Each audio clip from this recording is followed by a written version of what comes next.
I was scared of pretty girls and starting conversations. Oh, all my friends are turning green. You're the magician's assistant and their dreams.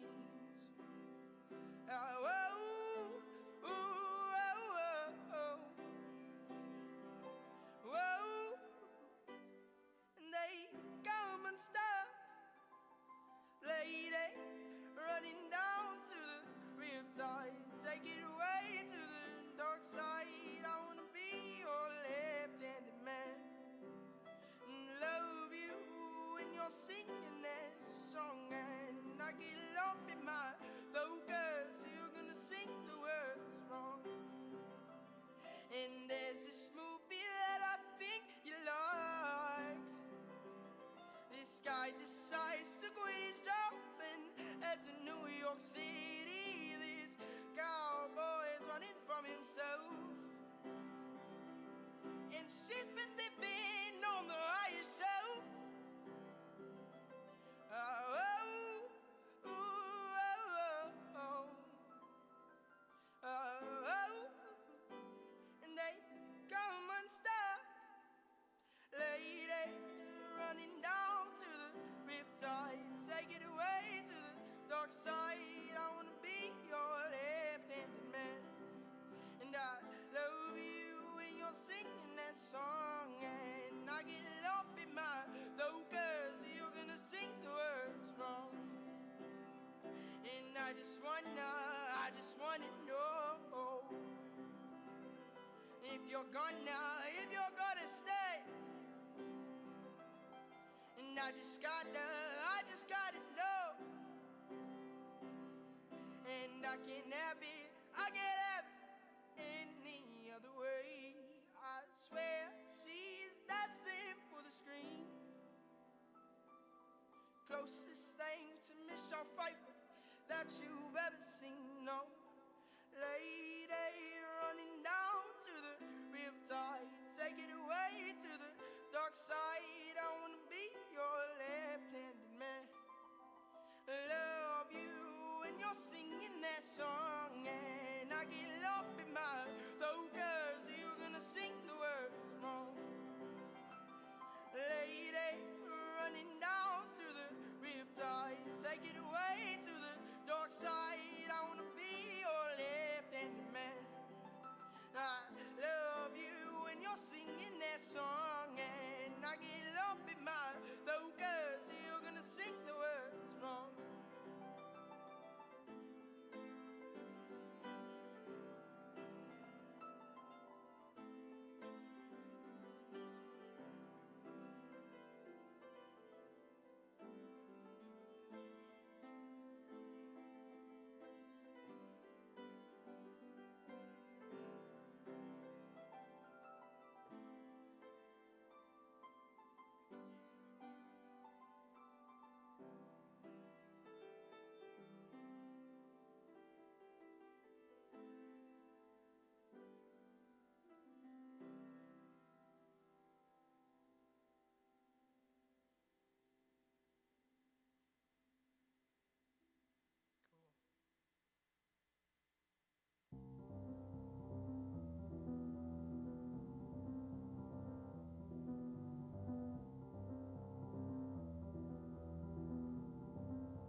Hello.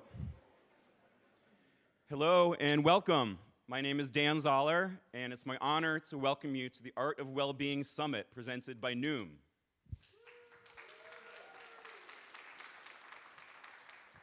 This is a good-looking crowd.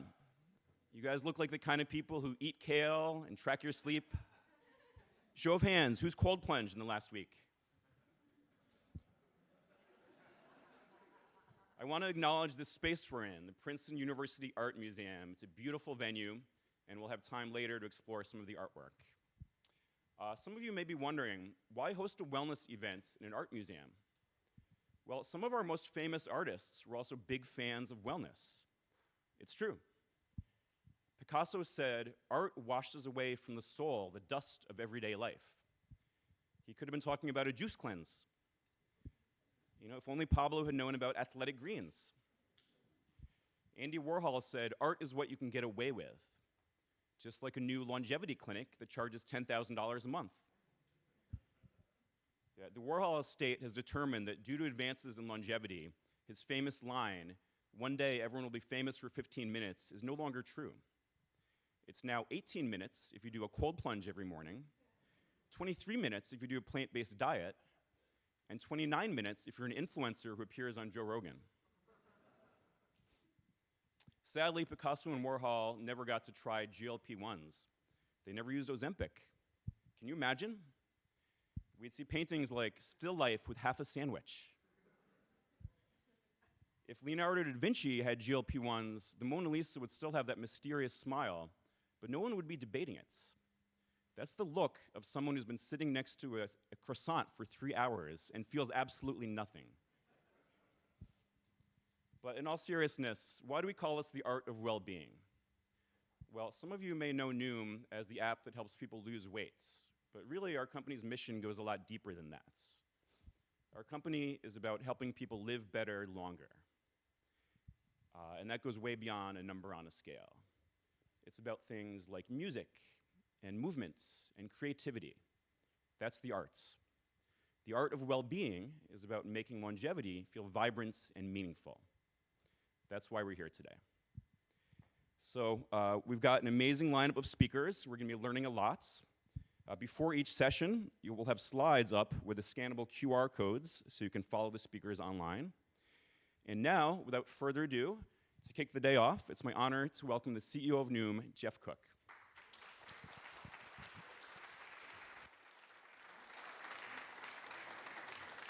All right, thank you, Dan, for some funny material there. So, this is a beautiful space, and it's great to see everybody today.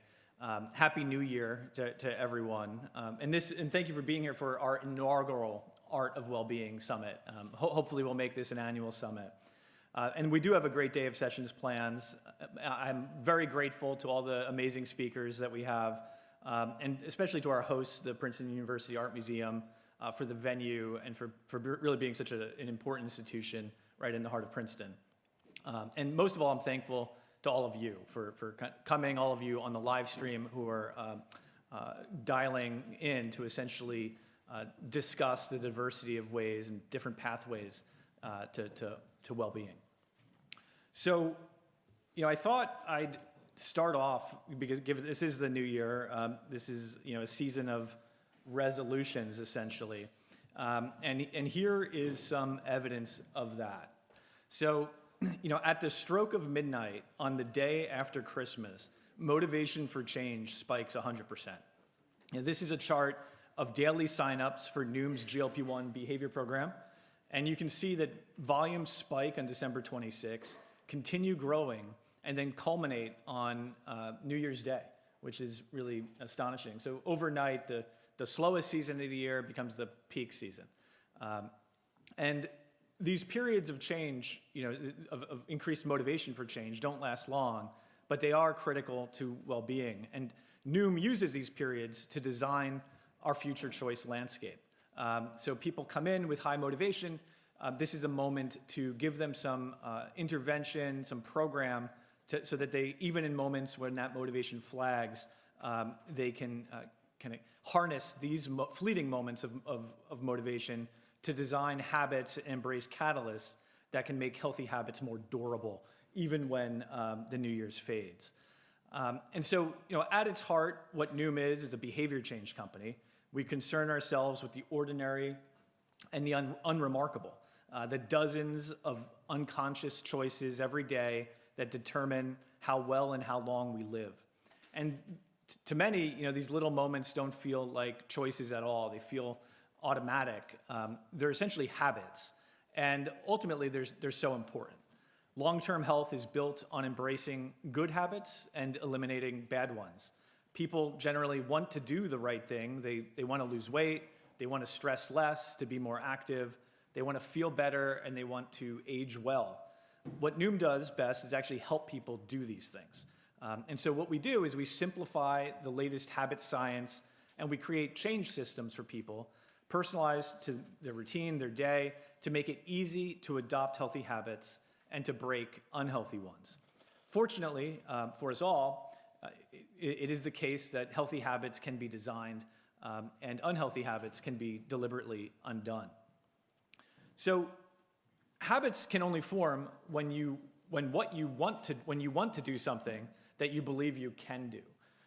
Wanting to do something is motivation, and this feeling that you can do something is self-efficacy. They work in tandem, both equally critical. In this diagram, only these middle behaviors are accessible. Losing 5 pounds, doing 5 push-ups, and taking vitamins.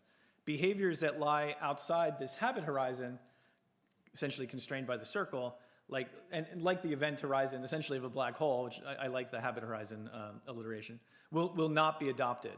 To access the behaviors outside the habit horizon, we must expand motivation and self-efficacy so the circle itself gets wider. And I'm reminded of the poet Rilke. He said, "I live my life in widening circles." So Noom addresses motivation, the red aspect, by really focusing on intrinsic and extrinsic rewards. And intrinsic rewards might mean celebrating to yourself a little bit for the completion of a new habit. Extrinsic rewards for Noom mean earning virtual currency when you engage in a healthy behavior. We also do a lot with gamification, streaks and levels, badges, to help make this change easier and maybe even fun. Social pressure is another thing that drives motivation. A friend or a coach can boost accountability and drive motivation. Now, beyond motivation, we also address self-efficacy, this feeling that you can do something. And here we use coaching. Noom employs many of hundreds of full-time coaches, mindfulness, and resilience training to boost self-efficacy. And we do this in part by helping members reframe setbacks, not as a personal failure, but as par for the course for those who are brave enough to engage in the hard work of habit building. Now, to boost self-efficacy, we break down each habit into its tiniest unit, which we call a micro-habit. And this is, importantly, it needs to be something that you believe you can do. Now, during this most recent World Series, we took out multiple commercials showcasing our chief wellness ambassador, who will be here later today, Rebel Wilson, actor and star of the Pitch Perfect franchise, among other things. And in this commercial, she essentially scales peak health and is talking about microhabits to tens of millions of people. And that's because microhabits are exceedingly powerful. If you wish to begin a jogging habit, it might start by walking to the end of your driveway with your sneakers on and viewing anything else as extra credit. And this is really how habits are trained and designed. Now, about a year ago, in that same spirit, I actually adopted a microhabit of my own. So every morning in every weather, I run, including this morning, I run to a pond that is 1 mile from my house. And this includes in snow boots, as it might be. Now, it's only a 20-minute jog there and back, and after 10 minutes, I get a reward. I take the picture in the same exact spot of the same exact pond. And I basically document these changing seasons, and I have hundreds of these photos.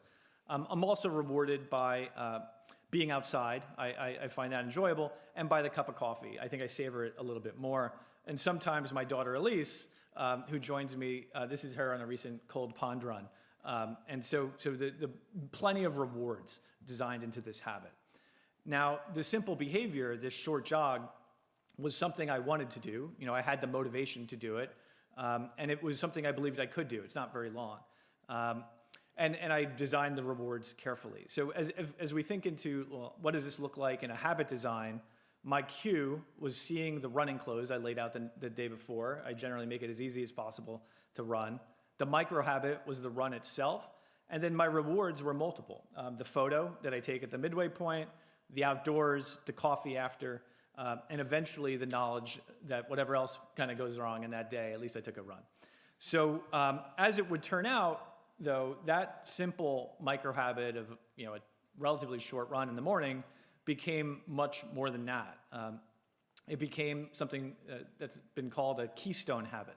And a keystone habit is essentially the scaffolding on which other habits are built. So keystone habit is a term coined by Charles Duhigg in his best-selling book, The Power of Habit, which I'd recommend. So now I do 3 sets of push-ups along the way. Once as I start to jog, another at the midway point, and the last one I finish. And I essentially use the running habit as the cue for the push-up habit. The reward for the run, the coffee, became the cue for another habit, taking supplements and vitamins, which I keep next to the coffee. So within just 6 months or so, this singular habit became a habit chain, a morning run, then push-ups, then supplements. So before I walk my kids to the school in the morning at 8 a.m. or so, I've run a couple miles, done 100 push-ups, taken vitamins and supplements, and that's a decent start to a day. So, at Noom, we help our members become architects of their own choice landscape, to think in terms of chaining habits together. Health journeys deepen because one action sets off a chain reaction. For example, getting more movement may increase energy level and sleep quality, which makes yet more movement possible. Success on the scale increases hunger for more success, increasing motivation. Meanwhile, success also boosts self-efficacy. So if you see that you've lost 10 pounds, suddenly you realize you can do hard things. Success accelerates success. A walk down the block becomes a 5K, becomes a triathlon. And this success acceleration is essentially a main part of really every health transformation. And so with each of the 3 steps in the habit process of cue, micro-habit, reward, they're all important, but probably the reward is the most important of all. There's a behavior scientist, B.J. Fogg, who wrote a great book called Tiny Habits. He said the reward is meant to release dopamine in the brain, so the brain associates it with the habit. And so habits essentially are getting established. A new habit that you want to get established, the quickest way to do so isn't necessarily to just concentrate on frequency. It's to concentrate on the immediacy of the reward that you give yourself and on the magnitude of that reward. And so it's possible that my running habit, at least, took root because I had the right rewards. I liked to be outside. I wanted the photo. I savored the coffee knowing more I had done something. Now, I mention all this because we live in a time where now there's another way to hack these ancient neural pathways, GLP-1 medication. So with brand names like Mounjaro, Zepbound, Ozempic, Wegovy, GLP-1s make once difficult behaviors easy. So losing 10 pounds, 20 pounds, 30 pounds, now as simple as taking a weekly shot or, as of recently, a daily pill. So what makes GLP-1s so special? Obviously, there's been no shortage of studies. They affect metabolic health, heart health, brain health, or they reduce cravings to food, alcohol, nicotine. They reduce inflammation and knee pain. But the one study that really hit home for me was this milkshake experiment. It clearly shows how GLP-1s affect the reward system of the brain. So participants in this study were given a taste of chocolate milk while in an fMRI machine, and with a twist. Probably this isn't to scale. A cue light would signal that the chocolate milk was about to be delivered through a tube. So a light would go off before the chocolate milk started flowing, allowing the researchers to separate brain activity during anticipation, this wanting phase, from activity during consumption, this liking phase. So they were trying to separate wanting something from liking something. Now, in the placebo arm, those with obesity showed a common imbalance of overeating. The brain's rewards areas lit up with the cue light, that wanting craving that was high in those participants. But the neural response during the actual tasting was blunted, indicating lower liking. So in the placebo arm, they literally wanted the food more, but liked it less, which, as you can imagine, might lead you to continue to consume it. You want it more and you like it less, you never quite get to satiate it. GLP-1 shifted that brain response. And of course, that wasn't willpower. It's as with habit design, it's hacking the reward center of the brain. So on a GLP-1, bad habits no longer have the same pull. So increasing capability, which increases the capability for positive change. Think of it as the GLP-1 leads to weight loss. Losing weight makes movement easier, which makes exercise easier. And then motivation expands as you begin and become more active. You want to do more healthy things. And the self-efficacy expands because you believe you can do these things. So even difficult things that you might have failed at in the past. And when people come to Noom, especially to lose weight, they've probably failed multiple times in the past. And so to put it another way, it's as if the habit universe itself expands because the self-efficacy is being boosted and at the same time as the motivation is being boosted. And so that's why we consider GLP-1s to be habit catalysts, the galvanizing spark of behavior change. They are enabling interventions. Combined with habit design, they can spark the big bang of behavior change. And so that's how a walk becomes a jog, becomes a 5K, becomes a triathlon, at least for many people. Success feeds success. GLP-1s act as a success multiplier by increasing the likelihood that effort turns into a win and wins into more effort. Now, to be clear, we don't consider GLP-1s themselves healthy habits. They're the trigger. They lower the activation energy of change, they widen the habit horizon, and jumpstart the expansion of this habit universe. They're the flywheel starter. Before momentum comes movement. Now, GLP-1s are not by any means the only habit catalyst. There are many potential habit catalysts. A habit catalyst is essentially anything that lowers the activation energy of change, increases the likelihood of an early win, and sparks this expansion of the habit universe. Now, for some, simply wearing a wearable like an Aura or a Whoop might be the catalyst, as you're able to see that data and maybe what it's doing to your sleep, different behaviors. For others, a health score or a blood test or the concern of a loved one, could be that habit catalyst. But the defining characteristic of a habit catalyst is that it expands the conditions under which habits can take hold. So imagine someone who was once too hungry and exhausted after work suddenly finds they have the energy and the desire to go out for a run. That will naturally lead to motivation and self-efficacy increasing. A healthy behavior that was once outside the habit horizon, like lose 25 pounds, run a 10K, is suddenly now contained within it. Over time, these new habits shift identity.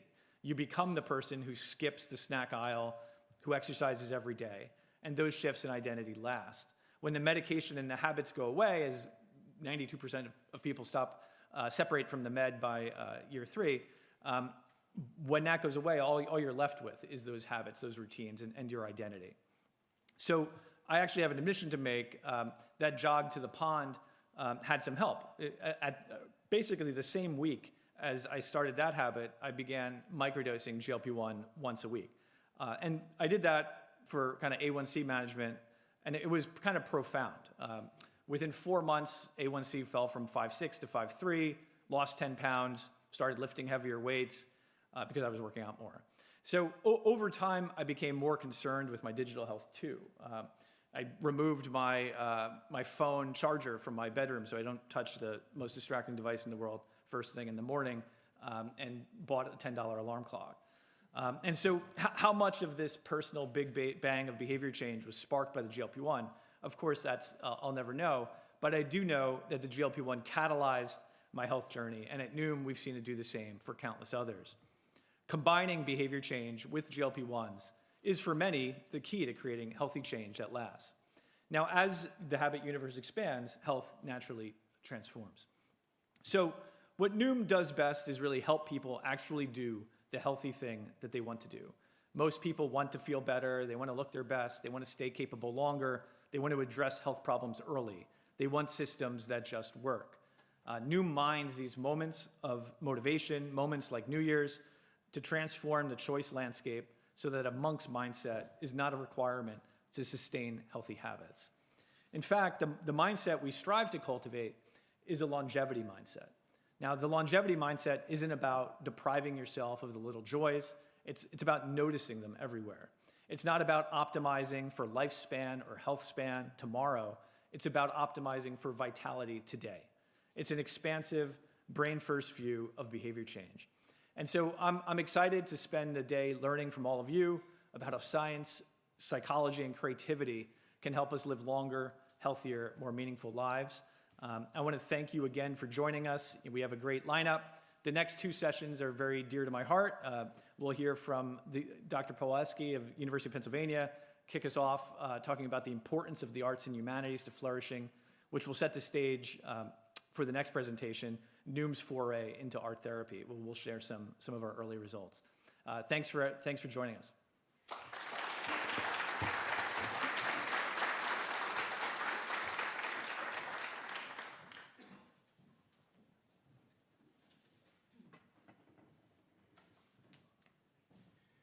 Thank you, Jeff. Oops, turn your mic on.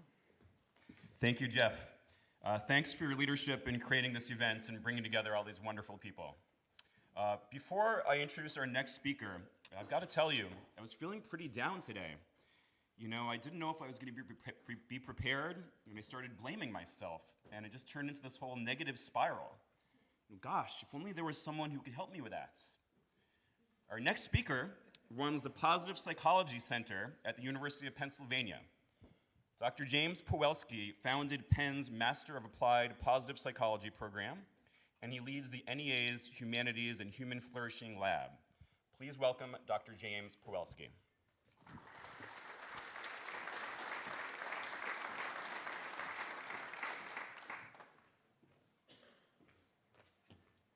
Thank you so much for that introduction, Dan. And yes, there are ways that we can help with those downward spirals. I know nothing about downward spirals myself in my own life, which is a lie.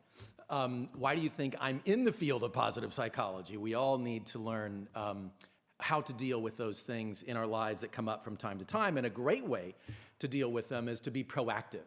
And so to have things that you do when you first get up in the morning. I'll tell you that when I get up in the morning, it's typically 5, 6 o'clock in the morning. I'm not super thrilled at that point to be up necessarily. But what I do, so my keystone habit, and by the way, I'm from Philadelphia, so I love the idea of a keystone habit. What I do first thing in the morning is I do deep work, right? Think of Cal Newport and the idea of getting up and immediately doing something that is meaningful and valuable. I used to try to get myself up out of bed by, checking my emails or looking at the news or something like that, which did not make me feel any better, honestly. So since I started that keystone habit, it has really changed how I experience the mornings. And my reward is I get then to do something really meaningful. And that's really exciting. So part of what I've been doing over the last few days is preparing for this meeting, which is very meaningful. I'm very honored for the invitation to be here.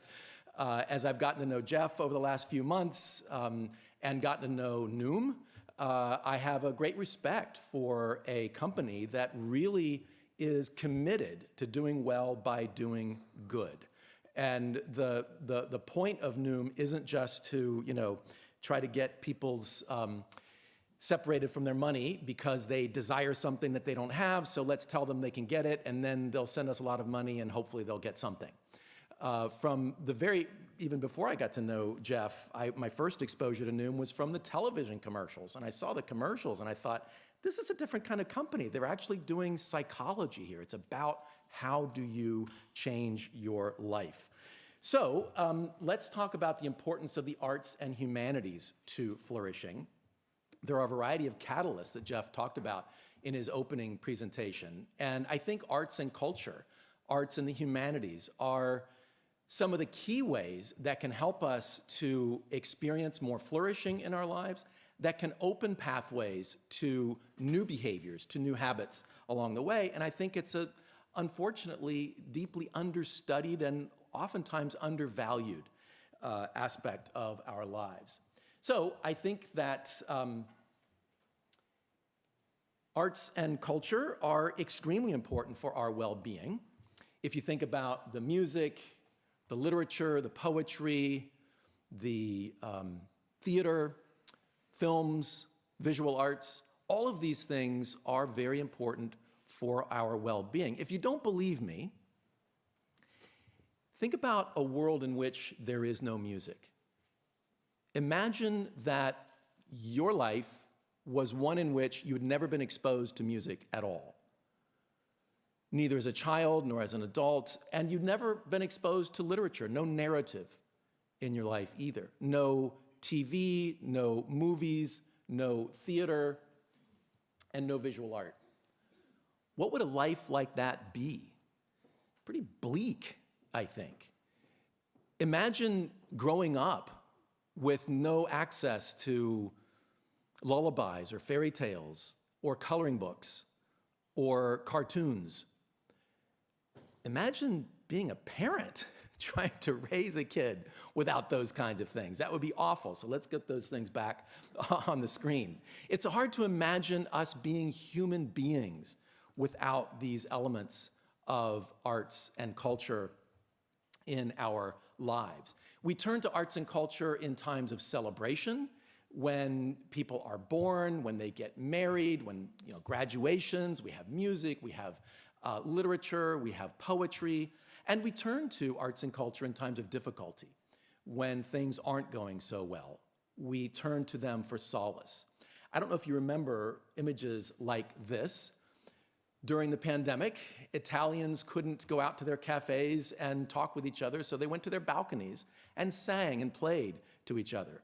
And scenes like this didn't happen only in Italy, they happened around the world. People found ways of connecting through arts and culture. And in the fall of 2020, during the pandemic, we conducted a study. I'll tell you more about the study a little bit later. But one of the things that we did was we added a question to this planned study. To what extent have the arts and humanities helped you to cope with the coronavirus outbreak? And you can see that the responses are really skewed to the right. So the modal response is a 9 out of 9. I've really relied heavily on the arts and humanities to cope with the coronavirus outbreak.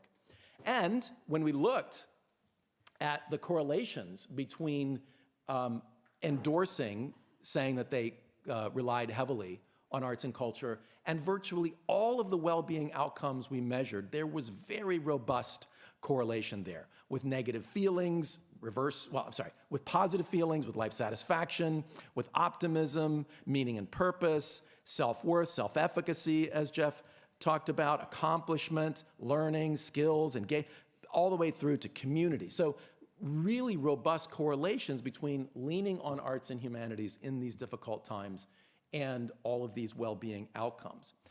One of the things that I did during the pandemic was I was able to team up with, do you know who this is? Not that guy, you know me, but who's the other guy? Larry King, right, Larry King. So Larry King and I teamed up to do a series of interviews to help get the word out about what people might do to cope with COVID. And so we interviewed a variety of psychologists, positive psychologists, and others.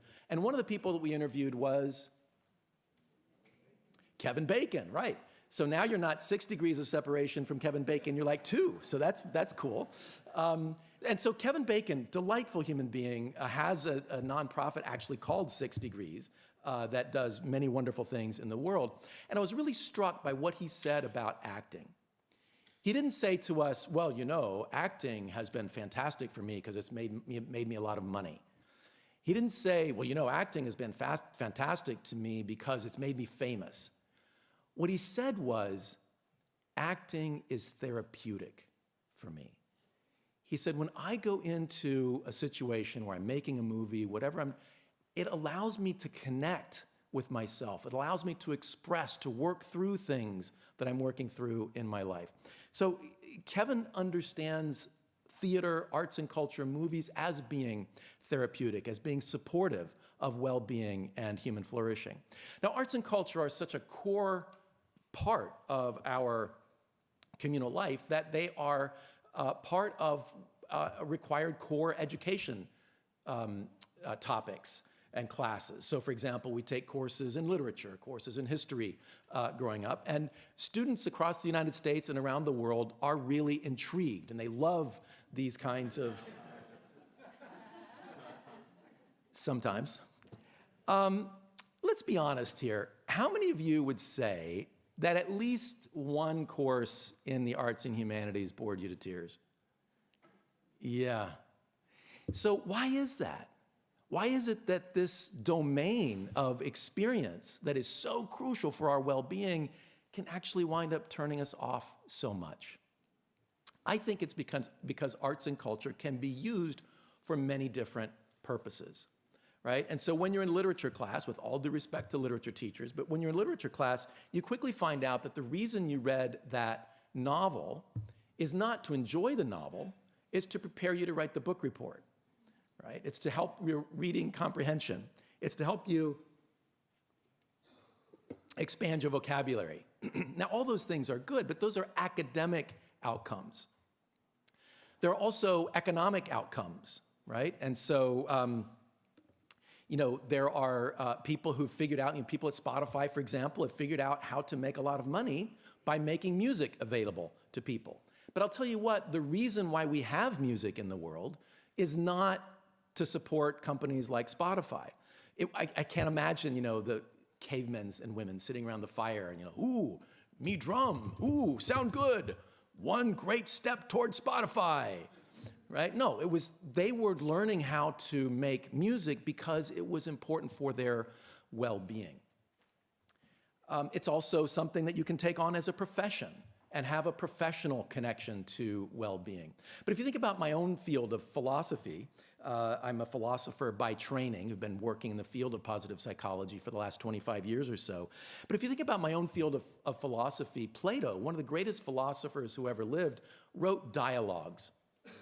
And why did he write dialogues? Well, he didn't write dialogues because he thought that the Athenian school children needed a text to practice their grammar. He didn't write dialogues because his agent came to him and said, hey, nobody's doing dialogues, man. Write dialogues, you're corner of the market, you'll make a lot of money, I'll make a lot of money. He didn't write dialogues because he was trying to get tenure at the University of Athens.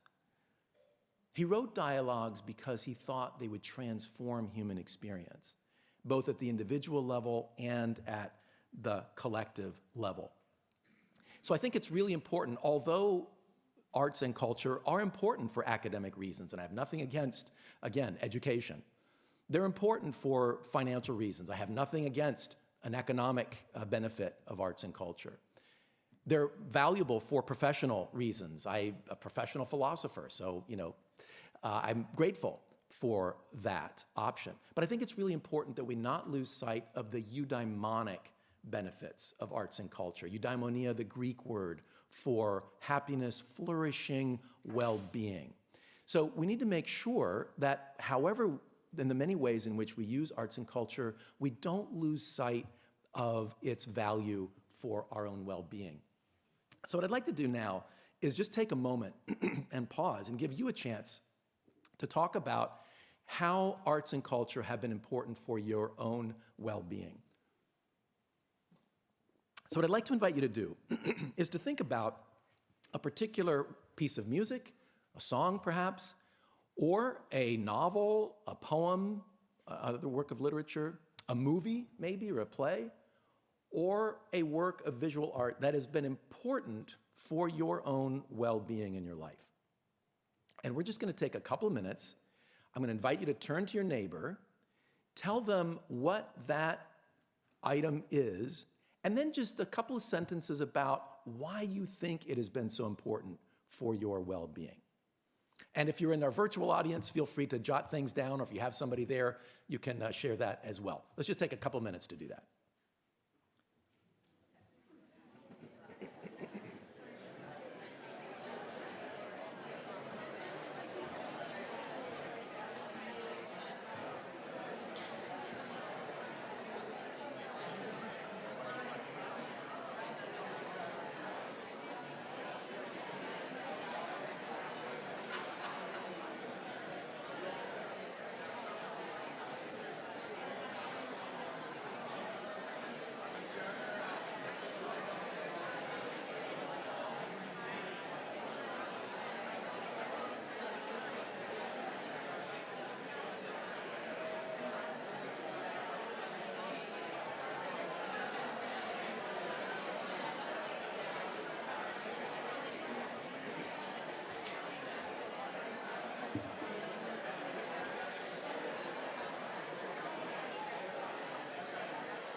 Okay, let's come back together. Very good.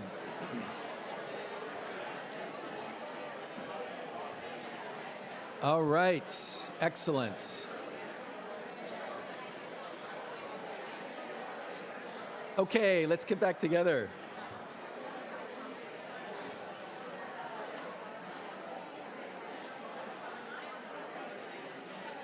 All right, fantastic.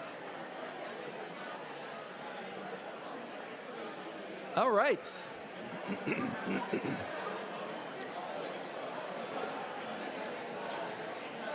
Okay, let's come back together again.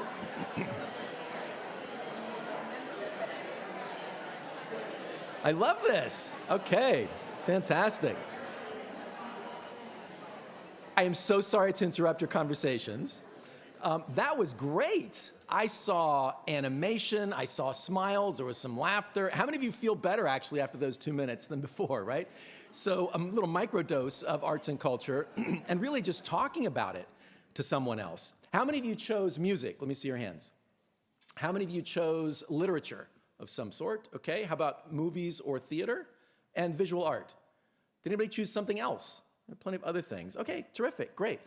How many of you would say that you actually feel like you know the other person you talked with strangely better than you did at the beginning, right? I mean, this is something that we're sharing that's really important to people. It was so important to you that I couldn't interrupt you. You were like, no, I have to say more details about this piece of music or this work of art, which is fantastic. So and one more thing. How many of you would say that you referred to something that's been in your life for at least a year? Let me see your hands. Almost everybody. So these are works of arts and culture that accompany us through our lives. I don't think it's an exaggeration to say we kind of have a relationship that we develop with these things. How many of you have gone back to this artifact, this item, more than once over the course of your life? Sometimes we come back to it on a regular basis. Sometimes if it's a novel, we reread it years later and we say, oh my goodness, what an incredible experience, right? The novel hasn't changed. Not one letter in the novel has changed, but guess what? You have, right? And so that relationship continues to develop. And it's a beautiful thing. Arts and culture are carriers of vital meaning in our lives. They're load-bearing columns in the architecture of our souls. They're really important to us, to our well-being, to our experience, to our communities. So, as I mentioned, I've been working in the field of positive psychology for about 25 years now. And positive psychology can be defined as a scientific study of what enables individuals and societies to thrive. So it brings together science and human flourishing. Now, what happens if we then add in arts and culture? So as a philosopher, this is something I've been particularly interested in, and have been helping to lead efforts to start a new field called the positive humanities. And the positive humanities, I define them as a new field of academic scholarship, scientific research, creative practice, and engaged pedagogy concerned with the relationship between culture and human flourishing. Now, culture and flourishing are both botanical metaphors. And so if we think about culture, the word culture comes from the Latin cultura, which means to cultivate. And so if a farmer cultivates the field, the reason he is cultivating the field is because he wants the plants to flourish. So I think with regard to human culture, the goals, the outcomes of human culture ought to be human flourishing. So we've done many things to try to help launch this field. One of the things we've done is to publish the Oxford Handbook of the Positive Humanities. It contains 38 chapters where we tried to put together under one cover as many articles exploring connections between arts and culture and human flourishing as possible. One of the authors in that volume is Nathalie Bondil. She's at the Institut du Monde Arabe in Paris, France. And she has this wonderful quote. I just love it. I am convinced, she says, that in the 21st century, culture will be to health what sports were in the 20th century. Cultural experiences will be seen to contribute to our well-being the same way sports do to our physical conditioning. Now, if you think about that a little bit, 100, 150 years ago, it wasn't clear that sports or physical exercise, physical activity was all that important. In fact, some people thought it was clear that it was dangerous. Especially, forgive me, but especially for you women, be careful what you do, don't ride horses, for example, et cetera, et cetera. Fortunately, we have now come to understand that physical exercise, physical activity is important for everyone. And there's a science of that. And we know that we need cardiovascular exercise, we need strength training. Depending on where you are in your life, you may need to add new things in there, right? So, and part of what has made the difference, a large part of what has made the difference, is the scientific investigation.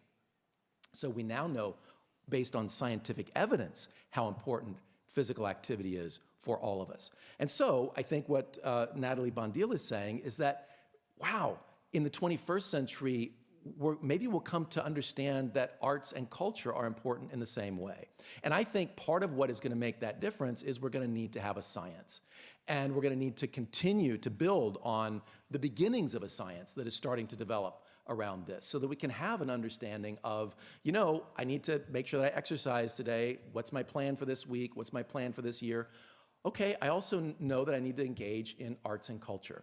And so what is my plan for today? What is my plan for this week? How do I want to incorporate that into my life as an individual, into my intimate relationships, into my community, and so forth?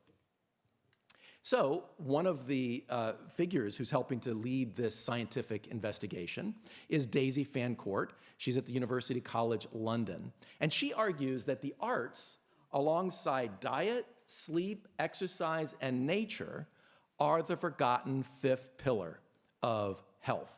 And Daisy Fancourt, a few years ago, back in 2019, led a scoping review. It was commissioned by the World Health Organization. And they looked at what is the evidence on the role of the arts in improving health and well-being. They looked at global academic literature in English and Russian from January 2000 to May 2019. They looked at over 900 publications, including over 200 reviews, systematic reviews, meta-analyses, and metasyntheses, covering over 3,000 studies and over 700 further individual studies. This was not a small task. What did they find? They found so many connections between arts and culture and health and well-being. I'll just give you a taste of some of them today. So arts engagement can enhance positive emotions in our daily lives, how satisfied we are with our lives, our sense of meaning, control, autonomy, and purpose. There's promising preliminary evidence that people who engage with the arts are more likely to lead healthier lives, eat healthy, stay physically active, and this is irrespective of their socioeconomic status and social capital. The arts are important for social bonding, pro-social behavior, for example, including volunteering and charitable giving. And there's actually a study from the National Endowment for the Arts that suggests that people who attend performing arts are much more likely to volunteer. In fact, over half of the people attending performing arts volunteered versus less than 20% of people who didn't attend. And the numbers are similar for people who listened to classical or jazz radio versus people who didn't, or people who read literature versus people who didn't. So a really intriguing connection between arts and culture and volunteering. The arts are important for social bonding in the sense of a shared sense of success, shared attention, shared motivation, group identity, social consciousness, and reducing loneliness and social isolation, something we'll come back to shortly. The arts can also form a bridge between different groups.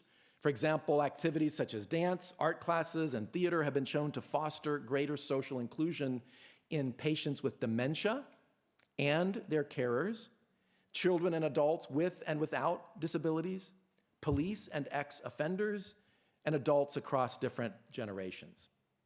The arts have been shown to help build social cohesion and support conflict resolution. They've been shown to help develop cognitive, emotional, and social skills for constructive engagement with conflict, support empathy, trust, social engagement, collaboration, and transformative learning, and produce more cooperative relationships. Among indigenous communities, the arts can help to preserve cultural traditions and promote identity and resilience. And between different cultural groups, the arts can help to reduce ethnic tensions and improve inter-ethnic relations, and cultural competence. A number of projects have used the arts in international and local mediation. So for example, theater projects in Bosnia and Herzegovina have been used to support reconciliation following armed conflict. Joint folk art exhibitions in Boston have been used to bring together Jewish and Palestinian diaspora communities. Music projects in Norwegian schools have been used to help change attitudes towards migrants among young pupils through exposure to music from around the world. So this is an impressive array of evidence for the power of arts and culture. And happily, Daisy Fancourt is publishing a new book. It will be out next month called Art Cure, The Science of How the Arts Save Lives. I highly recommend it to you.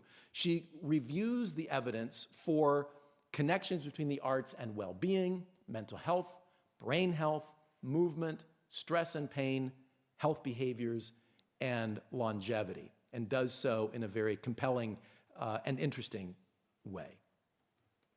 So I promised that I would come back to the research, the study that we did in the fall of 2020. And so I want to tell you a little bit more about that now. It's titled Personally Significant Forms of Engagement in the Arts and Humanities in a Representative Sample of U.S. Residents. Scintillating title, I know.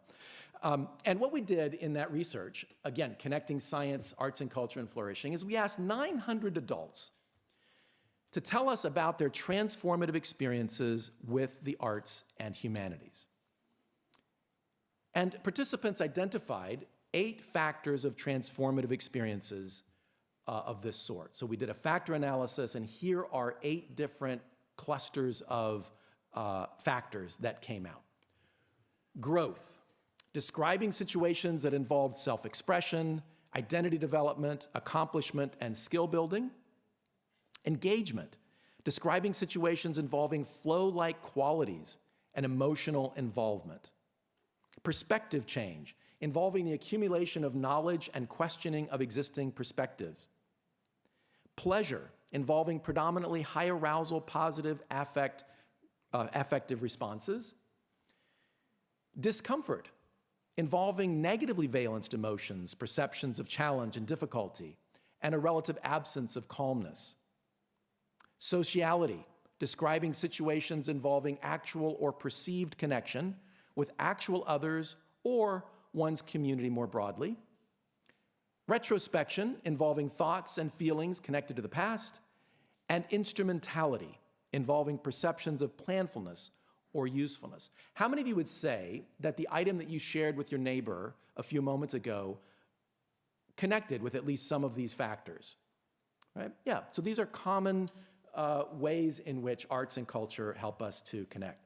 Now, interestingly, we wanted to know whether these outcomes were simply a function of people getting together in groups and doing things, for example, or whether they were actually due to arts and culture. So what we did is we asked a separate group of participants about their involvement with sports and to tell us about that. So when we compare what participants described in terms of arts and culture activities versus what they described in terms of sports activities, with regard to growth, how many of you would say that the arts and cultural folks reported a stronger connection to growth than the sports folks? So how many of you would say arts and culture? How many of you would say sports? Okay, maybe we should get a FanDuel thing going here and you bet a little bit and see who's right. How many of you are going to wait till I tell you what the answer is and then you'll vote? Yeah, you're like my students. It turns out that arts and culture activities were more robustly connected to growth. How about engagement? How many of you would say arts and culture activities? Let me see your hands. How many of you would say sports activities? Let me see your hands. Interestingly, again, it was arts and culture that reported a more strong connection. How about perspective change? Arts and culture? Sports. You guys are onto it now. Good. Perspective change. Arts and culture wins out. How about pleasure? How many of you would say arts and culture? How many of you would say sports? A little more mixed. But again, it was arts and culture. How about discomfort? Arts and culture? Sports? Yeah, you've been up for early practices. You know that it isn't always fun to do the sport. So discomfort was more strongly reported in sport, which doesn't mean that's bad. Like discomfort isn't always bad, but it's just an interesting outcome. How about for sociality, arts and culture? Sports. Yep, very good. You guys got it. Sports. Retrospection, arts and culture? Sports. Good. Arts and culture again. And instrumentality, arts and culture? Sports. This is a tricky one because there was really no difference in the two.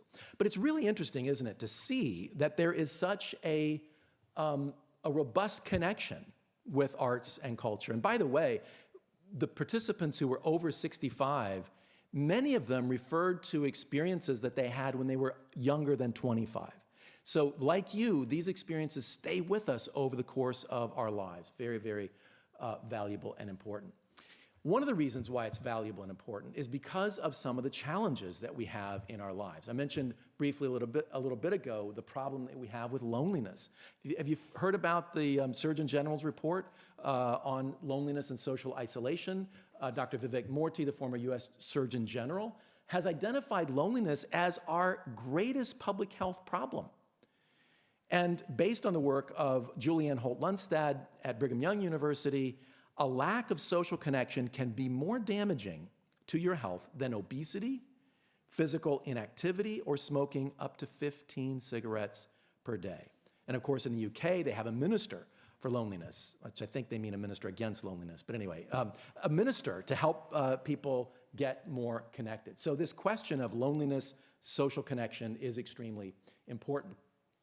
So in the work that we do in the Humanities and Human Flourishing Project, which I direct at the Positive Psychology Center, my team and I are looking at ways in which arts and culture connection, engagement in arts and culture can help us with a variety of flourishing outcomes, and especially with social connection. So we've just completed a scoping review of music, examining the connections between music engagement and social well-being.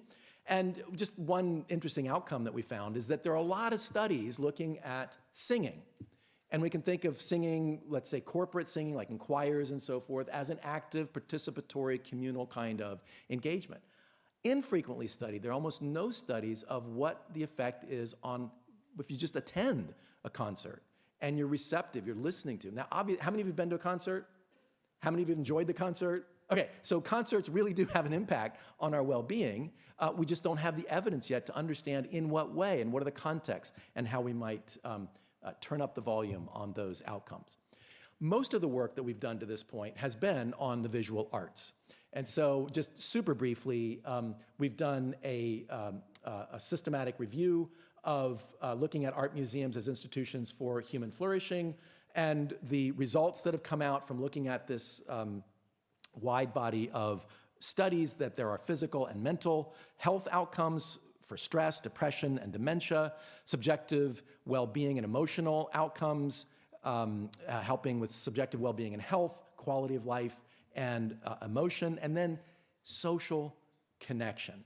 So connection, art museums can help people feel less disconnected and more equipped to take steps to connect with others.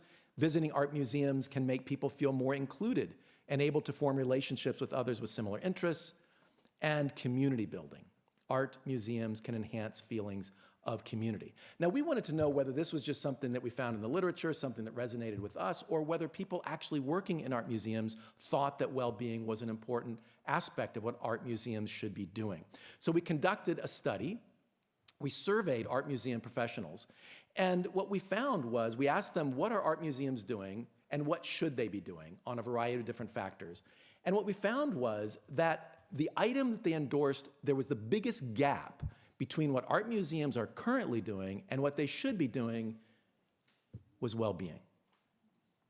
And if you look at the ones next to it, community, supporting artists, social interaction, so there's a lot of support among museum professionals for investigating how museums can do better at helping with well-being.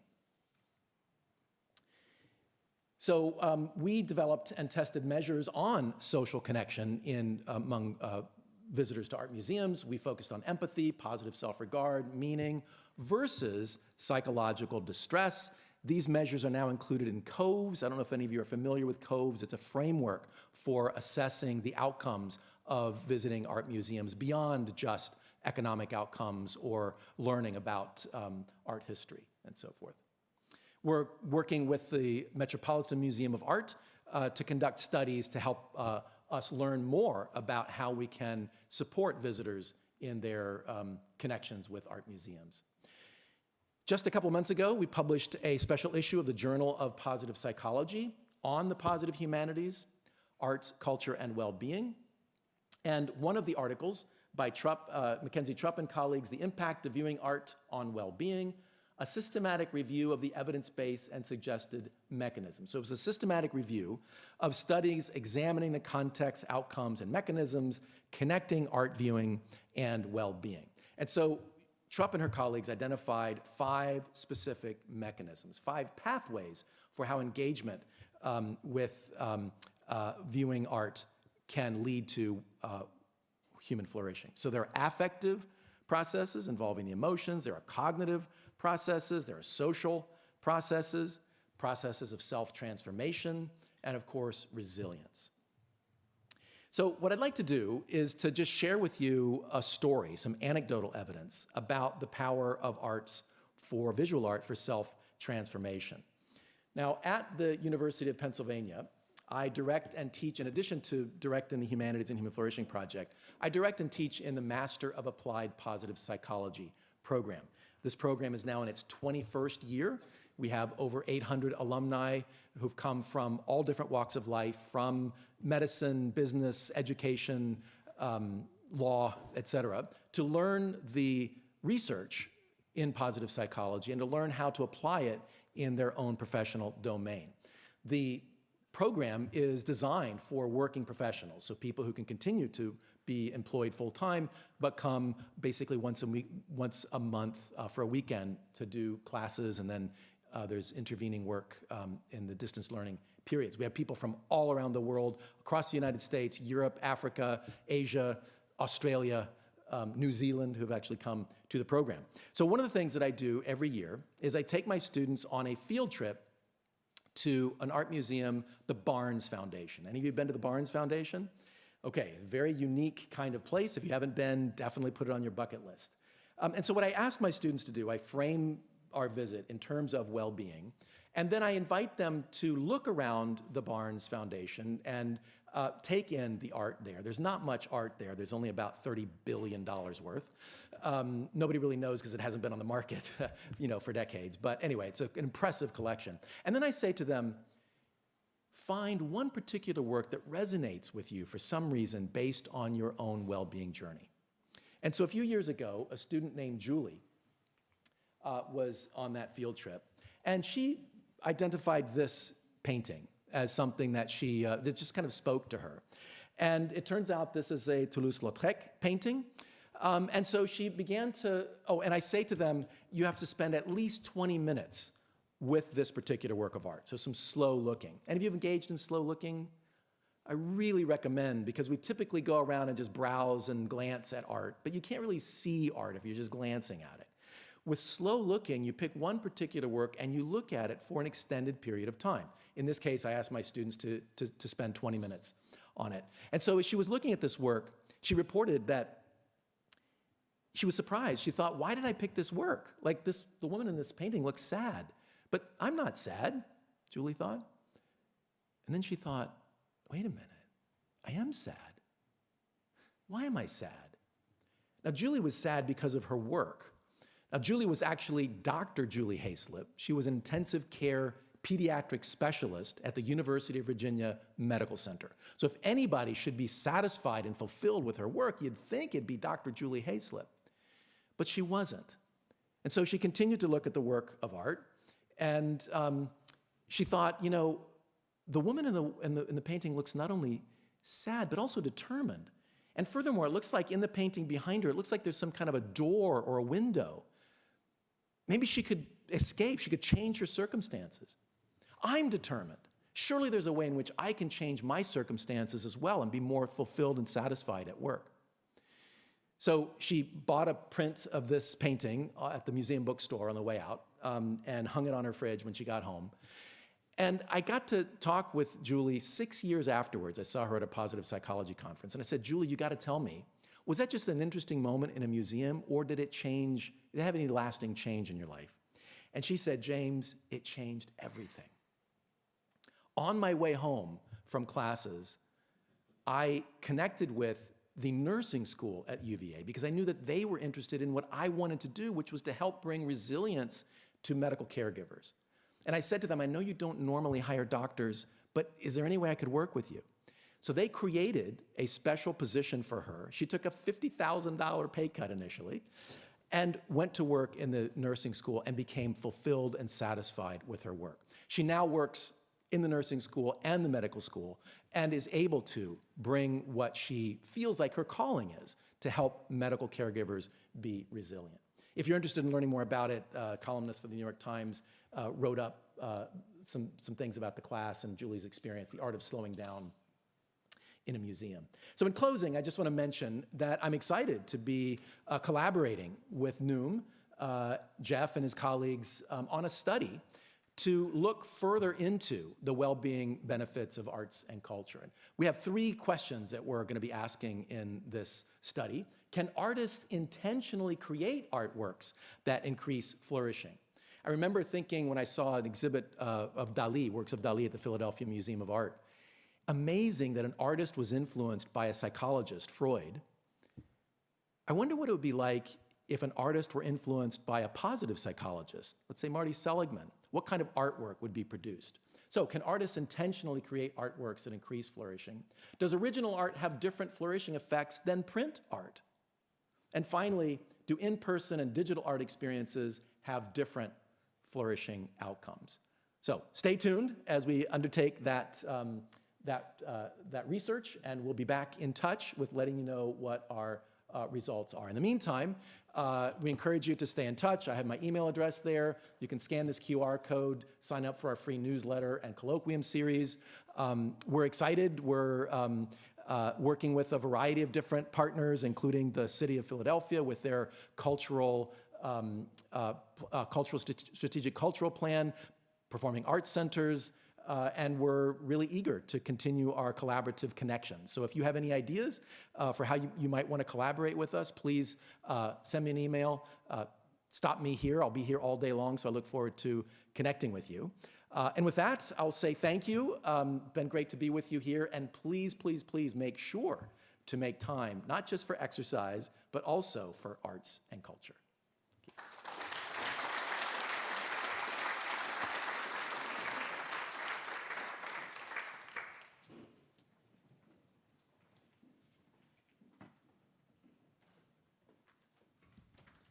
Wow. I don't know about you guys, but I feel a lot better after that talk. Okay, so now we've seen how the arts and humanities are important to well-being.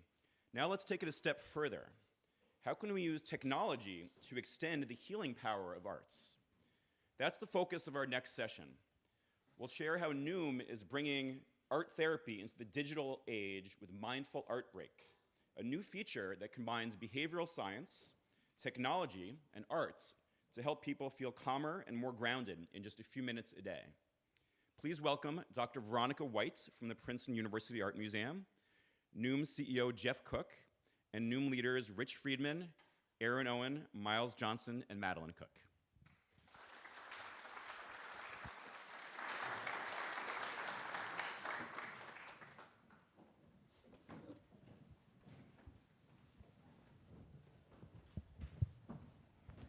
All right. Well, I couldn't think of any better presentation than that one. Thank you, James, for an amazing presentation for kind of the academic and theoretical underpinnings of essentially what we're going to talk about next, which is a more applied version of art therapy launching on Noom. So, very happy to have here today a bunch of folks who worked on that project. Our CTO, Rich Friedman, product manager, Miles, our head of research, Aaron, as well as a Noom intern, which we'll get into, Madeline.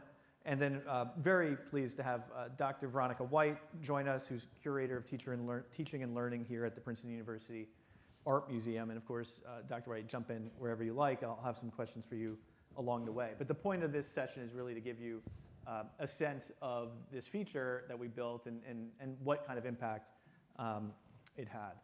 So, why art? So I think now you know why not sports after that presentation. No, I was kidding. But so why art? So from Noom's perspective, we went after art because we think it's consistent with this longevity mindset that we really are trying to cultivate. And this concept of vitality today, not necessarily health span tomorrow being the main thing that kind of normal people are potentially looking to cultivate. And of course, art, awe, beauty, culture, all has a place to play in living a vital life today. And so, at Noom, we essentially have a litmus test on what types of products are we going to have that are going to be on brand, that are going to be, they're going to work for our users. And that's every new product must catalyze motivation, increase self-efficacy, or produce felt or visible health benefits. We talk about health you can see, well-being you can feel. So naturally, the first question we have in thinking about art is, does it produce health you can see and well-being you can feel? And then if it does, well then can we design it effectively as a habit in our system? And so we looked at some research to kind of begin. And one of the things we looked at was really, does it affect the default mode network of the brain? So the default mode network of the brain is an interconnected set of brain regions that's essentially considered the mind-wandering network. It's what the brain is doing when it's not doing something else, essentially. And it's actually how we spend about 50% of our waking time. Now, interestingly, to Noom, it's also the seat of food noise and cravings for folks. People experience food noise as this cognitive manifestation more than a metabolic one, constantly thinking about what that next meal might be. Obviously, that doesn't help from a weight loss perspective. And so most of Noom, looked at in one way, is really built around modulating the DMN in one form or another. Mindfulness modulates the DMN by essentially cultivating executive function and being able to notice these maybe food-related intrusive thoughts and then ultimately becoming so good that you ignore them or you experience them less. GLP-1s have been shown to modulate the DMN. So in looking at this, and we published a paper recently on food noise, looking at mindfulness and DMN, kind of a review of some academic literature there. But the question here on art was, does art quiet the DMN? And of course, it does. If you look at art, essentially anything you put your attention to will tend to have a dampening of the DMN. But what's interesting about art in particular is when someone has kind of a deeply aesthetic experience, the DMN actually comes alive, which has been shown in various fMRI studies. And so simple modulation of the DMN, you might expect to have reduction in stress. You might expect some health benefits from that. But the sense that it actually comes alive, this inward network, despite you're engaged in some external attention, and yet your inward network comes alive. So it's quite unique. This was said about it. In rare moments, we can have a change in brain network dynamics. Our work shows that this can happen with aesthetic experiences, and there's increasing evidence that may be important in creativity. So, just as we heard from James a second ago, this deep aesthetic experience, is actually, you're able to see it in the brain, and researchers theorize that it really implicates three systems: this aesthetic triad, the sensory system, the color, the movement of the art, the reward system, whether you like it or not, and then also this knowledge meaning system. So do you bring something to that art? And we just heard the story, of course, of someone who saw a piece of art for 20 minutes and it changed their life. So the first thing we did, so all well and good. We looked at it, clearly art matters. Then the question is, well, could it matter inside the Noom experience? right? So we could, in particular, could a short viewing experience with art really have any effect on a member? And we actually found that it did. So what we did was a 50-piece study. We looked at different emotional dimensions, and then we did a pre and post survey of people. And we actually saw pretty significant manifestations of awe. So that means awe went up in the post survey versus the pre. Stress relief, so all stress went down in the post and the pre. Fascination, but some other dimensions as well. And so having seen this, then the natural thought was, okay, great. So art matters, even short experiences matter. This seems like a good fit for Noom. Then the question became, well, what art do we choose? And so, Rich, maybe you can talk a little bit about how we thought about that. Sure. Anybody here studying AI? Is this group over here studying AI? Yes. So we have usually is not a lot of people who study AI, so we can get into the details. I don't think I have the time to get into that, but could have a side conversation about it. But the question that Jeff and Miles were looking at, and I was looking at, was can AI also predict kind of what these effects would be? Can AI say how this piece of art would impact awe, and would it do it the same way as the humans did? And so Miles and Jeff and others had worked on these set of prompts that would ask these questions. And so they did a lot of the hard work of figuring out that part. I know nothing about art, but I do know how to take that and then be able to apply that via LLMs, the frontier models, to actually figure that out. So I was able to take, basically collect the data sets from all the kind of well-known public open source libraries of art, be able to pull that all in and build a system that took that and via batch processing with OpenAI, be able to get back all that data. We were able to run through massive amount of prompts, 50,000 plus, we did, through that multiple times at a really small cost for people that know the cost of tokens and things like that. And that was able to build it. We were able to pull that in and then create a database from that. So that became the database for all this and was able to update by different versions in different museums. And then we created a user interface for others to be able to look through that and start assessing it and be able to see each piece. And that's what's open source and that's out there. For folks that are kind of developing that stuff, that was all vibe coded, and it was amazing. So when Miles would say, Rich, could it do this? About 5 minutes later, it would be like all of a sudden, boom, and it's done. Feature requests were just that quick, and we were able to build that out. So for me, the fun part was building it and being able to. So there wasn't like this huge engineering team behind us. It was Rich. Yeah. It was Rich and AI, basically. Don't tell the engineering team, please. I see a couple of folks here. But it was actually really fun to build as well, because you really can go fast with a lot of the technology that's out here. But what was really interesting underneath the covers, and I'm sure you guys will talk about it, is that the AI was able to match and figure out, very similar to what a human, and define what the piece of art and what its impact is. And I remember a talk Jeff and I went to, Professor Stork had done a while back, talking about this. And it is very possible to be able to do these things. The next level of that is, do you fine tune the models? Or can you actually adjust things via prompts and kind of get the feedback you want? With the frontier models, you can actually do a lot via prompting alone versus fine-tuning. Fine-tuning, we can get into the weeds of that, but you can start with fine-tuning. You can also do things by biasing it, by providing data sets that would say, okay, we want it to do this. Where with prompting, you're really just adjusting the data that's coming back. Great. I can get into a lot more. But Yeah. So basically, that's great. We did all of this survey data. We took that survey data, fed it into an LLM, and then rated a bunch of art for flourishing impacts.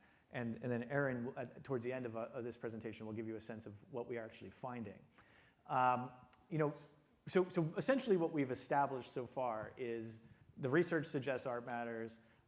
We were able to prove even short interventions of art matter.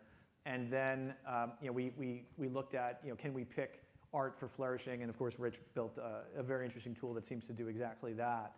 Then next became, can we make this a habit? So, Miles, maybe if you could talk for a bit about how we approach that question and maybe some of the results we're seeing. Absolutely. So I think the place to start is the link between beauty and creativity along with positive emotions. So as we built out this habit, we wanted users to be able to not only feel a sense of beauty, feel a sense of creativity, a connection to the art, but also gain something from it that's very insightful and actionable for their mental health. Ultimately, we want this to be a feature that targets mental health beyond feeling just calmer and happier and connected. We want people to be able to take something else from it. And so we did that in a few ways. As you see behind me, the screen to the left is where the Artbreak lives in the task list. And so we've intentionally placed it somewhere where you'll be able to see it, somewhere where it's actionable, and somewhere where it reminds you to take your mental health seriously and as integral a part of your day as maybe some of your other habits. It can get easily lost in the cycle of things, and as weeks go and days go, to kind of forget about your mental health. But this was our way of making sure that users were alert and that people could see it and that they would use it as a feature. And so we have that very deliberate placement there. The screen to the right of that is the prompt screen. And so once you click into the Mindful Artbreak feature, you'll see a quick prompt, the question that kind of grounds you in the feature and the gallery itself. And so each week that prompt will change. And so some weeks you may go into the gallery and see a joyful gallery. You might see a gallery of mountains that's supposed to invoke awe. If you've done your Artbreak this week, you'll see a reflection and resolutions gallery that's more geared towards meaning and purpose. And so the prompt is changed each week to reflect what that week's theme is. And that prompt does a lot of work. Even though it's one screen, it's actually very important for setting the stage of the feature itself. And what we found in looking at what Noom users are feeling is that over 70% of people are feeling grounded and present and focused in the moment. And with that sense of grounding and presence, you're then able to access some of the positive emotions that we want you to throughout using the feature. The third screen that you'll see towards the right is a screen of the artwork. And so each week within the gallery, there are 10 curated pieces of art that match that week's theme. So for example, if you were in the gallery feature and it was a mountain gallery, you would see 10 images, different images of mountains from across cultures, across times, to give you different depictions and different senses of what artists feel and what they see as they're inspired to create a mountain, for example. And so each gallery has one artwork, at least one artwork from the Princeton University Art Museum, to honor our roots from across the street and our connection here to the museum and this wonderful collection that you'll be able to peruse throughout the day. But we think it's very important to make sure that there's a different representations of things, and whether that be metaphorical versus literal, or from different people, different times, different artists. It's very important to give users a sense of different representations of things. And so ultimately, users will make their way through these 10 images, and what we've seen since we've launched the feature is that over 70% of people feel that the art is expertly curated. And so that reinforces not only the work that we're doing to curate in the feature itself, but it also reinforces the work that Rich is doing to be able to sort and be able to identify what art evokes what emotion. And so the feature is set to last 2 minutes. It's an open-ended feature, meaning that after 2 minutes, you won't automatically have to leave. And what we've seen there is that many people decide to stay past 2 minutes. So 70% of the sessions that people are taking last in between 2 and 4 minutes. And I think that's an important point, that people are staying longer than they have to. We live in a world where our phones consume so much of our time, and we've made this a very short habit that you're able to maximize the benefits while spending a short amount of time. But to see users going above and beyond and staying with the images, especially repeat users, is very important. It builds a sense and appreciation of creativity and beauty that helps week after week as you continue to use the feature. And lastly, you'll see on the right, you'll see a screen that shows the reward after you've completed your Artbreak. And so it's important to close that habit loop, right? To reinforce the positive behavior, not just that you're getting from the emotional boost after seeing art, but to remind you that this is something that you can and should be doing and integrating into your life. And so the gamification element of that is very important. Ultimately, what we see is that 30% of all of our users use an Artbreak, and of that 30%, 50% are using it repeatedly. And we've added a feature after the end of the Artbreak to log your mood. And so we can see after you've done an Artbreak, do you feel better? Do you feel the same? So on and so forth. And what we've seen is that 95% of people who log their mood after taking the Artbreak feature feel neutral to positive. And so that means that the feature itself and a lot of the grunt work that we've done to put things in place is doing its work, and we're excited to see people use it repeatedly. Great. And you looked at dose response too, so like to come up with 10. Yeah, so one of the things we did was look at like 1, 5, 10, 20 to see if there's a sweet spot for a 2-minute viewing experience. And you know, if you're showing someone only one piece of art and they're not picking it for themselves, you know, you're a little more hit or miss. We found 10 to be the sweet spot.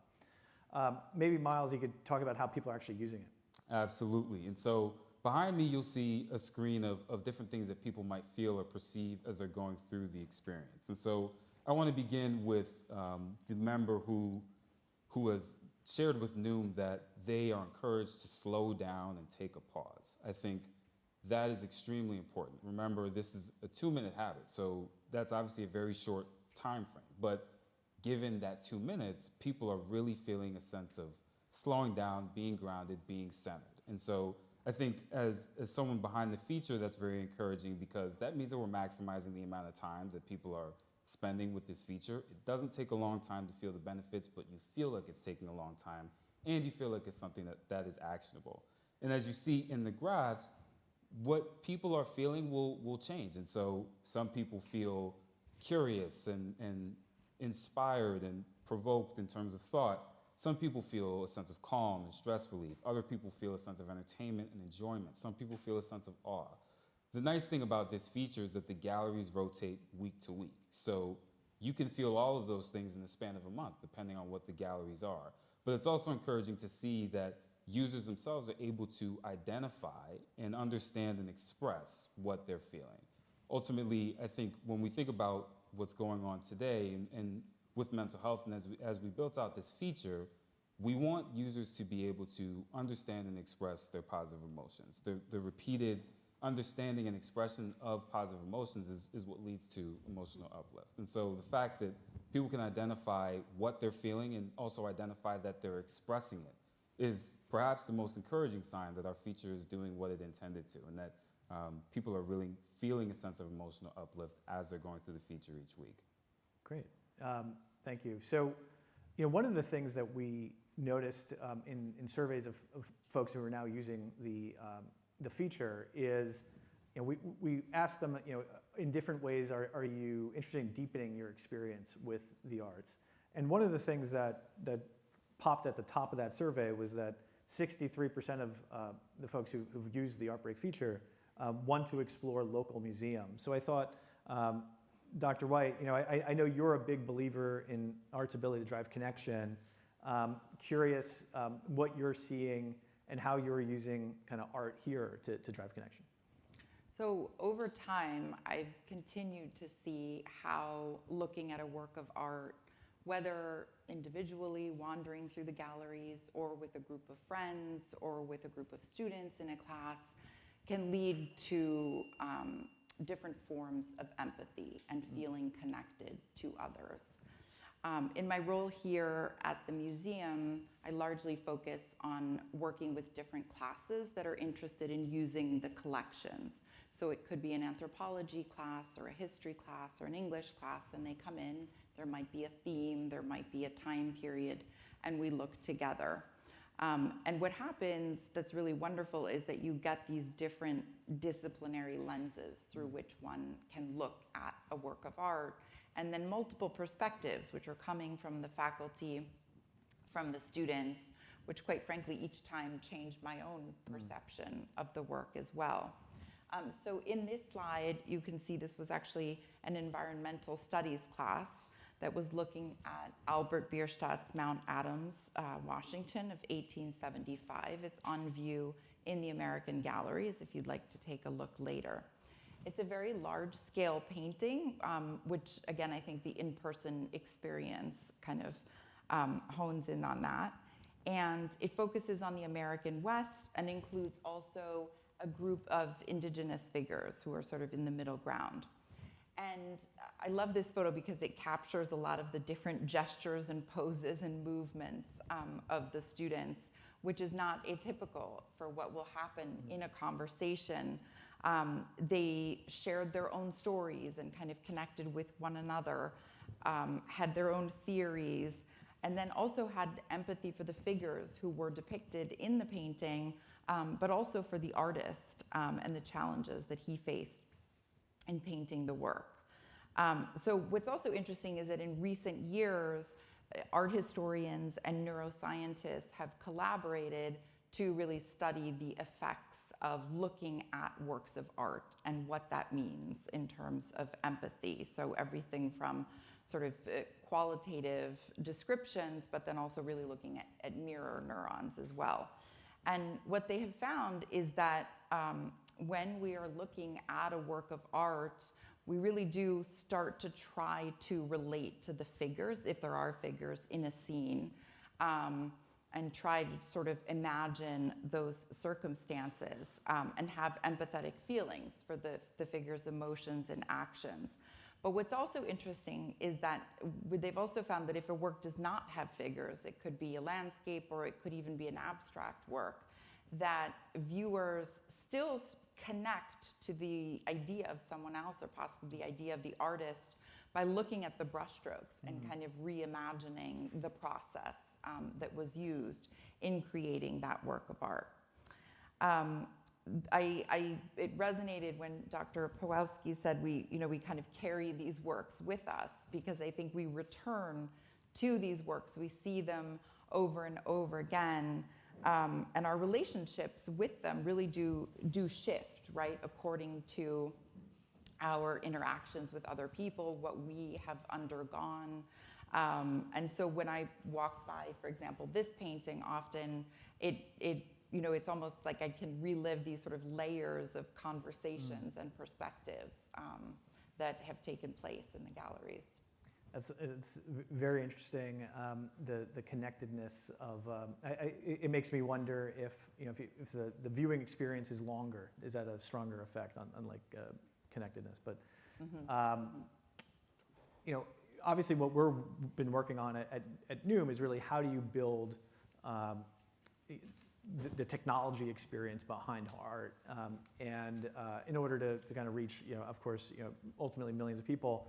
I'm curious how, Dr. White, you think about bringing technology into what you do, and what role technology, if a role, for technology in the museum.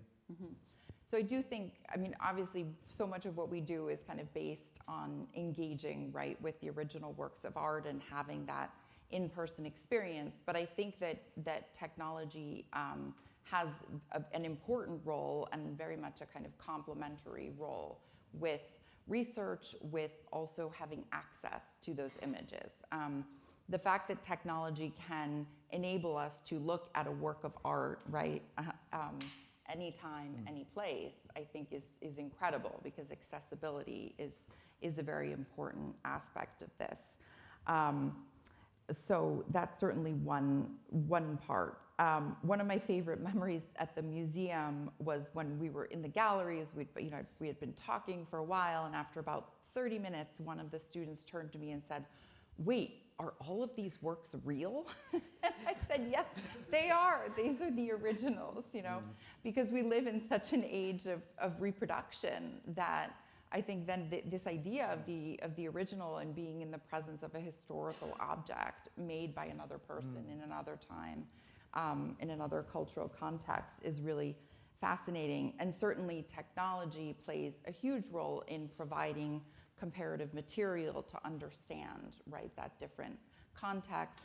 Technical analysis plays a huge role in sort of understanding the history of these objects and where they've been and how they came to certain places as well. Very interesting.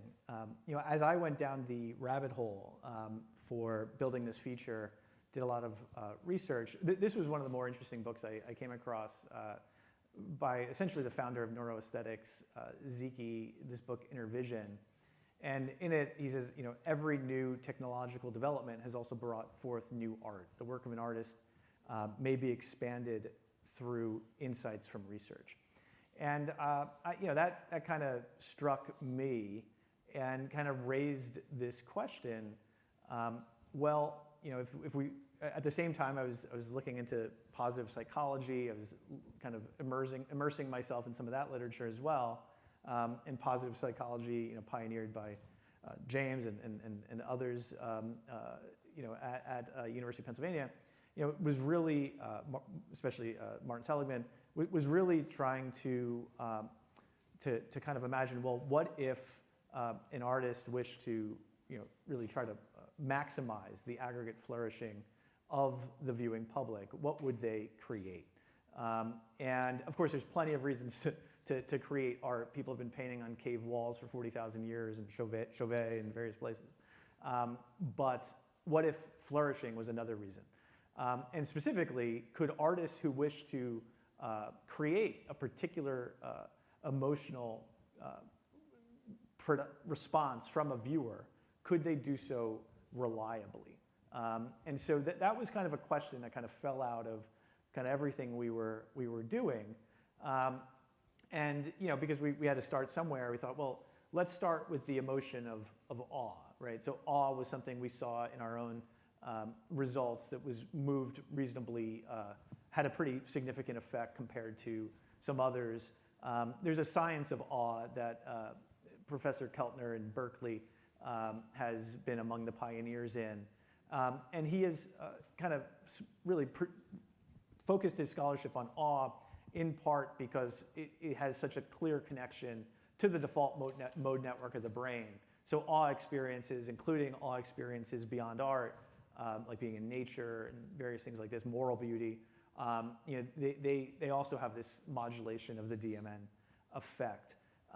And so we said, well, okay, can we get essentially artists to be able to reliably produce awe? And so I asked Madeline here, who happens to be my daughter and an unpaid Noom intern, can you find me some, or make some awe-inducing artwork? And she's pursuing a dual degree at Tufts in BFA or BS in degree. And so that was kind of the question. And what we did was we posted this call for awe in the Tufts School and Museum of Fine Arts email newsletter. And of course, being a kind of quick-moving startup, we did so and said, okay, you got about a week to send us something. And it was about 2 weeks to exams. And so it was probably the worst time to make that request. But we got a fair amount of response. And actually, everything you see here in this room is paintings created basically in that week by School of the Museum of Fine Arts students in order to induce awe based on a short primer, which is that was just to give some sense of what that might mean. But frankly, it was very open-ended. And then what we did was we took each of these paintings, photographed them, created them digitally, and then ran a study on them, 150 respondents each on a 7-point Likert scale. And so thank you. I think there's a couple students in the audience who worked on these. We appreciate that, and thank you, especially during exam period. And so what we then decided to do was say, okay, we got these 10 pieces of student art. Now let's pair them off against what Rich's AI tool, or ART, what we call it, would say produces awe, right? So let's take some museum artwork that includes works by Bierstadt, Butler, Achenbach, and which you see here. Let's compare that to the student pieces. And what was remarkable was how well the student pieces did on this dimension of awe. So the awe increase between pre and post was 0.62. On the museum pieces was 0.73. Both were statistically significant. But interestingly, they were not statistically significant from each other. So they basically did about as well in producing awe. And so now I want to bring Maddie, your voice into it. You painted one of these. Can you take us through some of the higher scoring student pieces and what we might have learned from them? Sure. So I painted this one, and I used a savanna landscape because the savanna is shown in neuroaesthetic research to be very appealing, which is maybe why it scored well on beauty. The eclipse and the open landscape may induce a feeling of something bigger than yourself, evoking awe, and so it also scored well on awe. It also scored highest in distress, and the combination of beauty, unease, and stress reduction is very interesting. And you could see all of these over here. It's amazing having such a beautiful screen.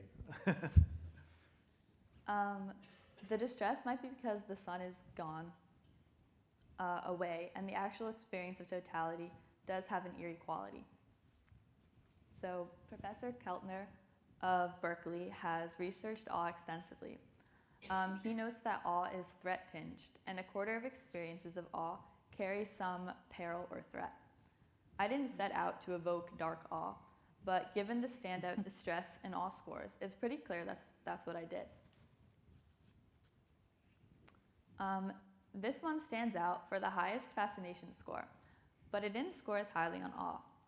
Fascination is more about details and pattern, while awe is overwhelming and challenging, but both reduce stress. This one is not tinged with unease. I'd like to recognize the artist of this one who is in the audience, Inu Shu.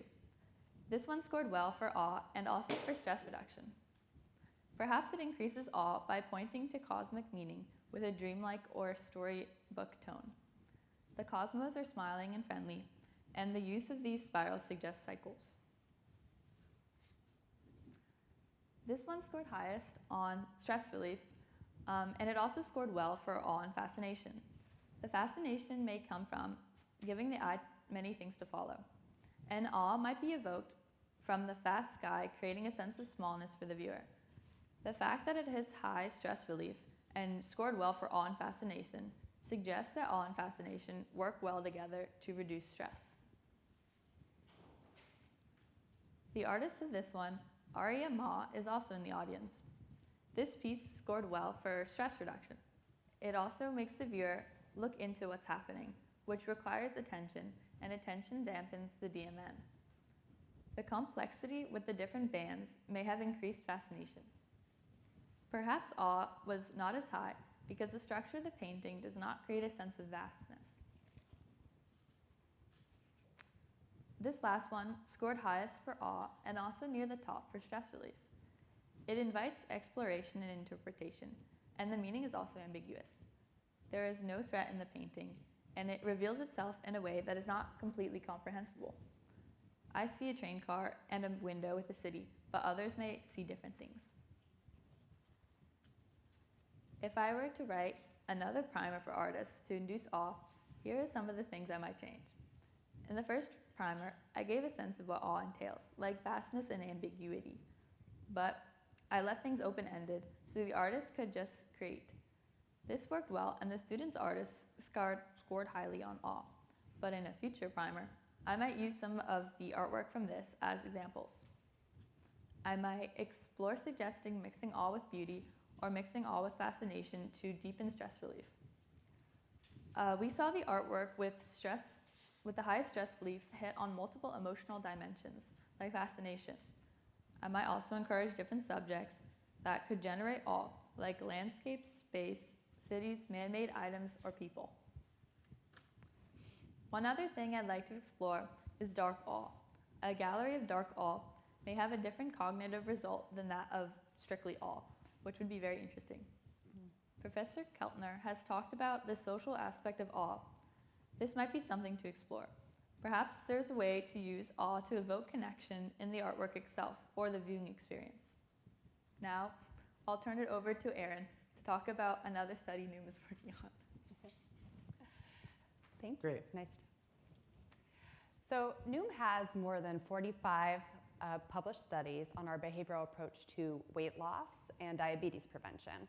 So when this team came and said they wanted to establish an evidence base for Artbreaks, the research team went ahead and, did probably the largest study ever conducted to date on the emotional response to viewing art in a digital format. We surveyed more than 17,000 people in a randomized block design with more than 1,000 people per block. Some of those blocks included art that were identified by the AI tool to contain mood lifting attributes, awe attributes, or stress reduction attributes. So we identified those and compared them to, you can see here, for mood lifting, this gray box control. To someone who is a health outcomes researcher, I call this no art. So art compared to essentially no art. And then we looked at the high awe and stress-reducing art attributes and chose to compare those to art that was more neutral, that didn't contain those attributes that were identified by the AI tool. We did this in a pretty simple yet methodologically rigorous design. So participants were administered validated tools to measure positive emotion, negative emotion, and stress before seeing the images. And then after seeing the images, they are presented with the same surveys so that we could measure the change after viewing the art. And then they were also administered a survey about awe experience. And then because we know that people experience beauty and art differently at baseline, 50% of respondents were given a aesthetic responsiveness assessment before viewing the art and 50% after viewing the art. Next slide. And so what was really exciting to see is that the art compared to the control of the gray box or the neutral box selected for emotional uplift attributes, awe attributes, and stress reduction essentially won in terms of the change before viewing the art to after viewing the art. Those produced the greatest and statistically significant effect in reduction in stress, negative emotions, and positive emotions, uplift. The largest effect was actually seen in stress reduction. But I will draw your attention to the difference in awe, which you recall was just administered after respondents viewed the art.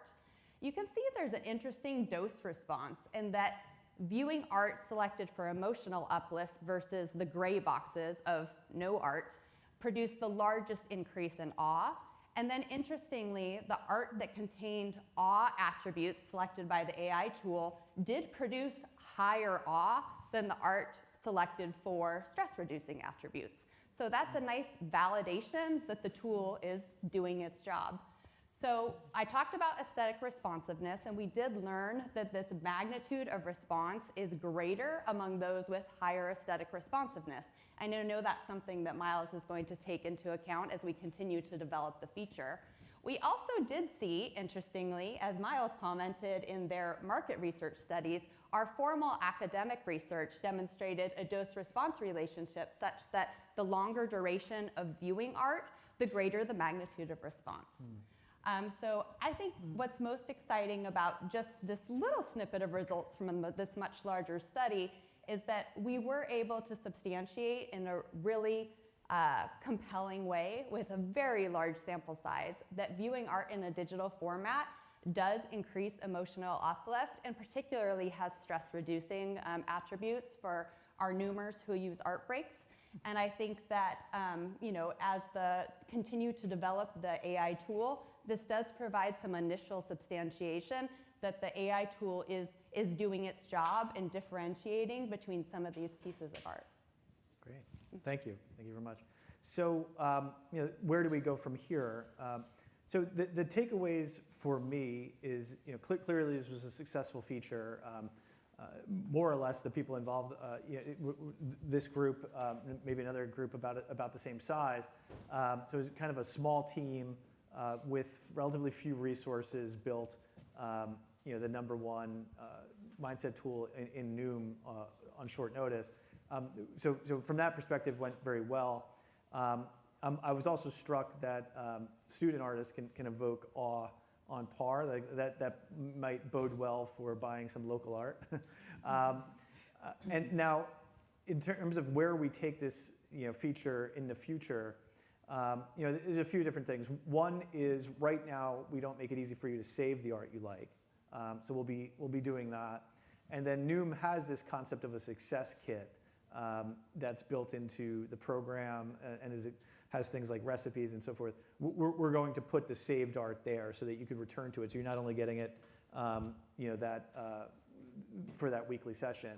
And then we imagine changing the frequency as well. So some people will obviously want this daily, some people will want it on different timelines. We're also excited to collaborate with University of Pennsylvania in the Humanities and Human Flourishing Center to push forward that science too. So there's a number of things I think we'll be doing, but we've been very happy with, and we see real meaningful benefit to health and well-being from adding art into Noom. So what I was hoping for is that maybe there'd be a question or two from the audience.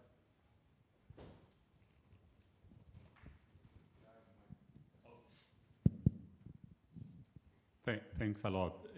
Just two questions, and you can pick Yeah. one. How do you incorporate journaling after that, which also has been demonstrated to be very positive impact?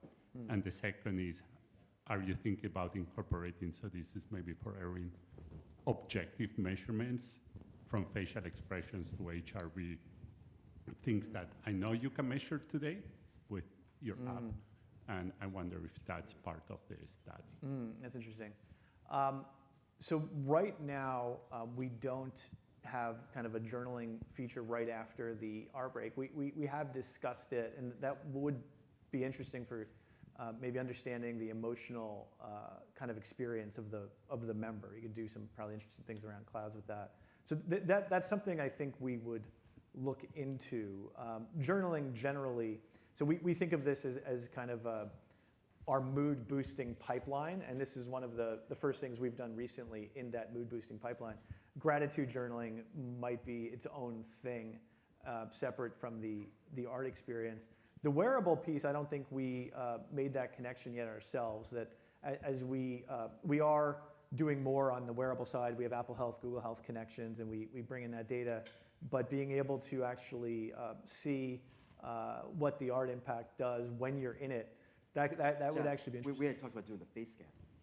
Oh yeah, that's right. That's what that triggered. So go ahead. Noom has a face scan feature, and one of the tests we were talking about doing was doing a face scan before and after, and potentially doing it in a live art museum as well. So we've been talking about that as a concept. We haven't implemented it yet, though. Right. I think we would expect you to have lower stress response and from that, but yeah, we did. I like HRV too. That we could. We brought it, I think, to some universities, and they were like, "Wait, you want to face scan people?"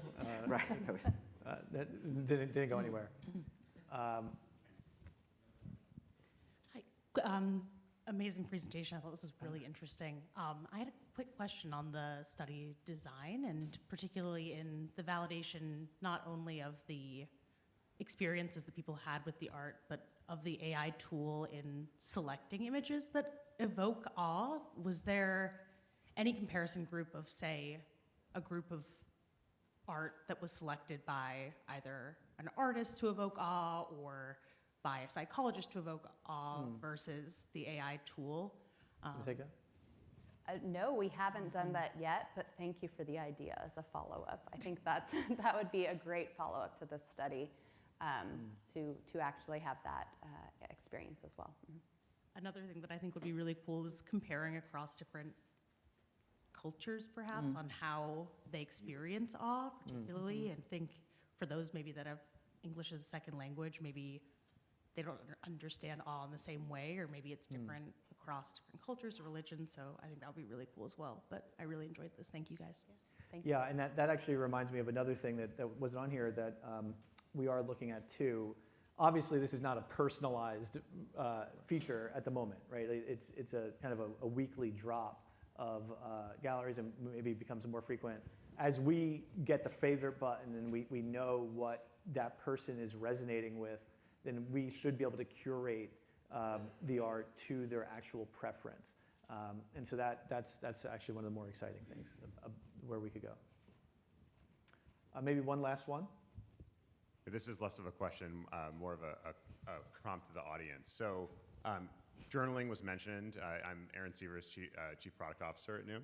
And we've been actually talking about this internally quite a bit, and we did a survey recently. So I would just be curious about a show of hands for how many folks here have tried gratitude journaling and do it consistently? So that tracks to our survey. So we found is that like less than 30% of people find gratitude journaling something that they feel they have the self-efficacy to do. And so I was kind of interesting. It was an interesting idea to think about as, how do you cue someone and kind of build that habit? And maybe connecting it to something like this might be interesting to look at, because when we talk to folks that have done it in the past, we find that it's actually a hard habit to stick with, but it is something that those that do find it immensely valuable. So thank you for that. Great. Well, thank you for having us.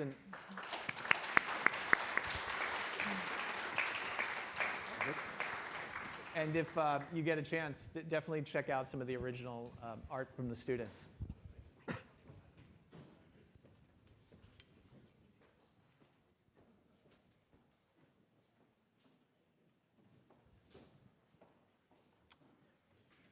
All right, thank you to the panel. I'm just going to make a quick note to myself. Spend more time looking at art. Yeah, got it. But it's great to see how technology and the arts can work hand in hand to promote human flourishing. That brings us to our next question. What happens as AI becomes a bigger force in our lives? Just for the record, I want you guys to know none of my remarks today were written with AI, not a single word. To help us explore the risks of AI, and the opportunities, I'm thrilled to welcome Dr. Valery Yakubovich, the Executive Director of the Mack Institute for Innovation Management at Wharton. Please welcome Dr. Yakubovich.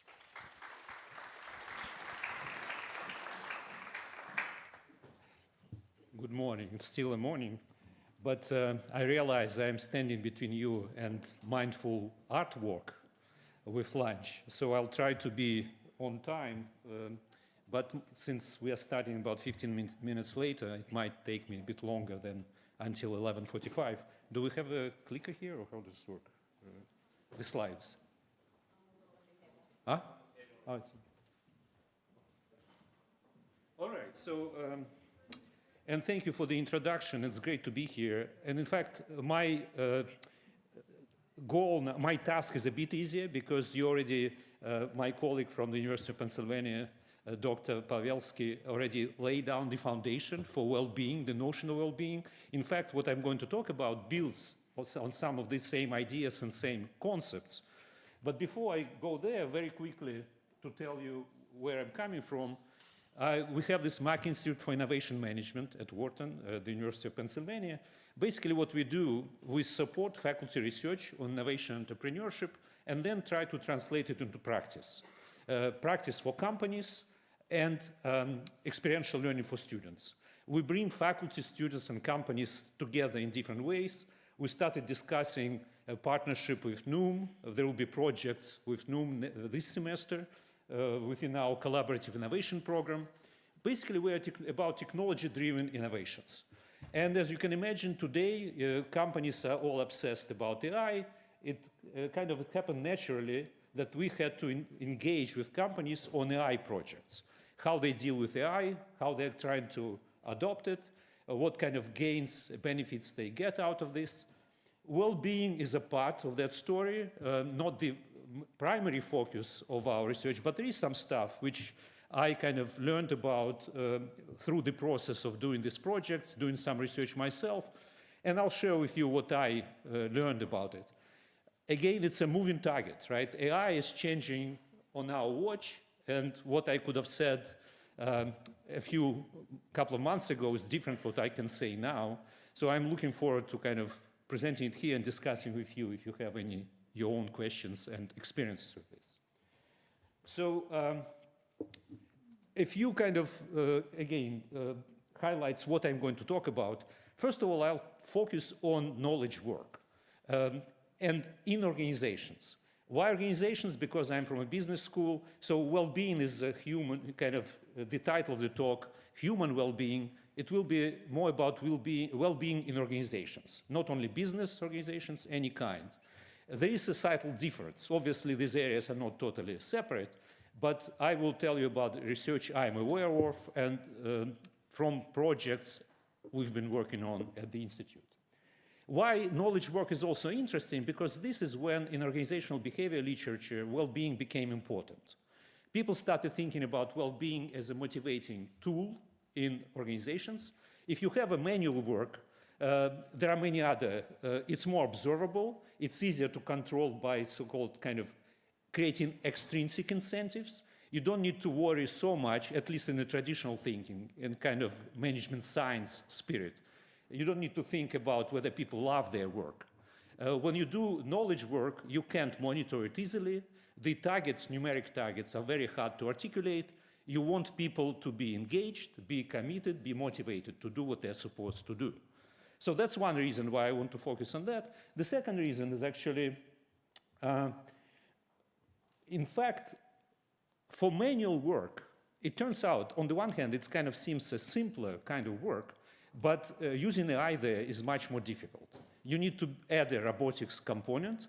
You need to teach these AI-driven creatures to move properly, and it's much harder to make them than to make them think properly. It turned out, who would have thought, right?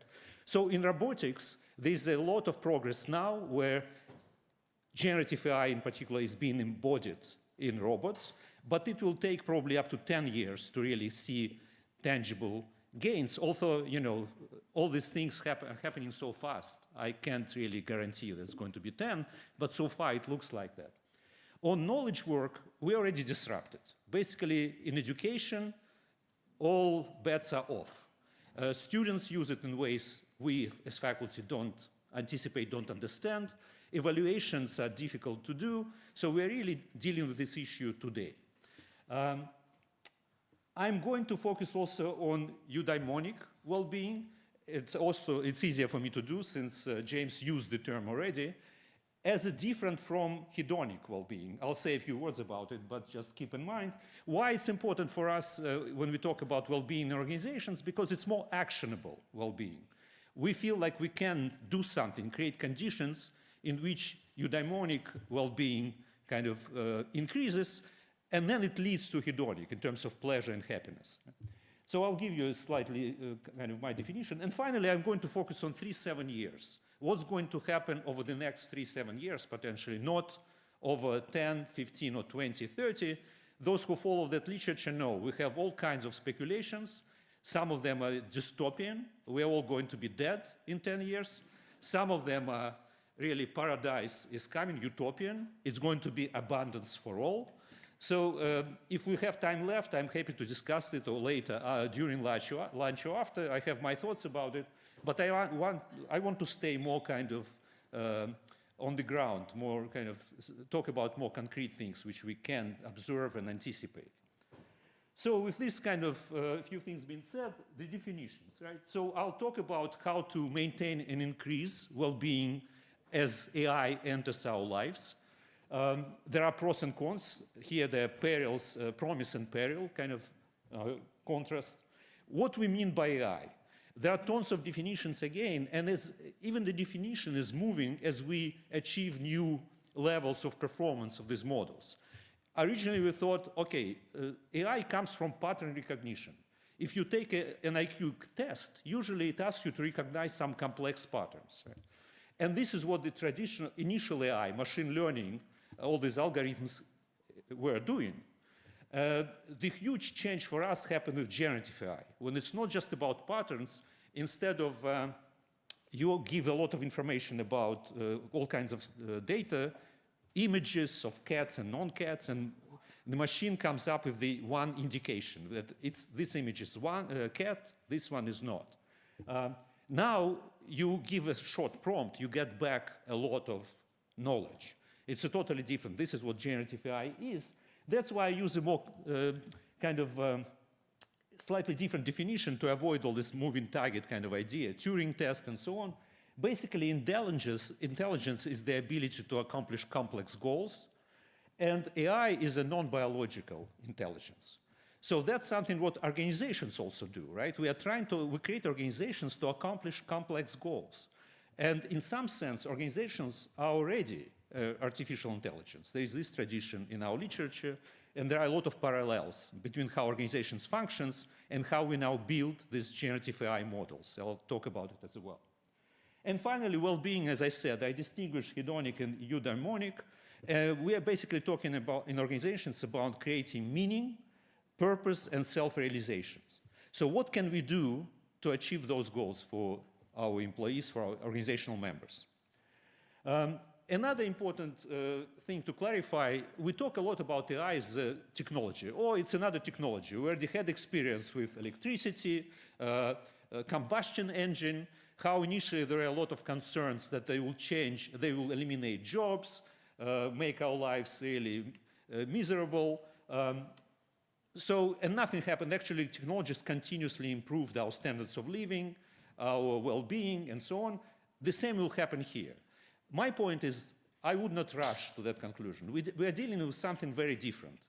If traditional technologies, when they automate our organizational business activities, manufacturing, and so on, we know what we are putting into these machines, right? Standardized input. The machine itself is totally transparent. We know how it operates. And the outcome is expected. We know what we need to receive, and we can measure it and say quality is high, low. Is it performing as is it supposed to perform? Today, we're dealing with something totally different, right? The input is anything, whatever you wish. The transformer, so-called, this is the machinery of these AI models, large language models, is a black box. Even their developers have no idea what they are going to come up with. And now the whole industry emerged of research in positive psychology as well, actually. Even Martin Seligman published a few papers, what these models can do, for example, as therapists, right? So we are totally puzzled by what we see, and we need to do research to understand these models. The output is anything, and the models hallucinate. For us at the Institute for Innovation, hallucination is not a huge problem. Actually, it's not a bug, it's a feature. If you want to be creative and innovative, you need to hallucinate a little bit from time to time, right? So, but overall, we need to be aware that it might cause troubles. And then, as we see now how these developments evolve over the last 3 years, basically, we started with a chatbot, right? It's kind of, it seems more like a tool. You are interacting directly, at least when the output comes out, you can always assess it, evaluate. So that's probably the most closest situation to this kind of traditional technology. But then these things started evolving, right? We can introduce chatbot into teamwork. I do it in my classes, I do it with practitioners. You can take your iPhone, put it next on the table and say, there's a voice function there, now you're a member of our team, let's deliberate together, right? And interesting observations emerge from that. Then you make these chatbots act. Now they can open files, upload files, download files. As you know, many vendors now are experimenting with much more action assigned to these agents. And finally, we already see teams of agents. We recently have done some project that's published in Harvard Business Review where we actually enacted corporate board meetings using just bots. Because, you know, we are thinking about low-level employees that they should be dealing with AI. And even CEOs feel pressure from boards to implement AI and deliver results. We ask boards, why don't you use it? How would you use it? And so first we looked how they do use it. And, you know, some people already started deploying AI. But overall, board members are very senior people. They don't have little time. They are not usually technologically savvy. For them, it's a challenge. So we did this, reviewed and had a lot of focus groups discussing how it can be used. And then we actually trained a team of bots to enact a board meeting, giving them the same exercise we give to, in our classes to aspiring board members and current board members. How to deliberate during the board meeting. And the bots performed, according to experts on governance and according to LLM models, better than humans after some training. So we published this, and we got now a flow of requests from boards to train bots for them, and from entrepreneurs who want to commercialize our technology. So it's kind of a very interesting experience in that sense. So all these things are already happening. We are progressing from just a chatbot talking to you to teams of agents interacting themselves without your intervention. It's already there. And so what happens when we have this kind of situation, first of all, why are we doing this? We want to increase productivity. And productivity can increase exponentially if you get to agents and let them run as they wish. Right? But at the same time, we'll be losing control. And this is what bothers everyone. This is what doesn't let us sleep at night comfortably. So this is this kind of tension between increasing productivity, if you want really exponential gains, and abundance for all, you need to let robots and agents run the show and just step aside. But we are losing control, and then the question of well-being, of course, are we going to be happy in that kind of environment? So that's what we are dealing with. And now, basically, on the well-being side, what I did for this presentation, I looked at all the theories of well-being. There are three important ones in organizational literature. It's on JDR, stands for job demands and resources. SDT, self-determination theory. CORE is conservation of resources. PERMA and REEF, those are positive psychology models of well-being. PERMA comes from Martin Seligman. It stands for positive emotion, engagement, relationship, meaning, and accomplishment, PERMA. And REEF is the name of another researcher who produced his own framework, theoretical framework. What I did here, I looked at all dimensions of well-being which are kind of used and conceptualized and measured in that literature and tested. Some of them are really indicators of well-being. Some of them are conditions for well-being. Some of them are somewhere between. What I tried to do, basically, to look which dimension go across all these different theories. And basically, I highlighted them in red, and this is what I'd like to talk about, to look how AI changes our notion of competence. I combine their competence, mastery, efficacy with personal growth. It's competence now and growth and learning improvement of your competence. Autonomy, perceived control, is another feature of eudaimonia well-being that goes across all these theories. And then relatedness. Relationships, basically it's about being seen in an organization as a contributor. So let's take all these dimensions and look how AI is changing, what kind of dilemmas AI presents in this context. So again, I'm talking about eudaimonic well-being and autonomy, competence, autonomy and relatedness as conditions for creating that kind of well-being in organizations. So to start with competence, it's clear it's about experience of mastery and growth. Definitely, AI gives us new opportunities, right? Knowledge is right there at our fingertips. We immediately get access to whatever theories we want, whatever literature we want. All that will be there. Broader access to expertise, which before maybe even could not access. For students now, one of my colleagues at Berkeley, a quite well-known strategy scholar, trained his own twin already, and kind of is offering it to schools in the US. It's probably not as important, but the schools in developing countries, for example, where they don't have access to our faculty, students can interact with a digital twin of a professor, hear a lecture, be examined. Now we are experimenting with oral exams. I can't do it myself. I hope I get a twin who can examine my students for me. So obviously there are tons of new opportunities how to acquire knowledge and use knowledge. For routine tasks now, we can just delegate them. Sometimes I need to produce a bureaucratic piece of document. I just submit what I need as an input into the model drafts it, I quickly review, it's very easy. Research shows that for doctors these days, usually they need to deal with a lot of record keeping. Now, bots can handle for you interactions with patients.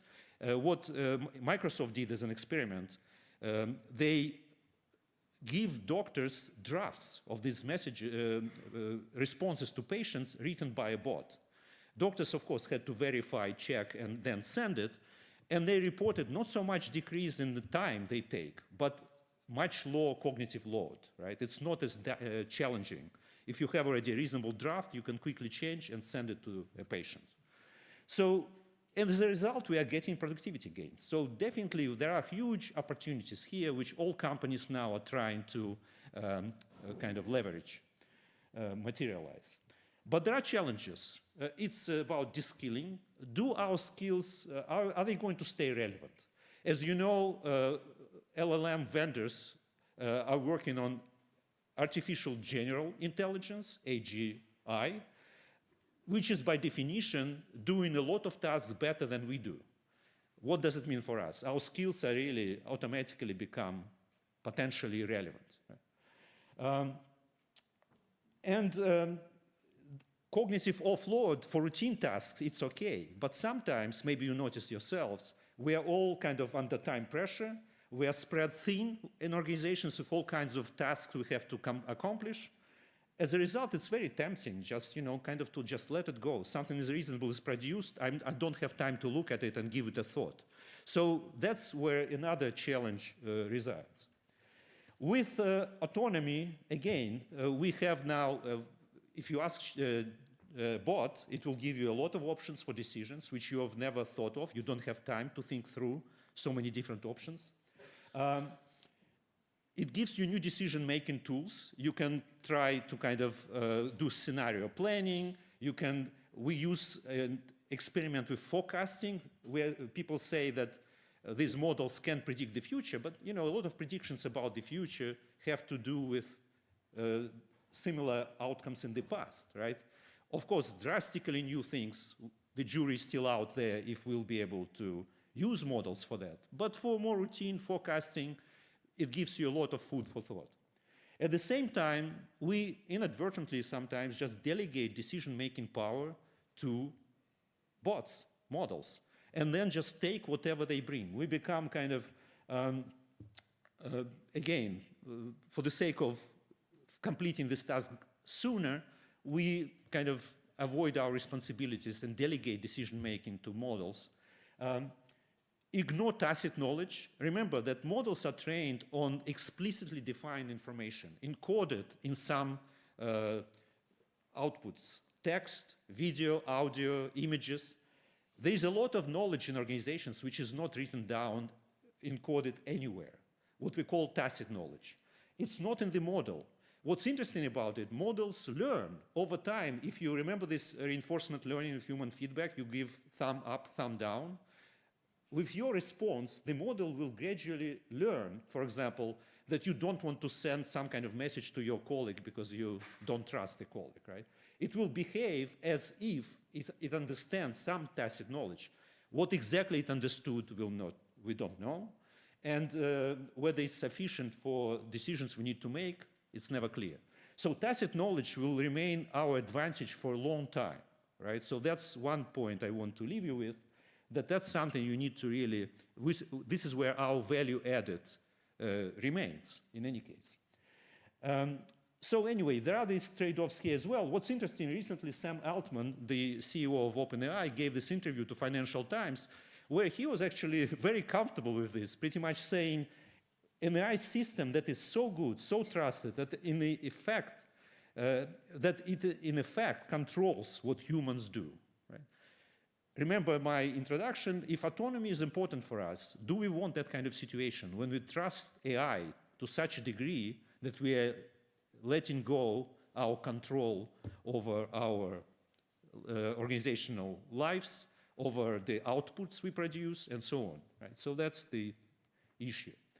I'll skip this because basically it summarizes what I've already said. Finally, relatedness. Again, the idea here is that you want your contribution to be needed, in demand, and valued.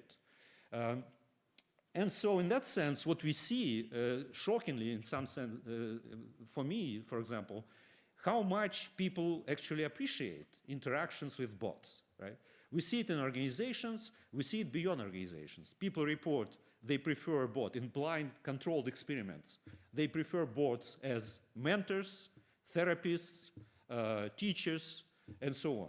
Sometimes it's totally appropriate if people don't have access. Here you can have an access to, let's say, a digital copy of your professor 24/7 as you wish, right? So that's a plus. New forms of coordination and collaboration emerge when you can interact with agents, AI, and humans in different combinations to enhance your capabilities. What we know, for example, that my colleague at Wharton, Ethan Mollick, who maybe you've seen his book, Co-Intelligence, I highly recommend it, he actually published a paper a couple of years ago with the Boston Consulting Group on, they gave consultants these assignments. Some people did these jobs individually, some did, we only delegated that to bots, and some did in combination, humans and bots, and showed that this kind of augmentation of our intelligence is the best outcome.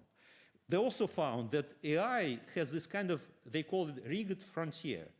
Some things it does very well, you take one step away and suddenly it crashes, right? So we don't know what it does well, what it is not doing so well, or is doing very badly. And you might have noticed when you give a prompt and get an image, you get an image. Then to change that image, they're still struggling to make this technology better, to so we can guide these models towards a better outcome, right? So it's a rigged frontier. It's not very clear what it's doing well, what's not, but it kind of makes it less certain who can contribute what, and what my contribution is going to be valued. We also know from research that actually people are hesitant to report that they produce something using AI to their superiors or to their teammates. And even when managers encourage this, people feel that something is not right. I'm going to be replaced, I'm going to be made obsolete. So there is a lot of anxiety around this.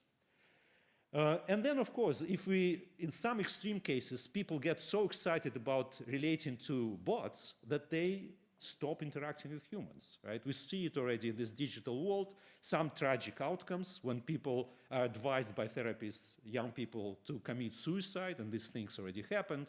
So there is a lot of course, peril here to deal with this. And finally, human contributions become less personalized, right? There's a kind of, everything is interchangeable because we have AI that's going to assist. Again, it creates kind of uncertainty. What am I valued for? What my contribution is? With this in mind, I'd like to give you some idea how these things are now being implemented in organizations and what should be done about it. And I'm kind of curious, I think we have some time, a few minutes to talk, maybe what you think, what you know from your experience. So basically, I made this kind of very simple picture structure, right? When we try now to introduce AI either into a workflow or kind of into a job, usually workflows and jobs consist of specific tasks, right? Here I took, how many? 13 tasks of different kinds, right? These tasks interact with each other with input-output. Output from one task becomes an input to another one. And on this diagram, I presented three kinds of interdependencies we kind of deal with in our organizational literature. At the bottom, it's kind of sequential interdependence, right? When input from one task, output from one task becomes an input to another, right? They go one by one. On the left, it's so-called pooled interdependence when T6 gives input kind of assignment to T7, 8, and 9, then get it back, aggregate, right? It's pooled interdependence. 7, 8, and 9 don't interact with each other. And on the right, we have 4 tasks that you need continuous interaction among all 4. It's kind of deliberation in a group, right? There's an engineer who brings some knowledge, marketing person, product designer, and they all interact trying to create something, right? So, based on these 3 concepts, right, we have so far competence, autonomy, and relatedness. Well, before I get into this, let me tell you, let's assume at the beginning that all these green are agents, AI agents here. And actually, if you look at how now different jobs are automated with AI, one way or another, jobs and workflows, companies do it by task. So remember at the beginning, I started with this idea that we can have AI as a tool if it's really very narrowly defined, right? If you define the input very narrowly, you define the output, exactly what you need, then the model which is doing this can be, so to say, distilled. You need a smaller model, right? You take this big LLM, then distill it from trillions of parameters to 100 billion, for example, a few billions. And then you have more AI as a tool, because now a smaller model can be better understood what it's doing. And so you have more defined input, clearer model, and defined output you can assess, right? So we see now that organizations are taking that path. They don't let agents become universal and run everything they want to run. They actually try to specify a model, distill the model for a specific task, right? It gives us more control, right? And what also we see happening, that companies actually don't trust these agents at all. Basically, like Cisco developed a framework, it calls it 3 T's. It stands for task, tool, and timing. For example, if you want an agent to start doing banking transactions, this is very sensitive stuff. You let an agent into your account, who knows what's going to happen. So you assign a task, a transaction, you define the tool that the agent is going to use to accomplish this transaction, and then you give timing, milliseconds, right? So it goes there, does the transaction, and then it cut off. So they call it a zero trust framework. So we don't trust these agents, right? So we are trying to turn it into technology, more traditional one, with very much define what it's doing.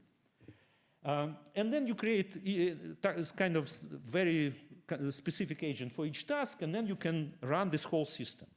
So that's one approach. Assume that it's all done here. But if we want to maintain our competence, autonomy, and relatedness, where would you place people here? Remember, we want to gain productivity, right? But we don't want to lose control, and we don't want to lose our relatedness and competence. So do you have any thoughts, kind of if you refer to this T with the number, which ones are more important? Where would you put people and keep people in which roles here? T1, right? Why? Yeah, it seems like it's our manager, right? Do we want to kind of automate management right now? Paradoxically, you know, I wrote one paper a few years ago before this generative AI fever, when there are some studies done at the earliest stage of machine learning, artificial intelligence. Would you have a leader as a robot leader? And people were very optimistic about it. And people also wanted to replace HR. Like HR, really, like I would rather talk to a bot than to an HR person. So it's kind of interesting. But we definitely, if we talk about managers, and on my next slide, what I'm saying basically, we are all going to become managers to some degree. Only some of us will manage, or people say orchestrate, only agents, and some people will orchestrate and manage both agents and humans, right? And that's where I think that job will be here for us, unless we want, like, kind of extinguish completely ourselves, right? I mean, basically, we need to manage the systems for the sake of control. So T1 is definitely one candidate. Any others? So it speaks to control, autonomy, right? Maybe competence as well, because you're getting all this information from different sources. Any others?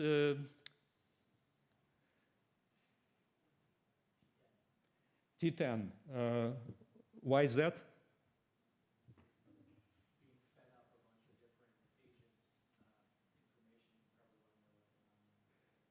So it's connection to T1 kind of, and you control the whole sequence there. I mean, one idea, of course, to control, because this there are so many things happening in that sequence, right? At some point, you need a human in the loop, right? Who can actually figure out that part and then interact. If you deliver to the whole system what you produced, you want some kind of assurance that it's done better. So anyway, I put here, in my way, kind of a couple of highlights. T1 is, of course, makes a lot of sense. Then this T2, you have interactions. By the way, from this team working together, in principle, anyone can be connected, right? Because they're all equivalent in that sense, in terms of autonomy. There's also visibility issue, right? So you can make your contribution, you know, when you make it visible to the rest of the organization, you might want to have human there, right? In T2 and T6 as well, as T10, as Jeff suggested. So anyway, the point here, T13, I highlighted differently because there are areas where it goes back to just competence, right? Can we perform that task adequately with AI? There might be some pretty kind of unnoticeable tasks done by a person who interacts only with one other person in the organization, but it's an expertise, unique expertise, which is necessary and AI cannot yet replace. So based on this criteria of competence, autonomy, and relatedness, you need to assess all these roles. And when you have humans there, before deciding to automate it, you need to think how it changes their parameters based on the role they play in the network of agents and humans, right? So to summarize, there are these multiple roles that people are going to be playing in these new environments with agents present, and agents are already here. They're not working very well. So far, the main criterion for their performance is how much they can do on their own in terms of time. So if you let an agent run on their own for 2 hours, you get problems already right now, right, in general. But shorter tasks, remember timing issue, they can accomplish pretty adequately. More defined tasks with a short time period. So I would say zero trust to AI agents, which we see now in organizations. It speaks to our autonomy primarily, but also to other criteria to some degree. Human in the loop idea. Humans in this case provide tacit knowledge and control for hallucinations and misbehavior. It speaks to competence, enhances our competence and our autonomy. Human AI ensembles, I didn't mention it yet directly. Basically, we see a lot of evidence that even if AI agents can do the task very well, you still want to keep some humans doing the same task. And there are a few reasons for this.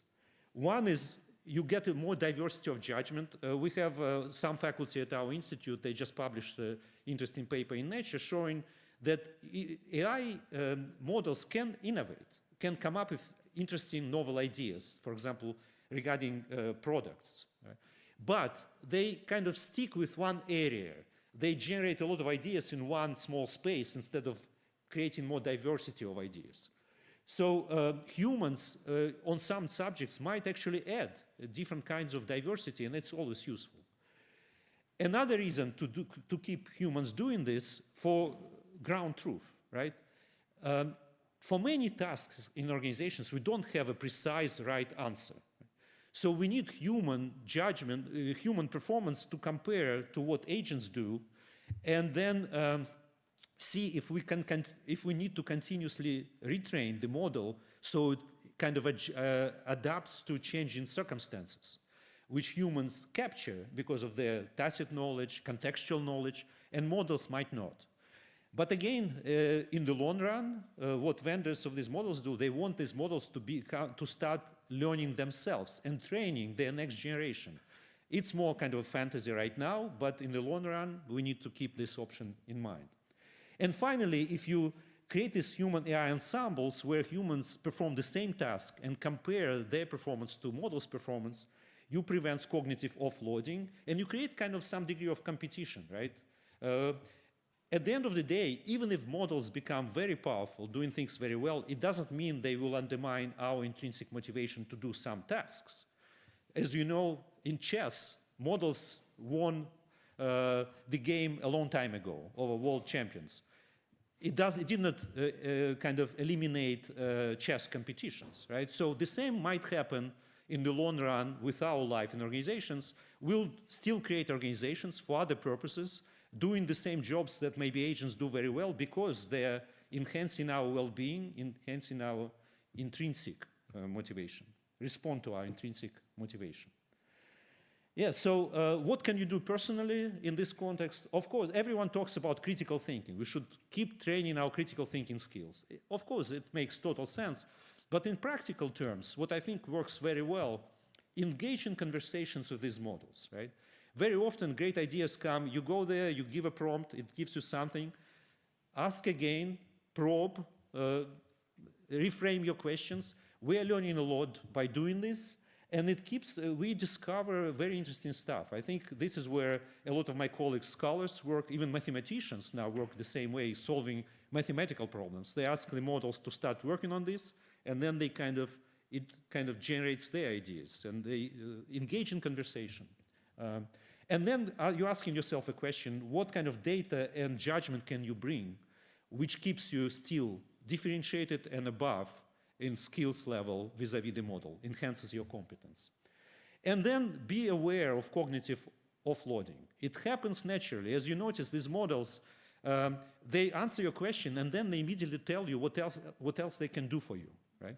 And they praise you all the time. There's this notion of psychophancy, right? How genius you are. You know, you're doing a great job. So what a great idea. So keep it in mind, you know, it has these limitations, and don't follow the path that it opens for you. When I do this exercise again in class, people are like, oh yeah, tell us about this, and tell us, I could do for you, I could create this slide, I could, you know, draft that message, do this, do that. Then you are done, right? Because you are not anymore, you're just taking whatever it gives you, and it's very tempting. And then deliberately retaining this parallel human judgment ensembles is very important as well. So then I'll leave you with this. Thank you very much. I'm around and happy to talk to you more about this.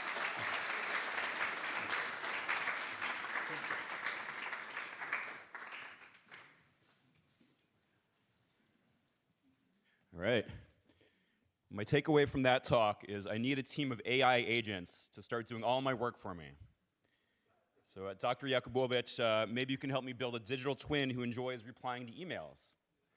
Well, we'll talk after. All right.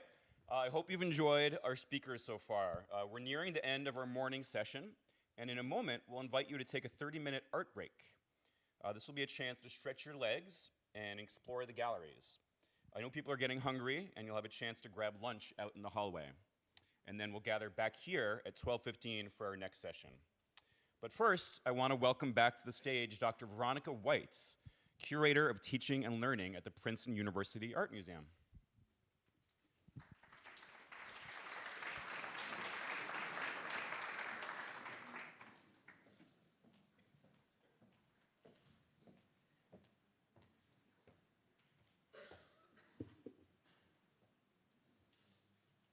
And the slide clicker is here.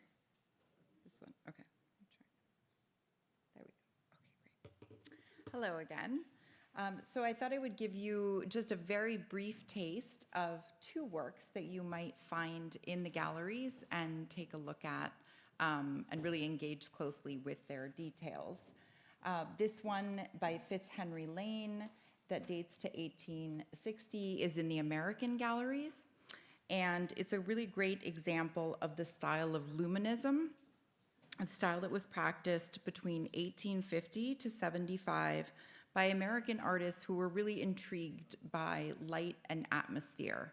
And they were, they had a kind of spiritual approach to nature that was also related to the philosophical writings of Ralph Waldo Emerson. Lane was well known for his harbor scenes, and many of them show a kind of everyday event of people sort of doing the tasks they have to do, going to work. But he rarely tackled the subject of fog, and that's probably because fog is very difficult to paint. But here he really did it in an incredible manner. We can see the sun is just peeking through the fog, kind of like this morning, actually, in Princeton, and reflecting off the water and coming toward the viewer as we're looking at the painting. If you look at this in person, I would encourage you to really look at the way he's painted those highlights in the water and the movement of the water as you're standing in front of it. And then there's also a wonderful detail of the reflection of the red costume of the man who's standing in the boat. So these are details that I think are really well appreciated in person.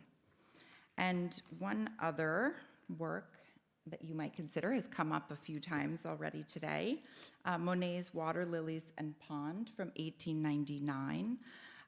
This is his full impressionist style, And when he had his garden in Giverny, where he was painting the water lilies in this Japanese-influenced bridge, and when he was also very intrigued by creating series of paintings that captured different effects of light.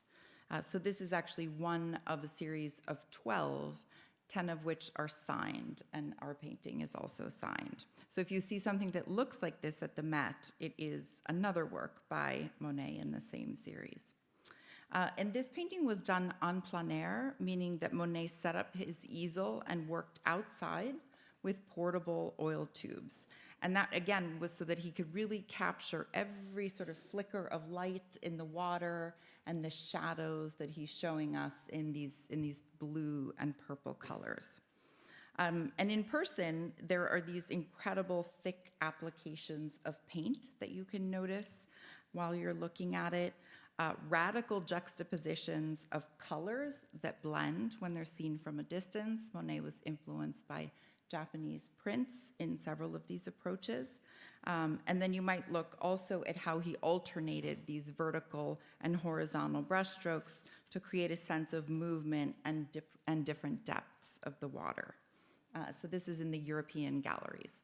But there are numerous other wonderful things to find and engage, and I would just encourage you to kind of look closely at any detail or part of a work that really intrigues you so that you can connect with it and then maybe connect with someone else when you're discussing it and remembering it. And happy lunch, too.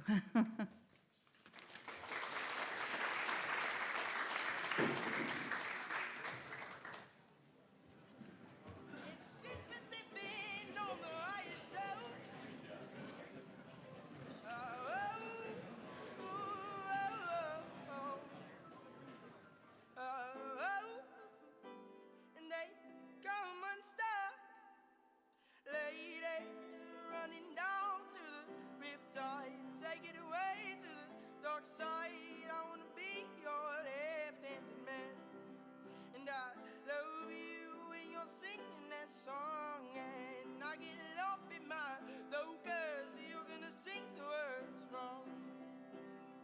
And I just wanna know if you're gonna stay. And I just gotta know. And I can't have it any other way. I swear she's destined for the screen. Closest thing to Michelle Pfeiffer that you've ever seen. No, lady running down to the riptide. Take it away to the dark side. I wanna be your left-handed man. Love you when you're singing that song. And I get up in my throat 'cause you're gonna sing the words wrong. Lady running down to the riptide. Take it away to the dark side. I wanna be your left-handed man. I love you when you're singing that song. And I get up in my throat 'cause you're gonna sing the words wrong.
Mm-hmm.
Welcome back.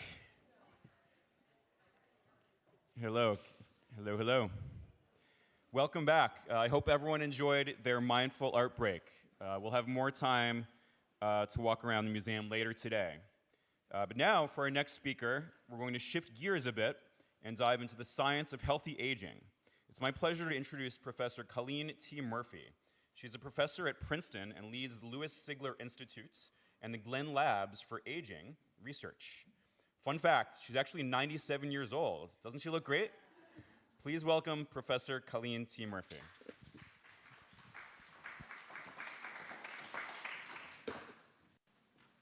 All right. Well, first I want to thank the organizers for inviting me to this fascinating symposium. It's been really interesting. So what I'm going to tell you today is mostly based on a book that I wrote. So my lab, I'm going to tell you a little bit about the research that I do. I'm going to sprinkle it in, but really for the most part, because I taught a class at Princeton where we covered the gamut of the biology of aging, it led me to write this book and how we age. And so I'm going to tell you some stories about the entire field of aging. So by no means I'm trying to take credit for all the work that other people have done.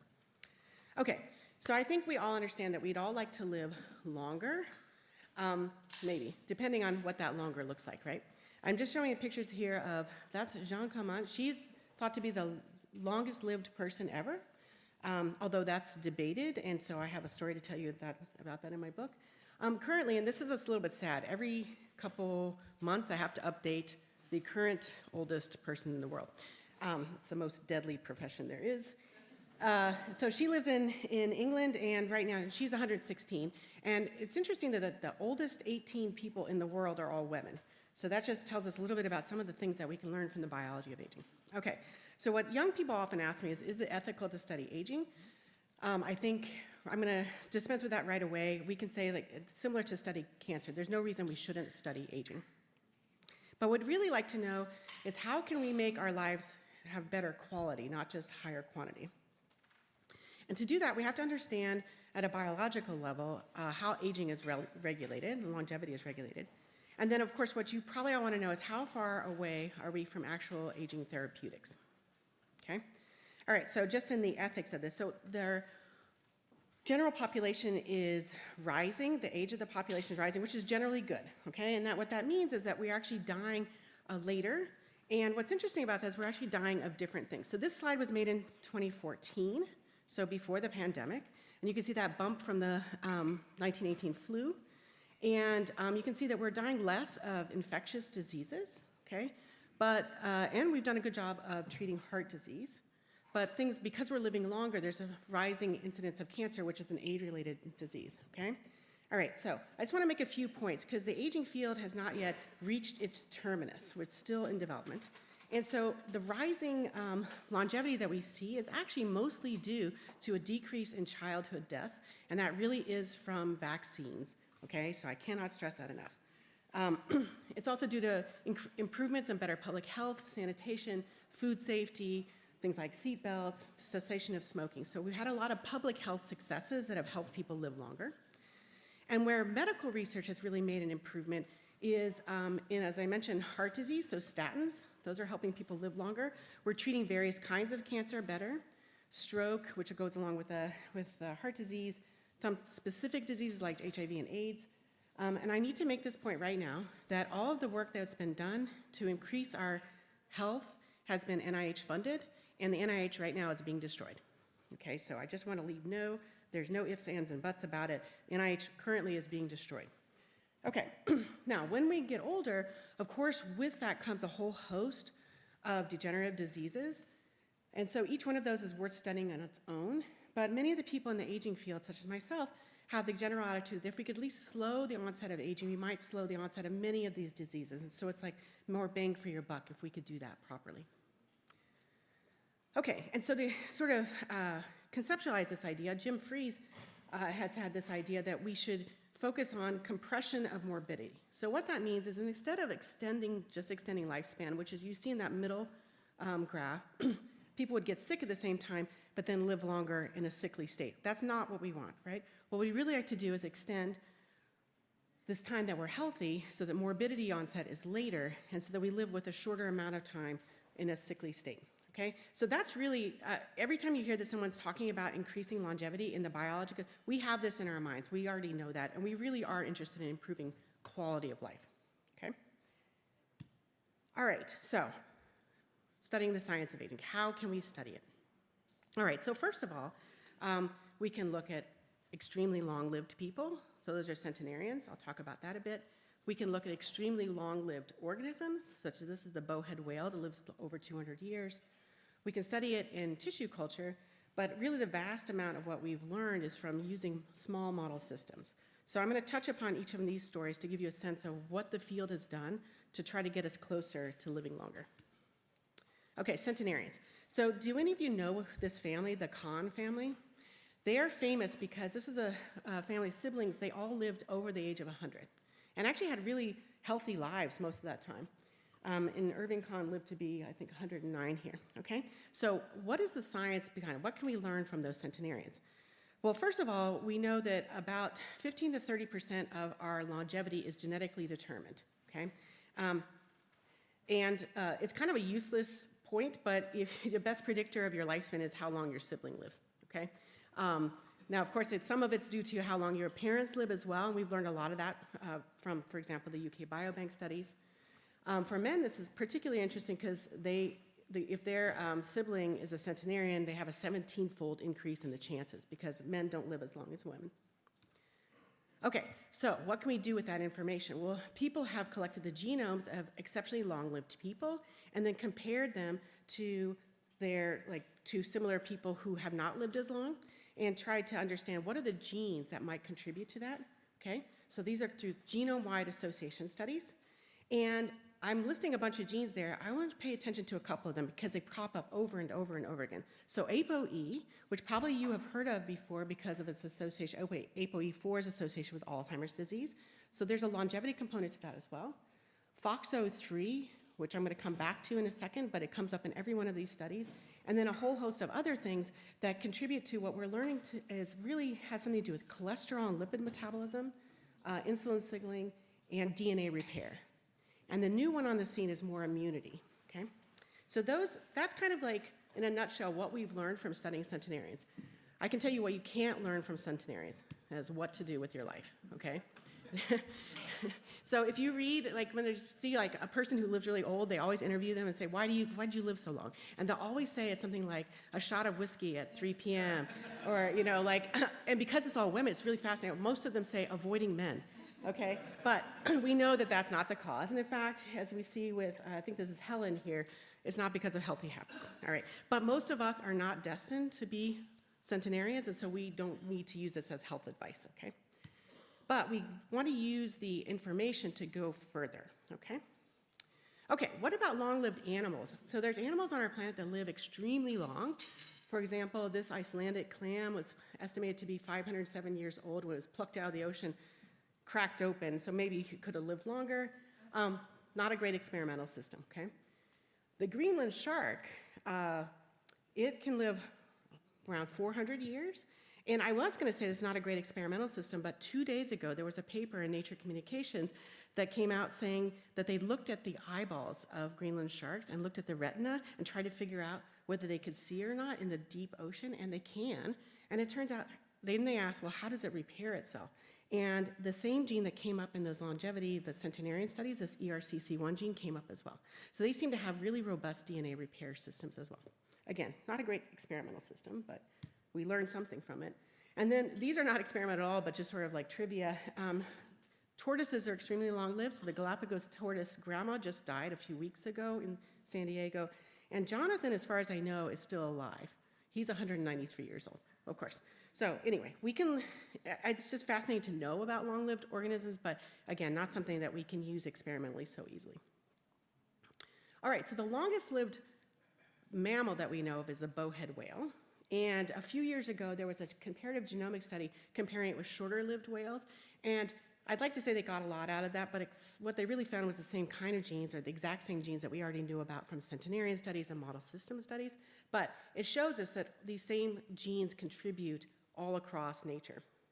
Now, this past year, a few months ago, Vera Gorbanova's lab came out with a paper showing that, again, DNA repair was really crucial to the bowhead whale's survival. And interestingly, these animals are long-lived, but they appear to not have the incidence of cancer that we see. So we hope that we can do something like taking that protein, that CRBP, and actually saying, well, can we make something that's like that that would treat us as well? So that's kind of the goal of using that information. Okay, so there's another concept in the aging field called the longevity quotient. And so all of you have seen examples. You know that like elephants live much longer than us. So as animals get bigger, they have longer lifespans in general. And you know that within dogs, for example, big dogs live shorter lives than small dogs, okay? And we know some of the biological reasoning that comes back to that insulin signaling pathway. But what scientists are really interested in are these animals that are really off the scale. They have a much longer lifespan than all the other animals that are the same size. And so some examples of that are bats. So this tiny little bat can live to be more than 40 years old, all right? So it's not really an experimental system, so we don't exactly know why they can do this. Some of it's thought to be due to evolutionary reasons that, for example, if you can fly, you can escape your predators. If you hibernate, you have lower metabolism, so that cold, kind of like low metabolism concept. But I think that has not totally been solved yet. But you've probably heard of naked mole rats, because yeah, these are crazy, ugly little animals that live in these sort of tunnels, and they're very strange. They're eusocial. They have a queen and that colony, and so they're kind of like bizarre animals, but they do live exceptionally long, more than 30 or 40 years. And there have been a number of papers that have shown some of the reasons that they might do that. For example, they produce more of this hyaluron, I can't even pronounce it, HA, which actually makes their skin more flexible, and you've probably actually seen it in some of your skin products as well. They have longer telomeres, and just recently this year, a paper came out showing that they, again, have better DNA repair. So we're getting kind of some themes of what we could do better biologically to live longer. Okay, but I will argue that that's kind of for me, I think a lot of those things are really cool, but if you're looking at getting the most out of your NIH dollars, I wouldn't go this way. This is not where I like to work. I think what we learn the most from are small model systems. And these are things that actually sound weird when you read about them in the news, but we've learned a ton from them, okay? And so they're the organisms that are to the left here. They live only days to weeks, and then we can use that information to apply to us, okay? So if you look over here, that we have single-celled organisms, I would say that's kind of limited. And so where we like to work is here. So C. elegans I'm going to tell you more about that, but they're a small nematode. They're about 1 millimeter long. They look like a piece of lint if you don't look at through the microscope. They're multicellular, they're a eukaryote, and remarkably, almost 80% of their genes have a homolog in us, okay? We like this because that means you can do an experiment on a very short time scale, and if you find something, it might have relevance to us, and that's kind of the regime of science I like to work in. I have some other favorites. My new favorite up here is killifish. The African turquoise killifish is a fish that lives in these ephemeral ponds in Africa. You know, they dry up and then they come back during the wet season, and they only live for 4 months. And so this is a vertebrate, so what's found in killifish is super relevant for us. And so I'm going to tell you a few stories from each one of those. Okay, so how can we use these model systems to discover longevity genes and pathways? And I'm putting this as a question because you might take it for granted now, but for example, like 20 or 30 years ago, it was still debated whether we'd learn anything from these organisms, and it's actually turned out to be extremely rich in information. Okay, so I mentioned C. elegans. So it's really tiny. We can grow millions of them at a time. They grow from an egg to an adult in only 2 days, and then they live for 3 weeks, okay? And we wouldn't care if it wasn't so interesting what happens when they age. Okay, so you see those two on the right, those are only a couple weeks old, and they already look like anyone in this room. If I gave you a microscope, you'd be able to tell me which one is young and which one's old, okay? And so it's really easy to start working on aging in there, all right? So I'm just gonna bring this, hopefully this will work. So I'm gonna show you what these animals look like. So they swim around, they crawl around on a plate of bacteria, because that's what we feed them in the lab. And you can see most of its tissues. This is a transparent organism, so this helps us look at it. I'm going to tell you about a mutant called DAF2, okay? This mutant, on the same, like early adulthood, it looks exactly the same, and you'd have a hard time telling me which one was which, right? So it's obviously doesn't have any problems, right? If you came back to that plate in 2 weeks, the normal worms look like this, okay? So it's sad, right? It's like becoming progressively paralyzed, kind of fat, not moving so well. And in fact, actually, I mean, this movie is a little bit long just to impress upon you that animal's still alive. But here we have some animals where the one on the right's clearly alive, and the one on the left, we'd have to poke it to see if it's alive, okay? So within 2 weeks, these animals have already degraded so much. They've already died. The mutant, though, which is called DAF2, looks like this, okay? Right, this is what you want to be. You want to be DAF2, okay? So, and actually my postdoctoral advisor, Cynthia Kenyon, discovered this in 1993. At the time, it was funny, she couldn't get anyone in her lab to work on this project, so she did most of the work herself. Okay, all right, so that mutant not only looks young and healthy, but it lives twice as long. And I apologize for the name, it's a worm-specific kind of thing. But anyway, it turns out later when it was cloned, it turns out to regulate, it's actually the insulin receptor. Okay, so as soon as you hear insulin, you're like, okay, you know, that's not such a weird worm thing. We also had that. And in fact, those centenarian studies have picked out genes in this entire insulin signaling pathway, including, remember I told you about, I mentioned FOXO? FOXO is the gene that the insulin receptor controls, okay? So if you don't have FOXO, so we'd say this and teach you a little basic genetics. So a mutant of DAF2 lives long because its normal function is to block longevity. If you take away DAF16, now it has a normal or short lifespan. So its job is to promote longevity. So we're really interested in that FOXO DAF16, okay? And it turns out that's what's called a transcription factor. So this is a protein that comes to the DNA and it tells you which genes to turn on, okay? So my work long ago, really long ago now, was to actually build microarrays and then figure out what those genes are that turn on. And so what I found was that there's a whole host of genes that all make sense. It's basically like if you had an orchestra, like these are all the players, DAF16 is the conductor, right? So it turns on everything that would help a cell live a long time. It's not just one thing. And this, if you learn nothing else from my talk, there's not one silver bullet. Like this turns on a whole bunch of things that help the animal live long. And it does it pretty much by saying, I can either do stress response or growth and development. I can't do both. And so it's a toggle switch between those two.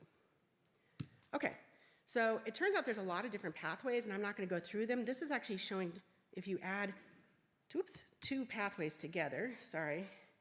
This was an experiment done by a colleague in Cynthia's lab. These worms are 144 days old. Okay, so this is equivalent to a 500-year-old human. I don't think we can directly translate any of these things, but it tells you that there's more than one way to get there, and if you start adding these pathways together, it could be really beneficial. Okay, this is a pathway probably most of you have heard of, dietary restriction. And the reason for that is because, you know, that's been shown to extend lifespan and improve health outcomes in basically every model system ever tested. I don't think we really know in humans how it works, but it would be weird to conclude it does something different. Okay, so shown on the left, these are rhesus macaques, and there was a 40-year-long study that was done where comparing dietary restricted animals to controls, all right? And so it's clear that they do much better in all kinds of metrics, all right? So why do we want to know this? Well, the real reason we want to know this is how can we mimic this? Actually, I don't think everybody wants to do dietary restriction, but if we can find ways, the molecular ways to mimic this, that would be great, okay? And so just to emphasize this point, even in C. elegans, there's a lot of different ways to starve them or treat them with intermittent fasting or do different things, and they all have different molecular pathways, but they all extend longevity. So what way we like to think about this is gives us a ton of therapeutic targets that we could potentially intervene in. Okay, so I've told you a little bit about, there's many more. I don't want to go on for like 7 hours about all the things we found. But we can ask then, how can we measure aging? All right, because we all know aging when we see it, but are there quantitative metrics, all right? And so here's an example. We can tell, for example, how many of you recognize this woman? This was very famous when I was a kid. And the photographer went back and found the same woman only 17 years later, and she looked very aged. So there's extrinsic factors that really affect how we age, which I think we've touched on a little bit here today. But what do we do about, how can we measure actual aging, right? So we want to measure biological rather than chronological age. And really good biomarkers would be predictive, right? They tell you what's going to happen later. And you could use them then to assess whether the intervention that you're trying actually works or not. That would be wonderful to know. Oh, shoot. sorry, I changed the slide earlier because I wanted to make sure that I added that we actually have really good metrics now for a few things, and that's what some of the wearable data are showing us. Okay, so and you all know this, but I'm going to go on and we're going to talk a little bit about what can you learn from biological samples. Oh yeah, there it is. Okay. All right. So let me back up and say first, gerontologists have been interested in this problem for a long time. So this is a study from 1994 where they showed, and it's actually a test that's used quite often now. It's really basic. It's just asking how healthy is the patient by doing this simple activities. So can you get this patient to stand up several times? Can they balance on one foot? And then what's their maximum gait, okay? All right, and so this is really good, accurate prediction, but of course this is something you would only do with really elderly patients, and most of us want to do it something much earlier in life, right? Okay, and so we want to get to that, but we actually want to know the molecular mechanisms involved as well, and so what we want to do is back up, not look at humans, but in fact in these model systems, okay? And so years ago, we had this idea, can we do something similar in worms? Okay, so we can't really obviously do chair stands or balance testing in C. elegans, but we can measure how fast they can go. And so what we did was, and this is in collaboration with Hong-Gil Nam's lab, we simply took worms, they're growing, they're happy on that bacteria, we take them off, put them on a plate where they have to now look for food, and we videotape them, we film them for 30 seconds, and from that what we discovered was, it's not their average speed that changes dramatically with age, it is their maximum speed. And so what that told us then is, well, to test the predictability of that, what we did was you took day 9 worms. Okay, so day 9 worms, they all look the same on a plate. And then we separated them by how fast their maximum velocity was. And when we did that, this completely predicted how long those animals would live. Okay, so we can see that animals with high maximum velocity lived many days longer than the ones with low maximum velocity. Okay, so in some ways that seems to make sense, right? By the time we did this work, everybody thought that you would never be able to find a predictor, especially one that you couldn't obviously see. Okay, so we're really excited about that. And then, it's 10 years later, and I'm very excited about this study. This is a study in those African killifish, which wasn't even a system back when we did our work 10 years ago. But Anne Brené's lab at Stanford has developed this, and I'm very excited. The 2 first authors on this paper, Claire Bredbrook and Ravi Nath, are going to be new professors in our department soon.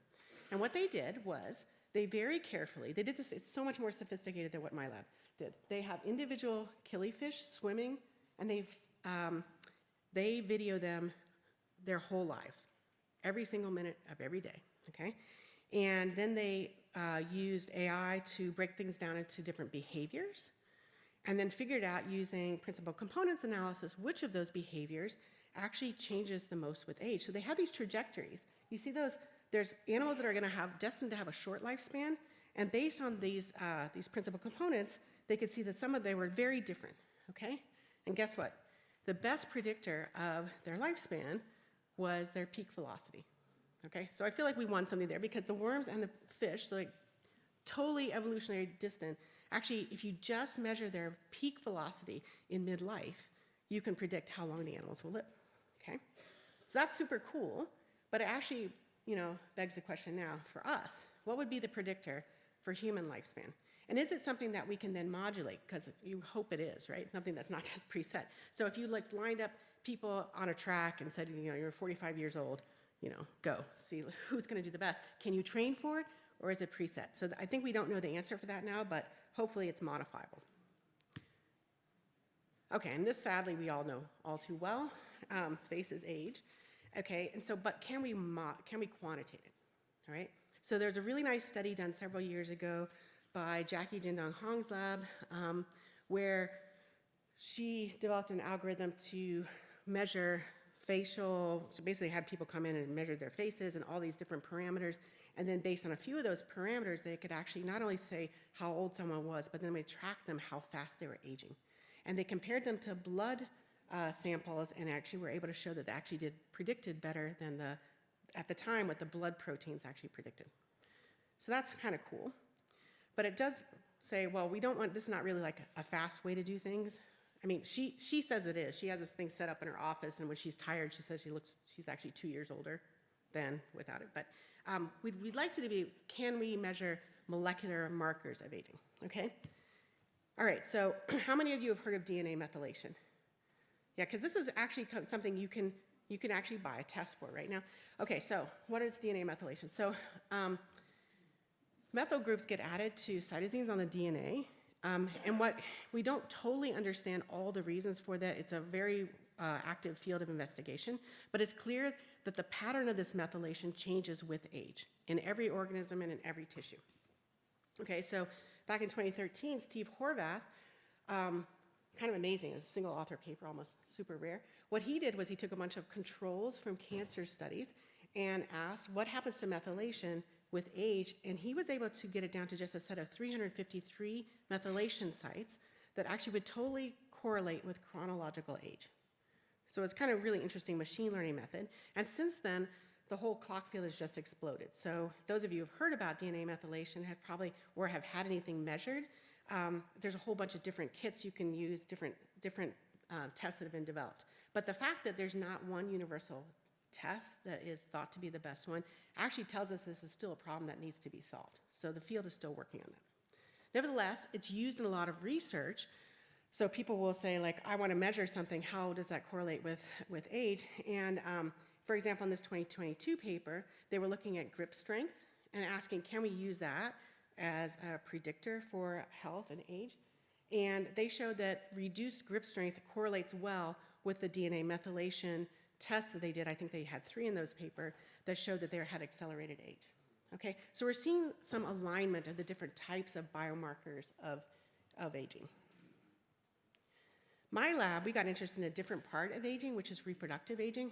So actually the first aging phenotype that humans have. And I just want to point out, you know, there's this rise in infertility and miscarriage with age starting in the mid-30s, early 30s. And this is totally separate from menopause. And reproductive aging and menopause get used interchangeably very often. And there's a 10 to 15 year gap between these. So I think that's part of we don't have enough research on this, and you can tell because if people wouldn't use these interchangeably normally by any other process.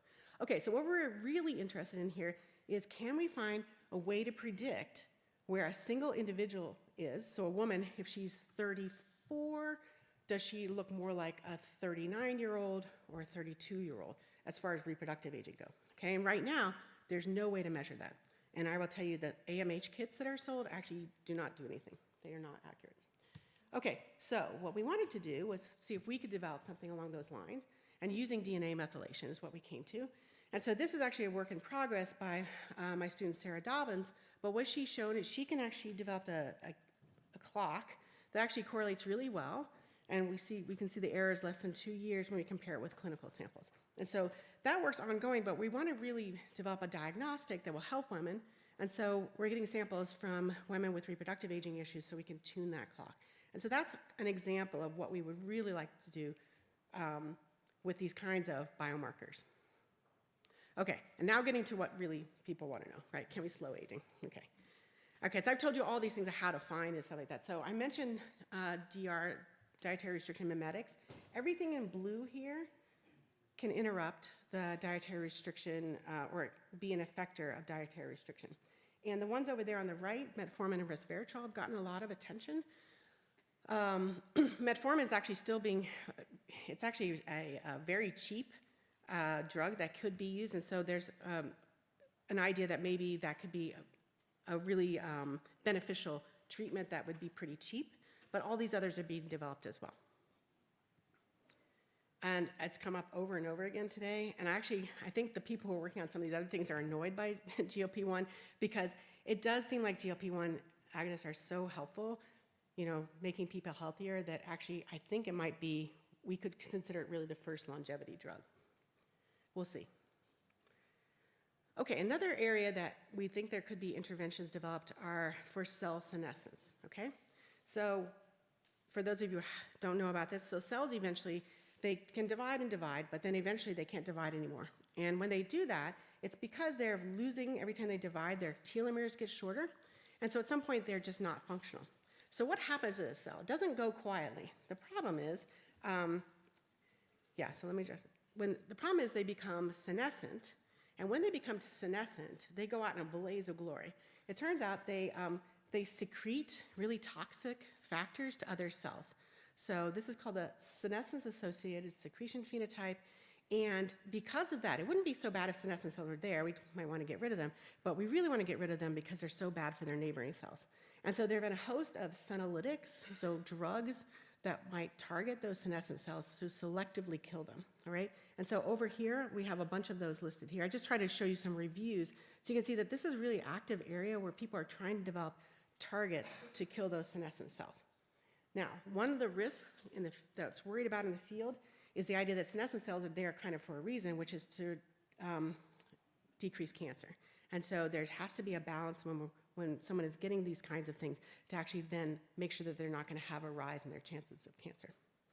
But senolytics and senomorphs are actually really very promising for some specific types of senescent cells.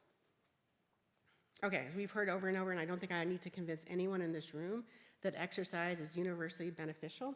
And so this is just a quantification. This is kind of an old paper, but it's just showing that our members of a runners club, compared to their non-running spouses, et cetera, actually had significant delays in the onset of all kinds of disease.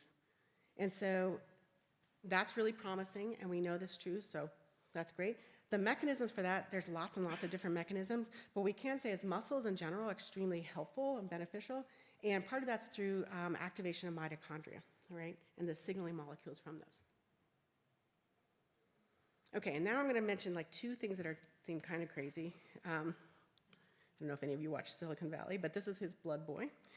All right, so parabiosis. All right, so heterochronic parabiosis was a crazy thing that actually developed for a totally different reason back in the 1890s, and it didn't work.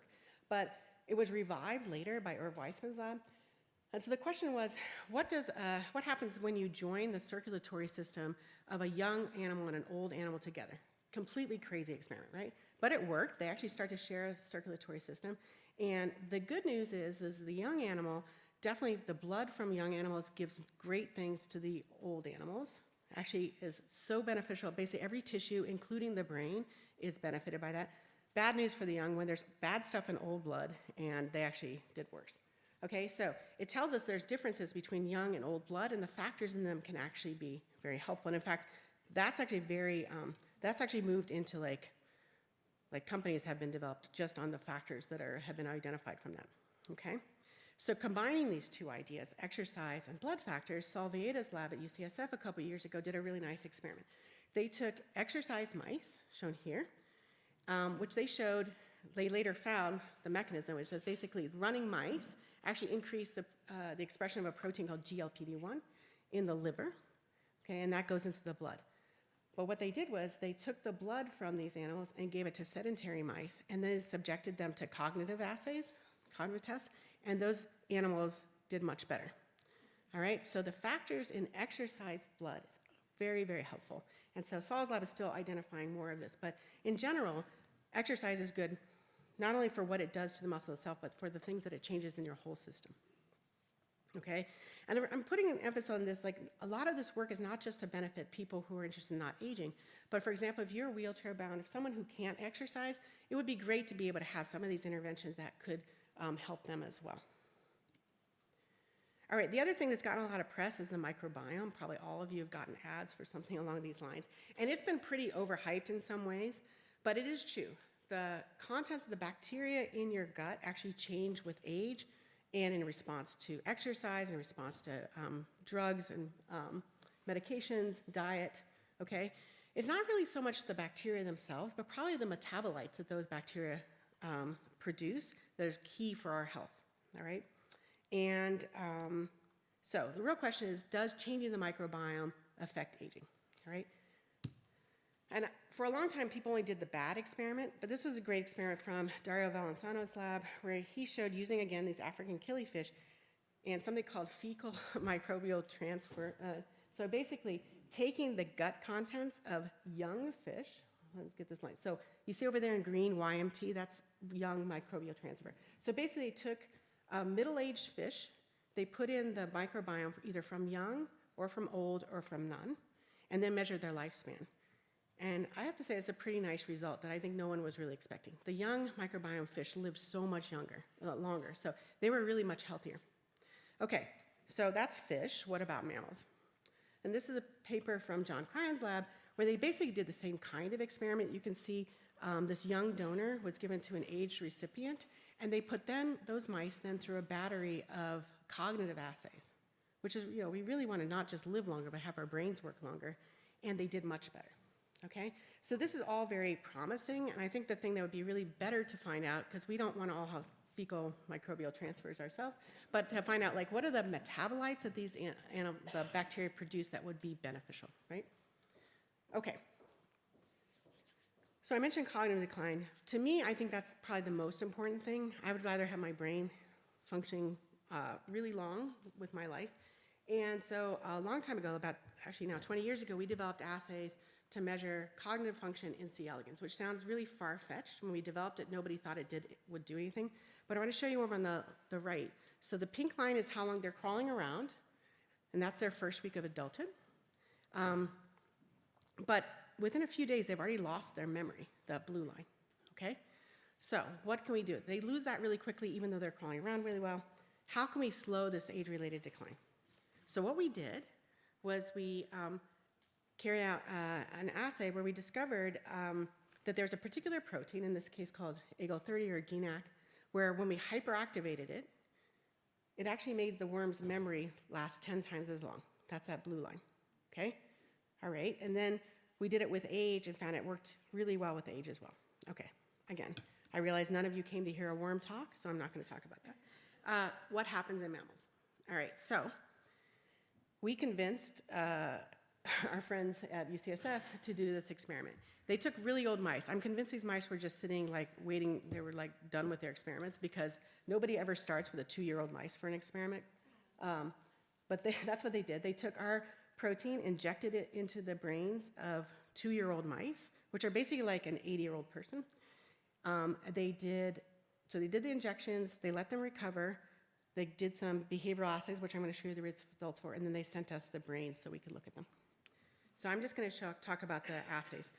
So remarkably, I'm still stunned by this result. They do so much better. This is one assay where the mice actually spend more time if it's a novel object, but when they get old, they don't care. And this over here is when they have to learn how to escape from a maze. And you can see over there on the right that they make fewer errors in the animals that got this GNAC in them.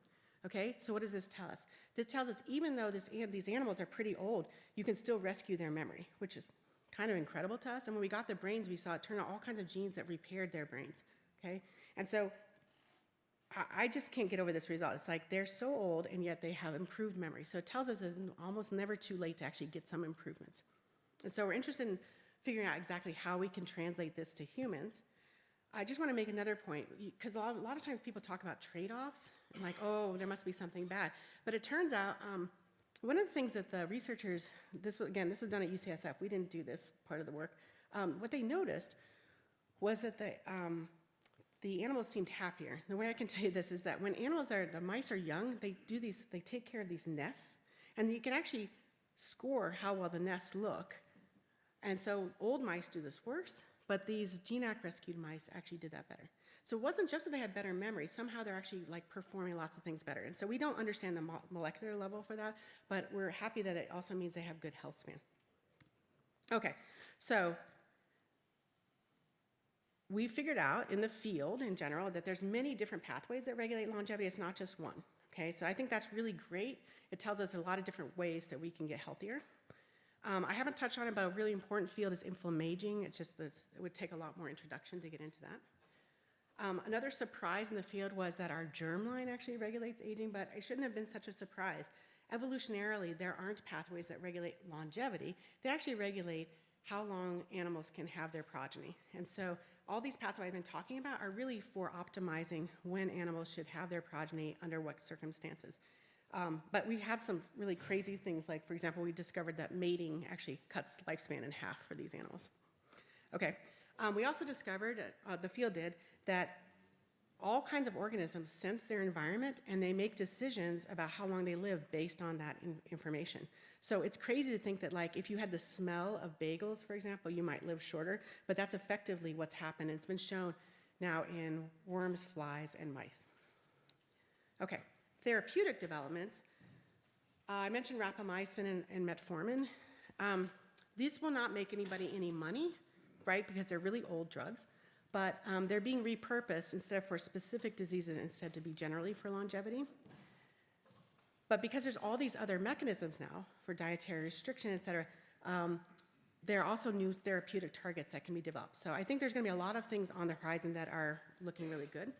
And I mentioned a whole host of things that could be developed into new therapeutics, okay? So I want to just let you know, we're not at the end of aging research. We're just still discovering things that could be turned into therapeutics that could help people. And again, making this point that longevity biotechs, they're really thriving. They're doing really well. They're developing all these things, and I think eventually this will come to a drugstore near you. But we wouldn't have any of this if we didn't have the NIH. That, you know, every longevity biotech is built on dozens of years of NIH-funded research. Okay, so what are the challenges in the field? Well, I think we found a lot of things that will help general metabolic health and longevity, but and there's specific work on neurodegeneration. But normal cognitive aging has been a little bit ignored, and we need to fund that more, and we need to understand that better. I think we don't really know what the after effects of COVID-19 will be, and it's possible that in about 20 years we're going to see an increase in neurodegenerative disorders, so I really hope that we'll have figured out a lot of this fast. Maternal and reproductive health has generally been ignored, both for maternal mortality and also later on in life, menopause and the effects of menopause and aging. And so that's an area where we could do much better in the whole scientific field.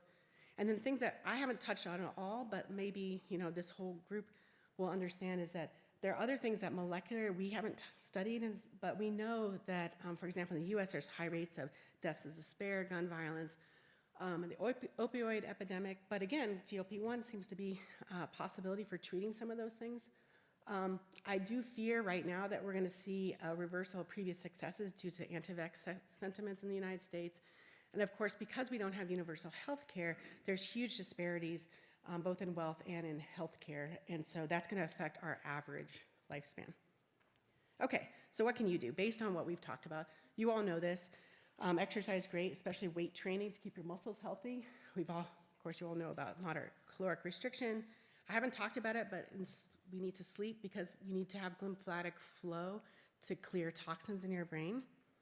And I just want to show you a piece of data because I think it's like really been bad this past year. You should get these vaccines. If you're over 50, you should definitely get shingles. And this is a paper that came out last year that demonstrates this really in a stark fashion. So in Wales, they, in 2013, they told their population that people over the age of 80 were not eligible for the shingles vaccine. People under the age of 80 were eligible. And this scale is on the scale of weeks, not years. So you can see from 0, that was the date. They did a 7-year retrospective study or prospective study, and they showed that that there was a huge difference in the rate of new dementia diagnoses. Okay, so in the people who did not get the shingles vaccine, it was way, way higher than in the people who did. All right. And so there's been an interesting theme that's been coming up over and over again with the viruses that have gotten into our systems, that in our brain, that if we can keep those from reactivating and keep our immune system from responding, then we'll probably reduce the rate of dementia. And this has been shown to be true also for flu. For flu. So anyway, it was a really striking result, so I think that you should definitely get vaccinated. Okay. So I've told you a ton of different things. Longevity mechanisms are really highly conserved from invertebrates all the way to humans. Hasn't come from research that was obvious, so a lot of scientists doing crazy experiments discovered a lot of these things. But a lot of them are going to be able to develop into drugs. There are things that we wouldn't have expected, so it's really hard to go backward and say, I knew this would have happened, but I think we can just let scientists study what they wanted to study, and they'll find these crazy things. And these not only will help people who are getting older and suffering from age-related diseases, but I really hope that some of them will be used for helping people who suffer from diseases earlier in life, because that's another thing. And finally, the human side of this is we need to make sure that there's better equity in healthcare and how we distribute these medicines. And I mentioned climate change because, to be honest, if you're going to live to be 150, you need a planet to live on. And so we really need to pay attention to that as well. But that's not my field of research. Okay, so that's it. And I just wanted to thank the people in my lab who did some of the work I told you about and some of our funding. And I have a lot more stories to tell that I published a couple years ago through Princeton University Press if you're interested in any of that. Thank you.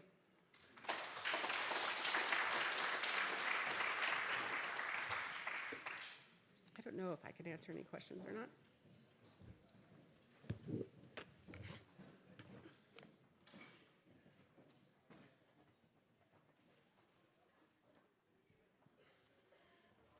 Okay, thank you, Professor Murphy. It's fascinating research. I'm told if your lab does find a way to reverse aging, I'm told you'll be invited back here in the year 2096. So we're all looking forward to that. For our next session, we're going to zoom out from cells and genes and explore the world of music, words, and emotion.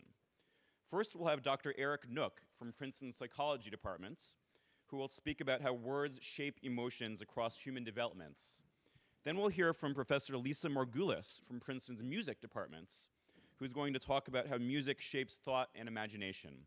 Please join me in welcoming Lisa Margulis and Eric Nook.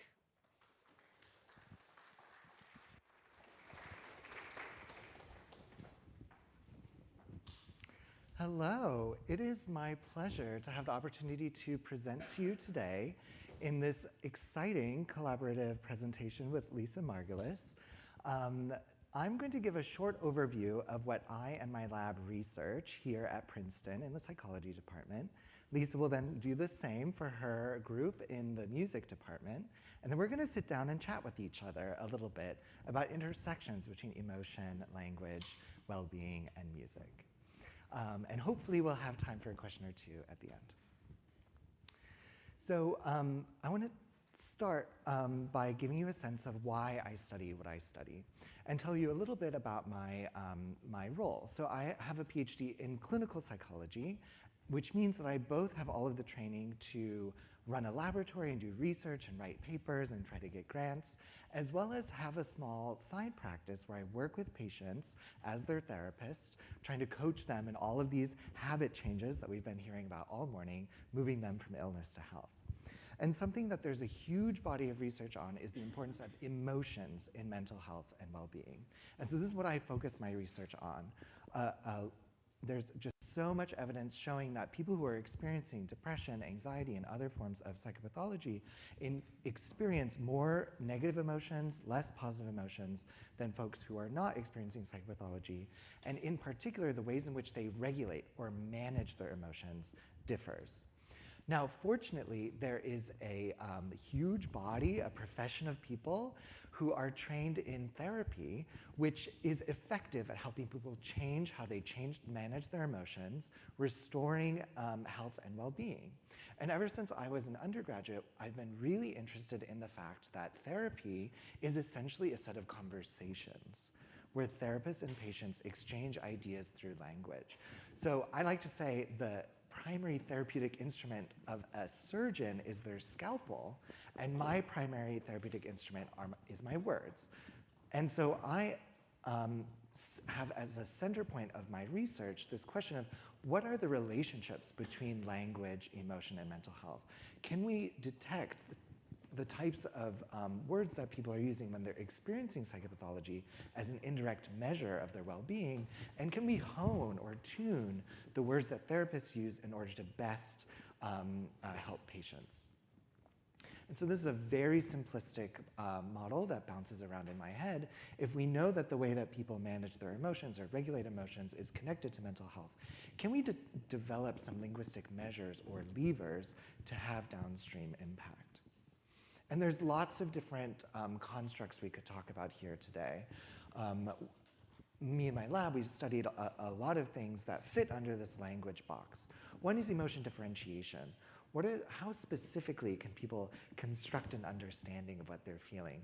calling what they're feeling frustration rather than annoyance, rather than lumping all negative emotions into one category. Alexithymia, alexos, having no words, thymos for your feelings. This difficulty even describing or reflecting on what you're feeling using your words. This has been strongly associated with psychopathology, and some work in my lab and with colleagues has shown that as you get older, actually you become more alexithymic, and that's mediating the emergence of psychopathology. What about naming your emotions, giving labels to what you're feeling? How does that change your ability to regulate your emotions? And finally, in some recent work with my postdoc, Razia Sahi, we found that merely narrating your reinterpretations of negative experiences out loud helps you regulate your emotions better than thinking them quietly in your head. So there's many points of evidence that language shapes what we feel and how we're doing psychologically. But I want to go kind of into a deep dive on some of our research on linguistic distancing, and I'll define that for you next. So there's many strategies people can use to change or regulate their emotions. One is called psychological distancing. And this involves trying to make yourself feel better about something by imagining it as a little bit more separate from yourself. And this is actually, I think, something we've encouraged people in our lives to do without even knowing it. So if somebody comes to you experiencing a heightened negative state, you might tell them, whoa, whoa, whoa, let's take a step back. Let's give it some time. Or if they're in a conflict with someone else, you really need to give that person some space.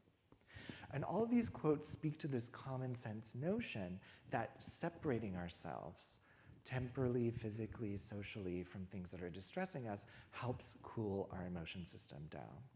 But they also are organized around these three different dimensions of psychological distance that Yakov Trope and others have shown are really connected in our mind. So this research suggests that the same neural and linguistic code that represents shifts along a physical dimension are also used to represent shifts across time and social networks. And to give you a flavor for this, we say that we're closer and we feel closer to Boston than we do to Berlin. But we also say we're closer to some people than others, and we feel closer to some times than others. And there's really interesting evidence at the neural and behavioral level showing that these three dimensions are collapsed in our mind. But why am I telling you about psychological distance? It's because there's actually linguistic cues that give us a sense of whether people are paying attention and talking about things that are close to them versus more psychologically removed. In particular, what pronouns are people using? If they're using the words I, me, mine, or my, they're using first-person singular pronouns. They're attending to themselves in that moment, and talking about other pronouns means that their focus has separated from themselves. And similarly, verb tense gives you a sense of whether people are focusing on the now or a different time and place. And interestingly, use of these two word classes are highly correlated in written and spoken text. You can tell whether people are focused on an imminent self, here, and now topic, or instead are distanced in their perspective. And so you can measure, by summing up these different word types, a measure of psychological distance. So there's the underlying theory, right? So if you can regulate emotions by imagining yourself as more distanced from things, could you accomplish that merely by changing the words that people are using? So could getting people to shift their verbs and pronouns away from themselves in the present moment induce more cooler emotions in them? And so this is one study that I investigated in grad school, and this gives you a sense also of how affective scientists like myself, people who study emotions, do their work. We presented people with a series of negative images, and we had them write about those images before telling us how bad they felt on 7-point scales. But crucially, I manipulated what kind of language they were using along those three dimensions that I just told you about. So every participant had both close and far images, but we manipulated for one group of participants, they were to write as if the image was happening physically close to them when they saw the word here, or physically far away when they saw not here. Social distancing participants had a more subtle instruction, use the word I for some images and don't use the word I for others. Temporal distancing participants manipulated verb use, present tense or not present tense verbs. And what was interesting to find is across all three of these different conditions, using more distance, sorry, the formatting seems to have been jumbled, more distance language is correlated with less negative affect. You can help people feel better about something merely by telling them to not refer to themselves or the present tense. And this is something we've replicated in independent work. So we have our first result here. Telling people to distance language can downregulate negative affect, inducing a more distanced construal. What about the reverse? If you're telling people, I want you to reinterpret images to make yourself feel better about them, do they spontaneously distance their language? If so, we would have this measure, a verbal measure, of how well they're regulating emotions. And so in this study, we reversed the paradigm. Everyone saw images and were either told to respond naturally, write about this image as you would without changing how you feel. For some of the images, though, they were instructed to reinterpret the image. Ha ha ha, my friends are playing a trick on me by putting some plastic bugs on my pizza. How hilarious. Versus a control condition. And what we find here is that people feel better when you ask them to engage in reappraisal. But what was more interesting to me is that people spontaneously shifted their language, such that when people were reappraising, they stopped talking about themselves and the present tense and instead used pronouns to refer to other people and verbs to refer to other times. So there's a spontaneous shift in perspective that is evidenced in people's language. And in fact, there's a relationship between these two graphs here. You can correlate the extent to which people are down-regulating negative emotions by the extent to which they are increasing linguistic distance. And this is a relationship that we found over and over and over again. So these are, these are different effect sizes here showing the correlation that I have plotted here. And what you can see is consistency across each of these different studies where greater linguistic distancing is correlated with better emotion regulation success. The small bars here that you see at the end, though, are studies conducted by my grad student, Claire Whiting, where in a much more naturalistic setting, during the day, we had 1,500 high school students do a reappraisal exercise on a stressful thought they were having. And we again find the relationship, but the effect size really shrinks. Okay, so we found this bidirectional relationship between language and emotion regulation, but what we all want to know is, what does this mean for mental health? So I was fortunate enough to partner with an app called Talkspace, which provides real therapy with real therapists, but they do it all over text message. And so on this platform now, we can get transcripts we got transcripts from almost 6,500 people, and we are analyzing the relationships between language and mental health symptoms. For all of the analyses, I held out a validation data set in order to replicate each of my results. And just to give you a sense of what goes on in this app, people can message with their therapist whenever they want, but they also complete symptom inventories every 3 weeks. And so I can look at the language clients are using in each of these month-by-month bins and use it to predict the symptoms that they report at the end of that month. And what we find is consistent relationships such that symptoms go down over treatment, and this is tracking with increased linguistic distance over time. And there's both a between subjects and within subjects relationship between language and mental health. On months when participants used more distanced language, they reported fewer depression and anxiety symptoms at the end of that month. We've recently extended this research. It is nice to get all of the set up with innovations that AI can provide. So my postdoc Razia and my colleague Nathaniel Daw, as well as his postdoc Mustafa, recently published a paper asking whether large language models might be better able to estimate this underlying construct of psychological distance rather than these really kind of simplistic measures that just look at counts of verbs and pronouns. And so we asked a large language model to essentially act like a smart research assistant who's just really fast and to code every single text message in this data set that client sent in terms of how distanced the client seemed to be.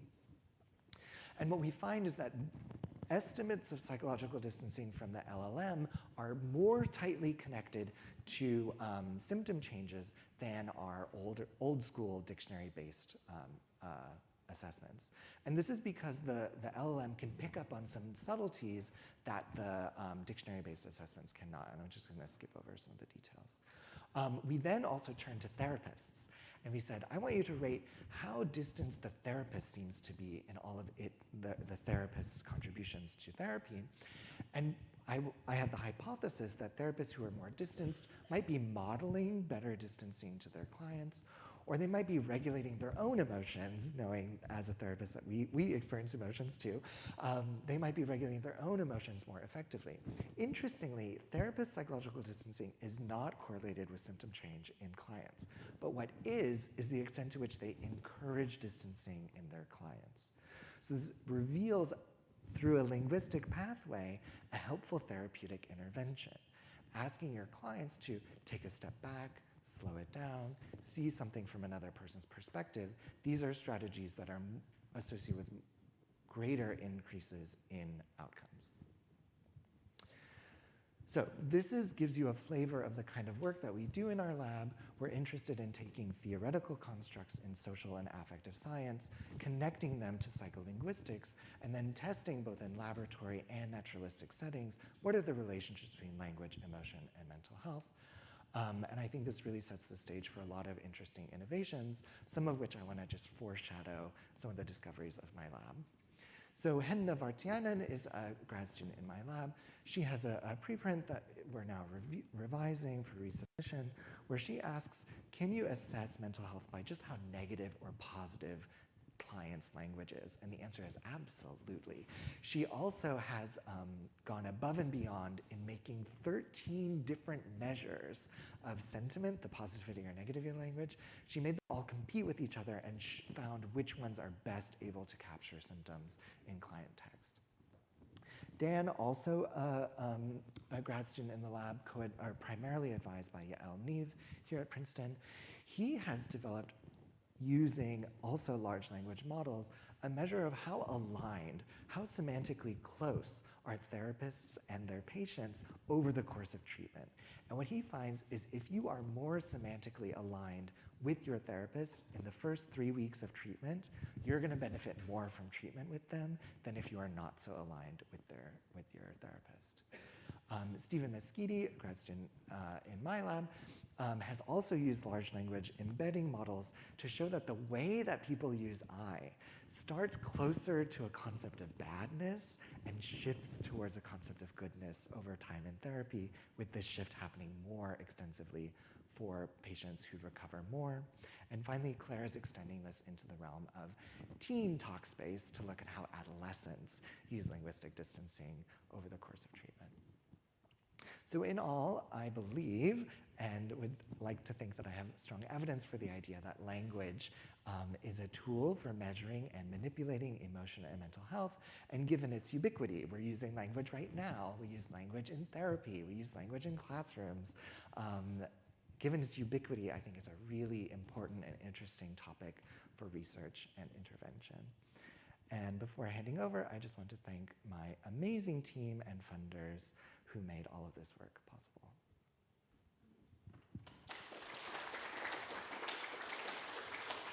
Thank you. And I'll hand over to Lisa. Thank you so much. So I'm coming to you from the Department of Music here at Princeton. We're housed in a building just the other side of Prospect Gardens, which you'll see if you come out the Art Museum, sort of look toward Washington Road. And we're really purposefully interdisciplinary space on campus where people who are interested in the arts and the humanities and the sciences come together to answer questions about the role of music in people's lives. And this is a watercolor that one of our graduate students, Madeline Cushion, painted of the view out to the gardens from our space.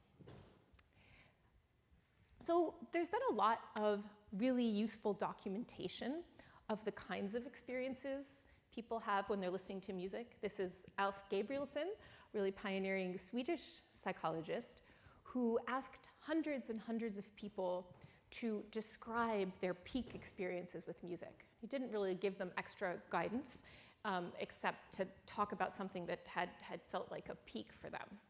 Then he looked through all of their responses to try to find commonalities. And I'm just going to post a couple of them here.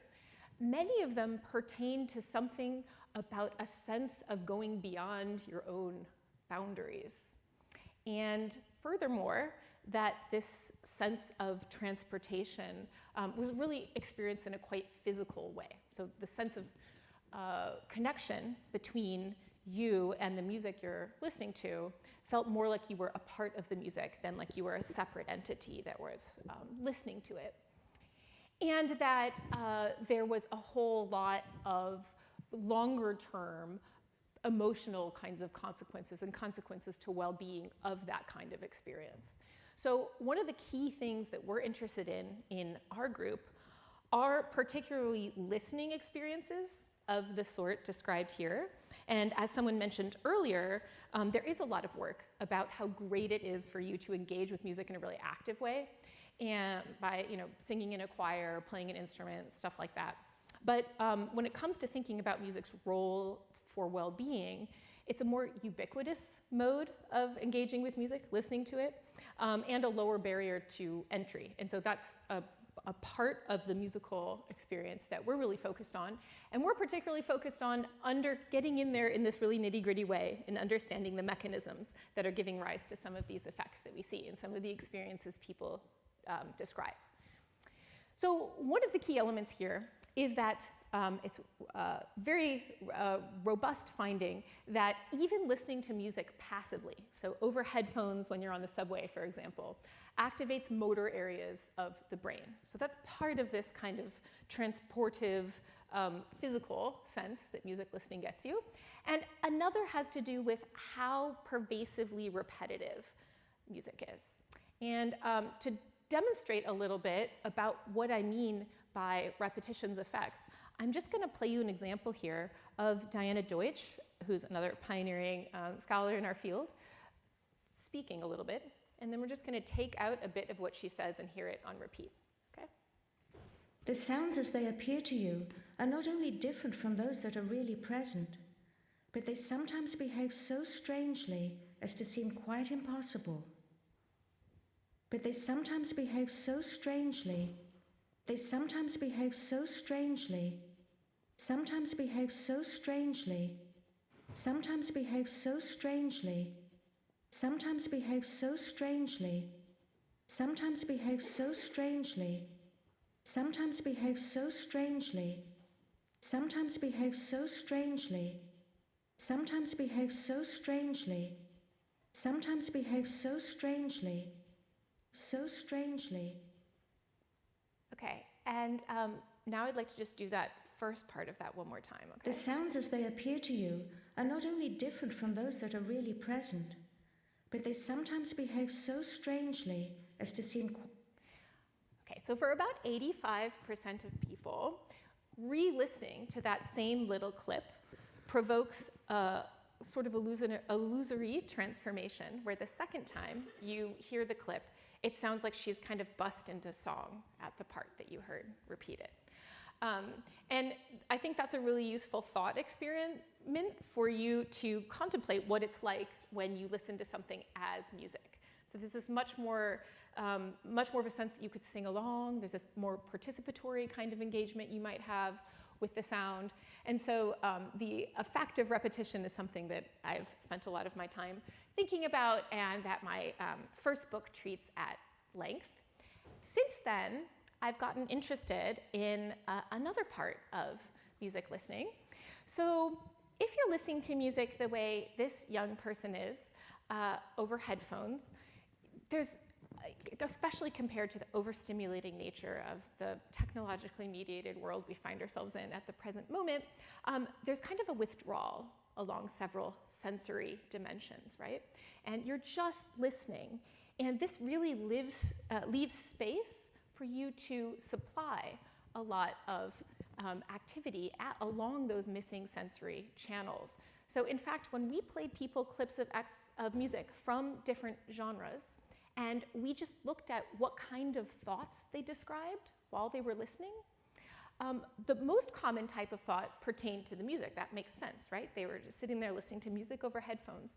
But if you combine the other kinds of responses they had, they're far more common than actually thinking overtly about the music.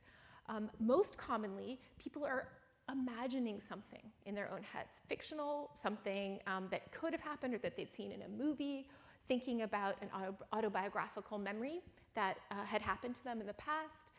And collectively, we describe these kinds of responses as music-induced spontaneous thought or MIST. And that is the topic that I've been focusing on in the last couple of years.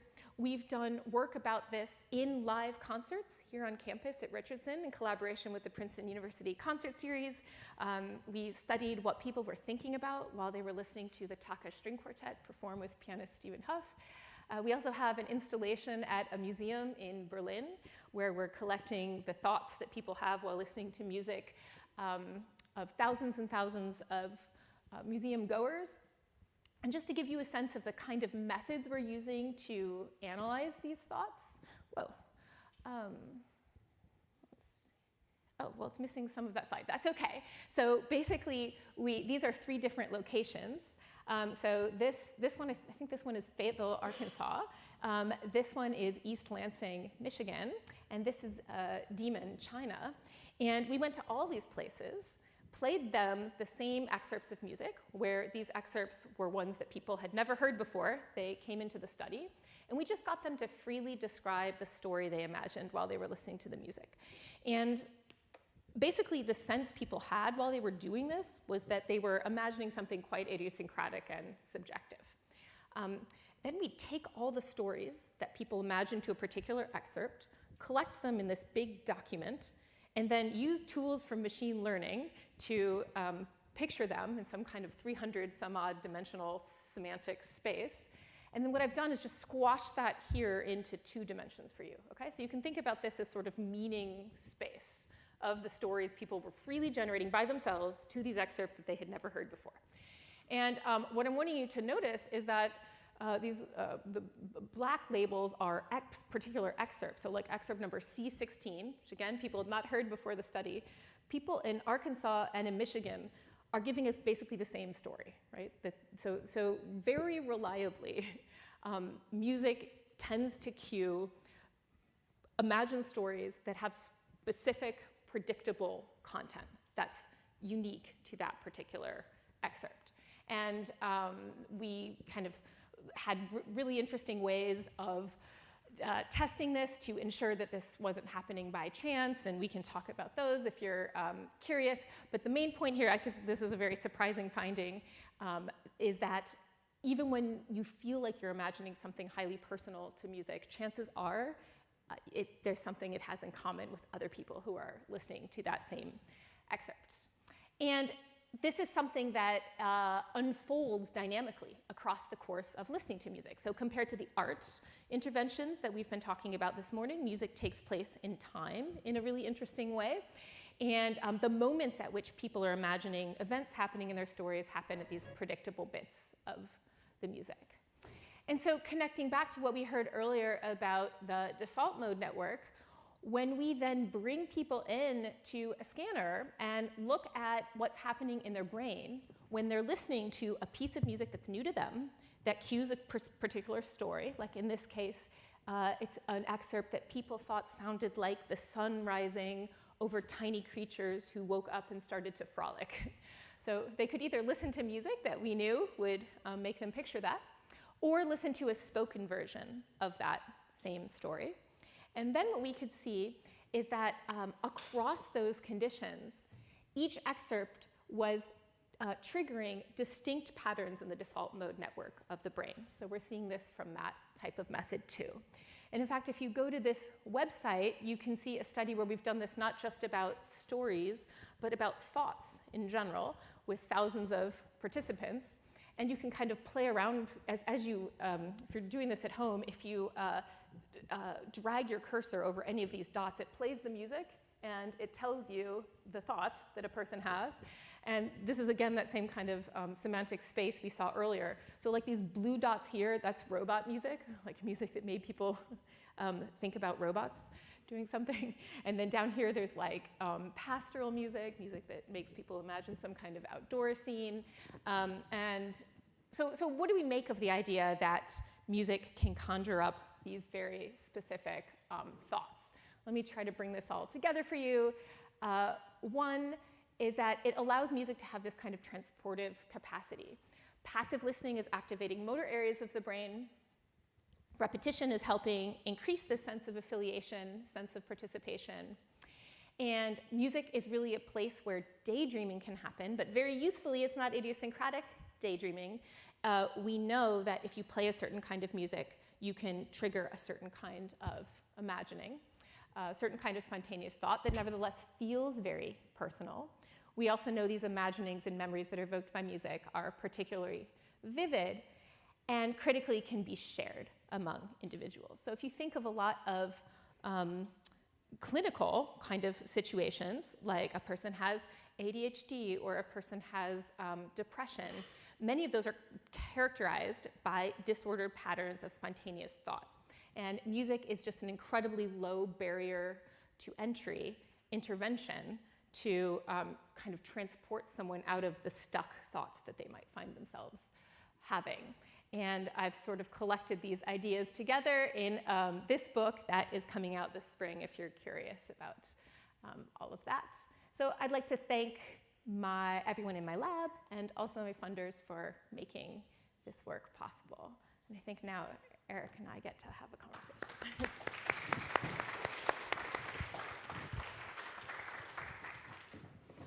Now, I'd love to sit here so I can keep an eye on time. So I'd love to pick up where you left off about connecting with the theme of this conference around the art of well-being. So our job is in the next few minutes to brainstorm some ways or directions in which our interests intersect. And it seems to me you were talking about the ways in which music can constrain cognition, which I think is a really interesting idea. But in hearing your presentation, another aspect of intersection is around transportation, dilation of a sense of self. And I would love to hear your thoughts about what that might have to do with well-being, insofar as can music really be a tool for helping us cope or change how we're feeling because it gets us to think beyond ourselves or to put ourselves in someone else's shoes or connect with somebody else's story or something like that. Exactly. I think that's where it could be really interesting to follow up on some of the work that we've heard about here today, where looking at a painting enhances a person's ability to empathize and imagine themselves in a different kind of circumstance. So if you think about music's extra temporal power to make this feel very subjectively, viscerally present in your own body, that's sort of a next level way to maybe harness some of these benefits on a very short time scale. I love that, and the embodiment is so interesting. Is there any evidence that it can be too much? Like, yeah, do you have a thought on that? So that's a great question. All of the things that I've sort of talked about today as potential positive things could be harnessed for the opposite purpose, right? So you've probably read about cases where music has been used to really some kind of really dark purpose, right? This actually, I used to teach at a really large state university where students in one of my classes started telling me that part of like a hazing ritual that had happened to them in some fraternity had to do with like being administered again and again the same Taylor Swift song. And I was like, wait, that's really interesting. I want to write about that. And they like scattered and never told me another word about it. But like it can be a really powerfully negative, experience. You gotta shake it off. Yeah. Thanks. Thank you.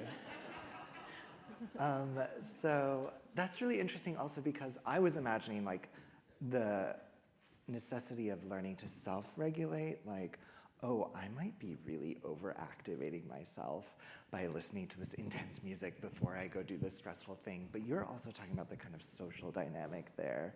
Yeah, but I mean, it is, people do knowingly use music as a mood regulation device. And that's something that people studied really well over the pandemic. We saw a little bit of research about that presented earlier. And so anytime you're kind of, gonna go out for the evening, so teenagers have told me that they'll like turn on music, like hype up music to start feeling really awesome and like self-confident before going out for the night, right? Same thing when you're gonna go for a run. Or interestingly, when people are really sad, they'll sometimes purposefully listen to sad music, paradoxically, to make themselves feel better. So there are all these kinds of interesting ways that people very consciously approach music in the terms that we've been talking about. I wanted to plug, actually, you set that up nicely. Our lab is launching a study on this specific concept of using emotions, or using music to induce certain emotions, whether they be positive or negative. And so if you are interested in participating in a study, you can email our lab at lemolab@princeton.edu, L-E-M-O lab. We take participants from all over the country because we're building on a lot of research on this topic of using emotion to connect sometimes with negative, using music to connect with negative emotions, particularly for some instrumental goal. And we're really interested in how age factors in. So are teenagers doing this more or less than adults? Yeah, and I think for especially teenagers who might not feel comfortable with the linguistic kind of interventions that you were talking about, music feels like a very natural and safe and okay way to engage with their own emotional life. Yeah. It's interesting that as you age, the kinds of memories that crop up in response to music are disproportionately from your adolescence. That's one of the reasons people have looked at music so carefully in the case of dementia. Is because the kinds of memories you can bring up with music are often from a very self-defining period in a way that's quite useful. That's fascinating. One other intersection point that I was thinking about was lyrics, right? Like, which is literally language and music and emotion. And I'm just curious, are there like any big takeaways from the research on lyrics? Do they aid with transportation or connection or narrative formation?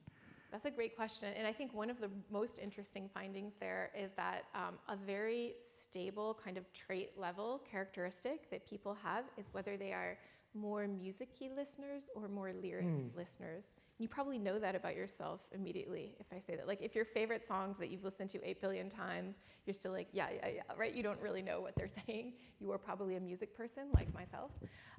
Whereas other people in my family, have heard a song once and they know exactly concretely everything that's been said. And you can imagine that that would then lead to downstream very different experiences of the same songs, potentially. I'm wondering about visualization there. Maybe it's not really related. We've had a few conversations about this, but there's a lot of research that visualization really amplifies affective experience. And I don't know if it maps on to being a music person, Yeah, I wonder because people visualize so readily in response to music, and it seems like these stories that are narrated. So for example, when I talk to people about our fMRI results, and they've studied movie watching, or they've studied people listening to stories like on audiobooks, they don't see as much activation as we saw in our studies in visual areas. Because it's just when people listen to music, there's such a triggering of visual imagery. So that's maybe a prediction I would have, is that I don't know that research exists on this, but that maybe if people are more music-y listeners, that there's more of a reliance on visual. Yeah, because usually in these studies, the control is actually verbalizing. If you look at the impact of visualization versus verbalization on emotion, that's literally the conditions that you manipulate, and which is, okay, it does map on. Good, I'm glad I followed that lead. We have 1 minute and 55 seconds for questions from the audience. Any brave souls in the back? Oh, we have a mic coming for you. It's probably for the recording, I'm guessing, Anna one here, I have a newborn at home, so we're experimenting with music therapy, and we've actually found that like white noise, which I'm not sure how categorically white noise is considered, like the absence of a beat or tone, it's just noise. is actually quite soothing over like a soundscape or rain. So have you done studies around things that we might not categorically consider as music and impact on settling mood or other things? Oh, that's such a great question. Yeah, and so music perception sits within sort of a broader field of sound studies, and so one of the kind of foundational tenets of that field is to try to get us to think beyond these automatic ways we categorize the sounds that we encounter. And I think maybe we saw an example of that in the speech-to-song illusion that I played you, where something that initially sounded like speech could come to sound like music. And we've done that same kind of thing with environmental sounds. So if it's just like a droplet dropping, will sound like that on your first hearing, but if you listen to it a couple of times in a row, it really sounds like it's song. Same thing with your blinker. Experience it with your blinker, maybe? Yeah. Yeah, so there is this way that you can shift how you're orienting to sound, but babies are such an interesting case in this space because they're so malleable, and I've personally known people who are like giant metalheads, played that for their babies from the time they were tiny, and like they need that to go to bed, in these really surprising ways. Oh, that's an interesting point, that you might be building a cue for sleep by playing the same thing in that context. I was also going to say something about the importance of development here. Our brains are prediction-making machines, which means that they're pattern learning machines.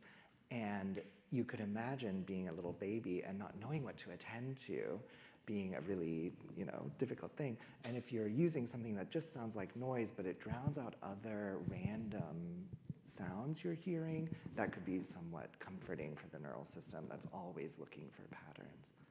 And also that it's similar to what you might have been exposed to in utero. Great point. In utero. Okay, it seems we're out of time. I'm sorry we don't have more time for questions, but thank you. This was really fun. Good. Thank you so much.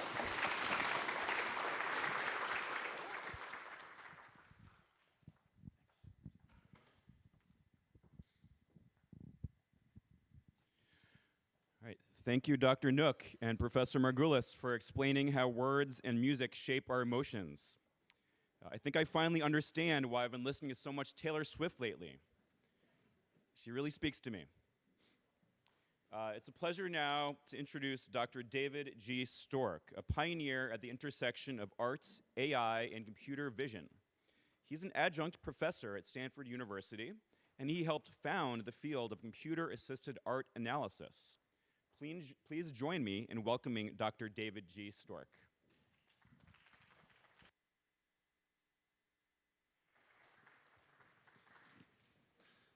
Thank you so much. It's always a great joy to, I hope we get this up here. It's always a great joy to talk about this field, even after I've taken a red-eye flight over the continental United States. So when computers make and behold art. I've worked in the field of computer vision, machine learning, pattern recognition, and artificial intelligence for decades. And this field has revolutionized every field that deals with images, like medical image analysis, where computers are now more accurate than board-certified radiologists at detecting tumors and predicting medical behavior. Remote sensing, getting computers to analyze satellite images to tell what crops are there, landforms, and so forth. Of course, they're useful in autonomous driving, guiding a car around streets and recognizing people and buses and so forth. Facial recognition, which I did a few hours ago getting onto the airplane. Undersea analysis, having a computer recognize fish and such. Kinesiology, food inspection. Much of your food is inspected by computers to tell whether it's rotten and so forth. I worked on computer lip reading for many years. Even architecture, being able to analyze buildings and so forth. It's revolutionized pretty much every field that deals with images, except one, art history. And that's kind of surprising because the images we find in museums are some of the most subtle, I think I have that on the next slide, are some of the most subtle images ever made. and they have consumed the ideas of many, many people for a very long time to try to understand what they're doing. And I'm happy to say that there's a small but growing number of us who work on this field. And since other people are pushing books, I'll push mine, Pixels and Paintings, Foundations of Computer-Assisted Connoisseurship, which is the first book on how to use computers to help analyze paintings and drawings and other two-dimensional artwork. Let me just give you an example of just a student project in one of my classes on how computers are being used just as tools for art scholars. So of course, pose is an extremely important formal aspect of portraits, whether it's profile view, frontal, and so forth. And in the past, art scholars would analyze a painting by eye and say, oh, this is 3/4 view, and so forth, and maybe do a study that involved 6 or 7 or maybe 8 paintings at a time. But if you wanted to study the transitions, the development over hundreds of years and thousands of paintings, you wouldn't do it by eye. It would take years of a graduate student's time to do that. You would do it by computer. And so we can represent the head pose by 3 rotation angles, pitch, roll, and yaw. If you're a pilot like me, you understand these angles very well.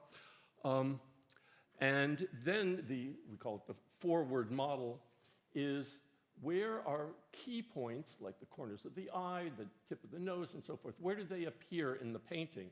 And based solely on the locations of these, the deep neural networks can be trained to estimate those 3 rotation angles. And that allows us to do studies at a scale no art scholar has ever been able to do before. Here are some of the results just on the yaw and on this Modigliani. It doesn't have to be particularly natural or photographic, if you will, for these kinds of things to work. And so we did a study over 11,000 paintings. It took about 15 minutes on a laptop. And here is just the absolute value of the roll angle for art in different movements, from the early Renaissance, Northern Renaissance, Rococo, and so forth. And these are box whisker diagrams, basically histograms of the rotation angles, and different movements have very different distributions. So let's just look at, for instance, Japanese ukiyo-e, the woodblock prints, I'm sure you're all familiar with, has a very large range, a very large average rotation angle, and so forth, compared to naive art or primitivism, which has a very small rotation angle, and so forth. And here are just the images that we get from Japanese ukiyo-e. Scholars know that many of these are done from kabuki dances, from so-called mie poses. If you've ever been to kabuki, I've been many, many times in Tokyo, there are moments in the play in which the actor, the male actor, takes a stand and makes a grimace or a very dramatic pose. And so the viewers want to have a record of that, and they'll get these woodblock prints that show these remarkable moments in the kabuki play. Whereas primitivism is either where the artist is basically untrained or is a superb artist like Matisse and deliberately trying to be, I'll say, simple or childlike at least. And there, it's much easier to draw a head like this than something like this. And so this is the kind of thing that the computer can pick out from thousands and thousands of paintings. And now I won't go through the kinds of studies you can do with this, but you can imagine how with computers, we can see how portrait pose changes versus time in Rembrandt or French art or American art and so forth. So this is the kind of tools that we're making available to art scholars. And here's another one. Scholars of costumes and fabric are interested in, well, what were the color schemes and the styles and so forth in art over time, and we have many, many paintings, and you'd like to automate this so that you can do this all with thousands and thousands of paintings. So here's a painting, and use a deep neural network. I won't go into it, but it allows you to so-called segment, to break the painting into, first of all, identify where the subject is, and then the different parts, the right leg, the left shoe, and so forth. And now we have the figure. We can then automatically pull out just the costume. And then it's a very simple stuff. I teach it in my class all the time, to do the color analysis of the segmented costume. And we also have deep neural networks that can tell gender, highly accurate. And so now we can take this data and say, what was the color schemes for women, females from 1800 to 1849, males from this time, females at different times, and so forth. And there's a lot of information in here. When did purple become a popular color? Other sort of trends and so forth. So this is the kind of tool that is really helping art scholars take their small studies and do it at scale, at different overall scales, so that they can look at trends and ask new questions. Now, sometimes computers are actually more accurate at connoisseurship, being able to see details that even the best trained connoisseur cannot. And here's one example. This is, of course, Vermeer's Girl with the Pearl Earring in the Mauritshuis in The Hague. And Vermeer was well known and beloved for his mastery in rendering the effects of light. Look at the moist lips, the reflection off the pearl, her eyes, the shading, the shadows, and so forth. But if you were to ask the simplest technical question about this, the lighting in this painting, it would be this: what is the direction of illumination? And if two art scholars disagreed, how would you adjudicate? One says, I think it's this, and the other says this. Which one's right? Well, we've developed many techniques for analyzing the lighting in a painting like this, and I will show you just one of them. It's called the occluding contour theory, or the occluding contour algorithm, and it works in the following way. If there's a branch of computer vision called shape from shading, that if we had a 3D model of her face, if we knew how big her nose was and so forth, and we had an image, we could say, what light, what direction of illumination on that model would lead to the pattern of lightness that we find in the painting? Great. Problem is, we don't have a model of her face. We don't know how long her nose was exactly, and so forth. And so the way don't worry, there won't be a test. The way we quantify the shape of a face is with so-called normals, perpendicular lines along the surface.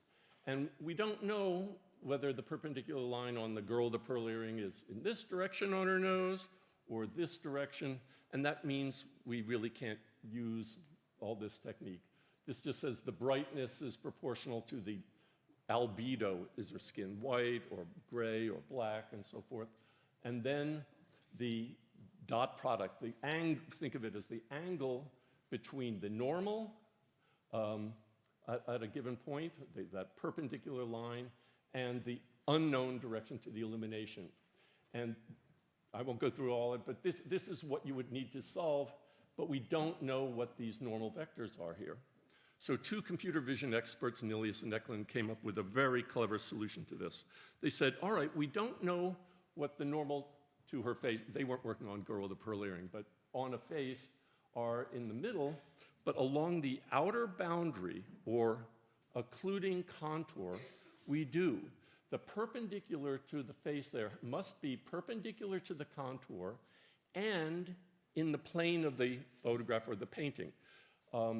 So it's going to be perpendicular to the surface here and pointing in exactly this direction. We know for sure. It's like a flagpole on the horizon. It's not pointing towards you, and it's not pointing away, it's in this plane, and it has to be perpendicular to that contour, so we know exactly what it is. And since it doesn't have a direction towards you or away, that's the Z component, it makes everything much simpler. I won't go through the mathematics, but everything gets simpler, and now we know what the normal is along the surface. And so, what we can do, I'll get to this. So we can measure the lightness and then go through this mathematics and determine what direction of illumination led to the pattern of lightness along her face. And I and my colleagues wrote the first paper on this applied to paintings, and as a good scholar, I started looking into the literature. Has anyone done this? And sure enough, Leonardo did. In 1508, when deciding how bright he should paint the contour, the occluding contour, he didn't use that term, but the outer boundary of the head, the light striking perpendicular here, make it bright. Light striking at glancing angle here, make it dark. And he understood this basic principle. He was using it to generate a realistic image. We go backwards and say, assuming someone's done this, we go back and can infer what direction of illumination came. Welcome to my world. This is the code that implements it. It's all on the cover of the book. And this actually was developed for forensic photography.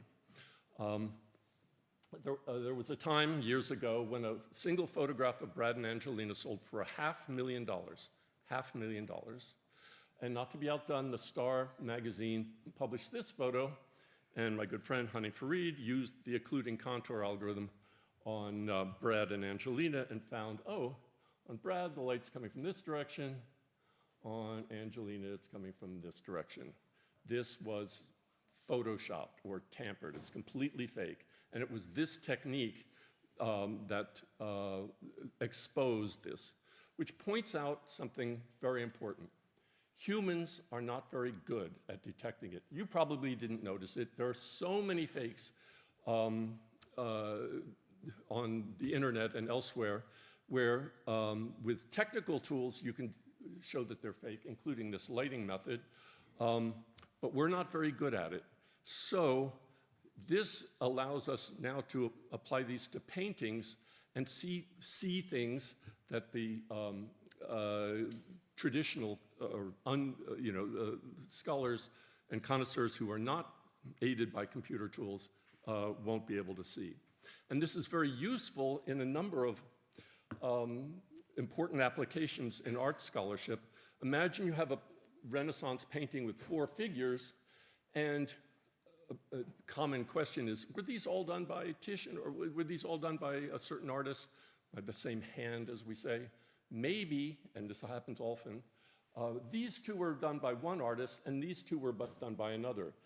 If you find that the lighting was consistent on these 2, but different from these 2, it suggests these were done under different studio conditions, different time, likely a different hand. And so indeed, this kind of technique allows us to better identify the number of hands in a work. And so here are the results, 149 plus or minus 4 degrees. We've also done other techniques looking at the reflection off her eye, off the pearl. We've made full 3D computer graphics models of her face, and so forth, and they are all remarkably, astoundingly in agreement. And this shows just how well Vermeer was, and other artists are not as accurate. Never say good or bad when an artist scholar is around. It doesn't mean it's a better work when it's consistent or a worse work if it's not at all. It's just the matter of the consistency of the lighting, and Vermeer is one of the greatest, and so is Caravaggio and others we've worked on. But I think for this audience, people are more interested in sort of the deeper issues associated with art analysis, including meaning.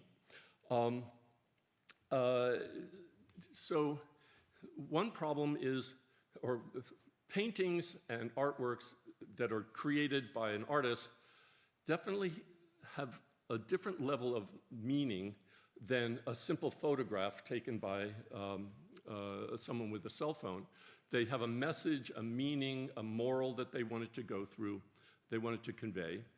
And can we get computers to understand that? And one of the presenting cases is religious art, where, of course, there's a great deal of biblical stories and messages and morals being conveyed. And can we get a computer to go that extra step, to try to infer some things about the meaning in a work? Well, for religious art, at least Western Christian art, the Renaissance and medieval art and mannerism and later and so forth, is that we need to understand who these figures are. Now, everyone here, I'm assuming, knows who Mary is and Joseph and Christ and so forth, and that's obvious. But how could we get a computer to recognize who those people are? And the way to do it is to use attributes. This is not a pattern recognition term, attribute, but a term from theology. An attribute is an object or symbol that a particular saint or other figure might always show. Like St. Peter has the keys to the kingdom of heaven, so whenever you see St. Peter, you see a key like this showing who he is. And these were made this way for the illiterate parishioners to know who they were. They wouldn't be able to read much, but they said, yes, I can tell this is St. Peter because of the keys. So we can now leverage this, we can exploit this idea by getting a computer to recognize the attributes and then know which saint or figure is being represented. So there's databases of attributes. Catherine was martyred on the wheel, St. George and the dragon, John the Baptist and the cross, and so forth. And so we can get a training set of thousands of paintings where we can pull out things that are key-like, and we use this as a training set for getting the computer to recognize what a key is in many, many different styles of artwork, and doves and crosses and lions and other attributes. And then, so here is the attribute recognition module in one of our projects. So it recognizes there's a dove here, a lion here, a cross here, and so forth. So it does this automatically, and of course can do it on thousands and thousands of paintings very, very quickly. And then we use a deep neural network to do segmentation. We have to know where the people are in a painting. And I won't go through all the details, but this is a so-called deep neural network. You put in a painting, or they started with photographs, and then out comes the segmentation, as I showed you before on the case with the costume analysis. And then, when you're done, you take Verrocchio's Baptism of Christ in the Uffizi, which I saw about, 3 weeks ago in Florence, and you apply the segmentation algorithm, and that it can tell, this is where the figures are. And then here, the other module identifies where the attributes are, and then it simply finds which figure is closest to which attribute, and then looks it up, and then can tell you, this is Christ, and this is St. John the Baptist. Now, I've shown this to a number of art scholars, and they all say, so what? I knew this. You're not showing me, and I have to tell them the beginning of computer chess showed very, very simple, very poor performance, and only got better and better and better. This will get better and better and better, and help be able to identify figures, different types of stories, different versions of stories, and so forth, that will could be analyzed over tens of thousands of paintings.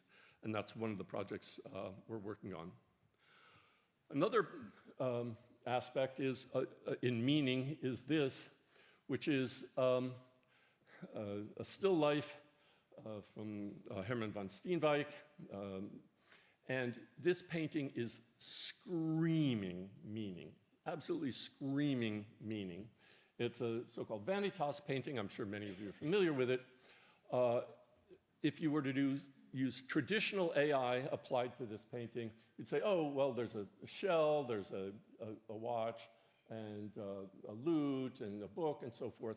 And that wouldn't touch what this painting is about, what the meaning was, why he made it. It's a vanitas painting to remind you that we're all going to die. You should lead a humble, sober life in preparation for the world to come. And the style of the painting is also part of conveying that meaning. The color palette is rather muted, except for the scarf or the silk, it's rather muted. Lead a humble, sober life. There's a shaft of light coming from heaven, so to speak. And we know that the skull represents mortality. The oil lamp has a flame that's been snuffed off, and you can see that the smoke is here, meaning you can die at any moment. And so forth. There's a clock. Time is ticking by. Your life is leaving you, so to speak. Can we get a computer to do simple analysis to understand the meaning of a work like that? And the answer is yes. I worked with some colleagues in London who did the textual analysis. We had 36 descriptions of vanitas paintings, and then did computer analysis of the text, just the text alone, and we could get what's called a knowledge graph or a knowledge network, where the computer alone figured out that smoke represents life's brevity, that a book represents human knowledge, that a fluted glass represents transitory human pleasure, and so forth. So all this is done by the computer, and so now we can go back to this painting and click on the skull, and it will say, in this painting, this is a skull. It represents mortality, and so forth. So it's a start at trying to get at this deeper level of meaning in art. So this is trying to understand meaning. What about emotion? We heard this morning about some work done here. This work was done at Stanford in 2021, where you would present these paintings on Amazon Mechanical Turk and have people just describe them and so forth, and then do data mining and machine learning on their responses, and then present to the computer a new painting, one it's never seen, and say what kind of emotion is being portrayed, or please describe it. And so here's the computer responses. So this is what the computer says. The way the face is drawn is funny, or the mountain looks like it's floating in the water, or the colors are bright and very dynamic. The man's body is contorted, and so forth. So I'm not for a moment claiming the computer has emotion in it, but it can learn human responses, human emotional responses to artworks, and apply them to paintings and artworks it's never seen before, and so forth. So that's just the tip of the iceberg on computer analysis of art. What about computers generating art? So these are two works created by AI. There are a number of tools for this, DALL-E, Midjourney, Stable Diffusion, and so forth, where you put in a textual prompt and it will generate an image. By the way, art scholars are going crazy. I mean, here are just some of the papers that have come in the last, 6 weeks through my feed of art scholars. What was that? Okay, thank you. So there's that. Here's another one. Arts AI is blurring the definition of art. On the social relation moral standing of AI and art. What is it about art? It's an art intelligence, stuff like. on and on and on and on. Even books are out already, Creative AI, Art, and Us. Everyone's writing something. And what do they know? Well, I would say there's hardly any consensus. There's many, many different viewpoints on what's going on. And I'm going to come back to that, but let me just show you a little bit about some of the art that has been generated, some of the earliest work in the 1960s and 70s. It's Aaron. This is trained and then drawn with a plotting machine. And they're now selling for $16,000 per image. Here's an exhibition where there's the plotter that you can come into the art gallery and watch it make the art for you right in front of you. So here's some of the kinds of outputs you can get from a computer generative AI system. Make a photo of a young Mexican woman in the style of, and then these are different photographers. I'm sure you're familiar with Lee Jeffries' very famous painting, photograph, and so forth. And so all of these are computer generated, and they clearly have that style, the style associated with the art, the photographer. And you can do more distinctive styles, make it like Basquiat and so forth. And people are always interested, well, can you tell the difference? And there have been a number of studies saying it's getting harder and harder and harder. So this AI-generated digital work won a contest between humans and machines with many entrants. Here's from my good friend and colleague, Ahmed El-Gamal. AI can, he's addressing the scholars, the critics who say AI can't be creative. Well, he's calling it AI can. I'll let you be the judge here. But you can also look at the marketplace, and the marketplace is judging. This work, AI God, based on Alan Turing, a computer-generated image of Alan Turing, sold for $1 million at Sotheby's auction, a digital image, and so forth. So it's getting, and this is just the beginning, 5, 10, 15 years, it's going to get better and better and better. So you can generate new images from artworks, different styles, and so forth. And some very serious artists are not just making AI art, but they're using AI as guidance for making art. So I'll call them traditional artists, easel artists, test out ideas, stylistic choices. What would happen if I put the figure here? What if the woman were taller, and so forth? And then execute a traditional artwork. So David Sally in New York did a number of paintings that were based on AI-generated images. And it's hard to tell, did he use AI for this, just as I have difficulty telling whether my students use AI when they answer essay questions and so forth. And here's some others, but these are all deeply AI generated. So human judgments of AI versus human-generated art, it's becoming nearly indistinguishable. 4 digital images. And there's some very interesting, strong bias effects against AI art. How much do you like this digital image by John Smith in New York? Oh, I really like it. Oh no, how much do you like this artwork by the AI system that was developed at Stanford? Oh, that's awful. Very strong bias effects on what you know ahead of time, and so forth. So what's the future of AI and art? And the answer is nobody knows. I give a long lecture or an hour lecture on the topic, but I do agree with what I would say is the consensus in the art world and AI world is that in the next decade, AI will change the worlds of art. Who makes art? What counts as authorship? Art markets, the notion of uniqueness, more than in the last 500 years.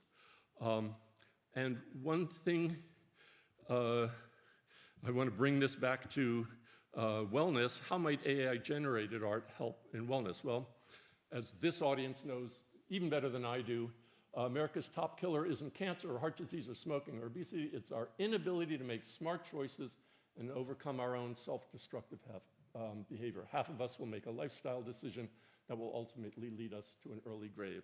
Well, we know that being able to visualize something helps us move in a particular direction, and that's where I believe generative AI can help. So AI has the power, of course, to affect and move us. All of these can move us to compassion for the family, or anger at war, or civic duty, and so forth, and calm reflection, and so forth, ecstasy. And I think, as this audience understands, beholding art can influence us, and we've seen strong data on that. But what I want to point out is I think the real future isn't so much in beholding art, but it's in creating it.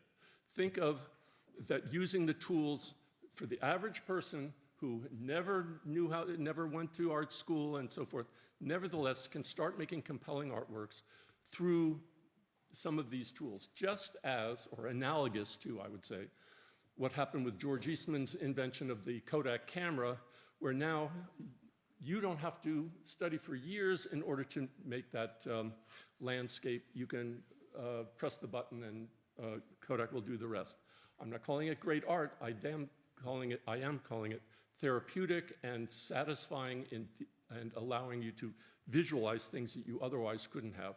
So I would recommend to the developers here to empower the users, don't just present them with something that will make them feel better. Present them with the tools to make them create something, and then go back, oh, I like this more. So for instance, it has the potential to convert passive appreciation, and it's not really passive. And if you're a vigilant looker, beholder of art, it's not merely passive, but it's not creating a new artwork, but move to active creation. So imagine you have lost, heaven forbid, your daughter, and you still have her favorite dog. And you can think about it or try to visualize, but imagine you had a tool that showed my deceased daughter, based on photographs you have of her, with her favorite dog in the style of her favorite artwork, and being able to reflect upon this. I think that could be, I haven't done the study, and I'm not an MD, but I think this kind of tool will put the power in the hands of the viewers and patients, if you will, to aid in their wellness. And so with that, we've talked about the computer analysis and the computer generation, and it's a fantastic and fascinating field, and stay tuned. Thanks very much.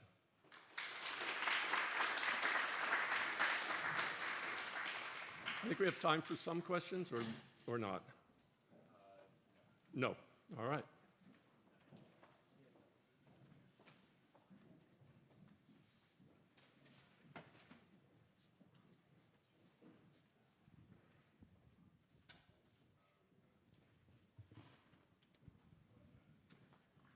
Okay. How are we all doing? Well done up? We got some great talks coming up, so it should be a fun afternoon. So we just heard about art and technology, and now we're going to look at how art can be a tool for healing and resilience. Sasha Samuels is an American artist whose work developed as a response to the war in Ukraine. She traveled to Lviv with her paintbrushes and created portraits of wounded soldiers, honoring their dignity and sacrifice. She's gone on to support advocacy, children's healing, and major exhibitions around the world. Please join me in welcoming Sasha Samuels.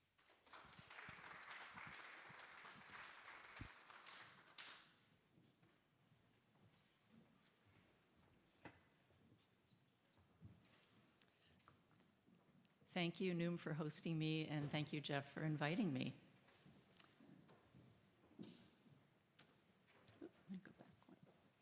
Okay, so I'm not Ukrainian, I'm not Ukrainian American. As far as I know, I have no Ukrainian blood in these veins.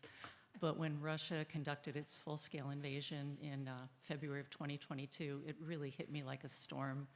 I spent a lot of time in Europe. I lived in Italy off and on my whole life, and I really didn't want to see anything happen to Europe. And so I started donating money to World Central Kitchen and some other NGOs that were doing humanitarian work, but it didn't feel like I was doing enough. I felt like I had to do more, and I wondered if I could do something using my art, using my own unique skills and talents.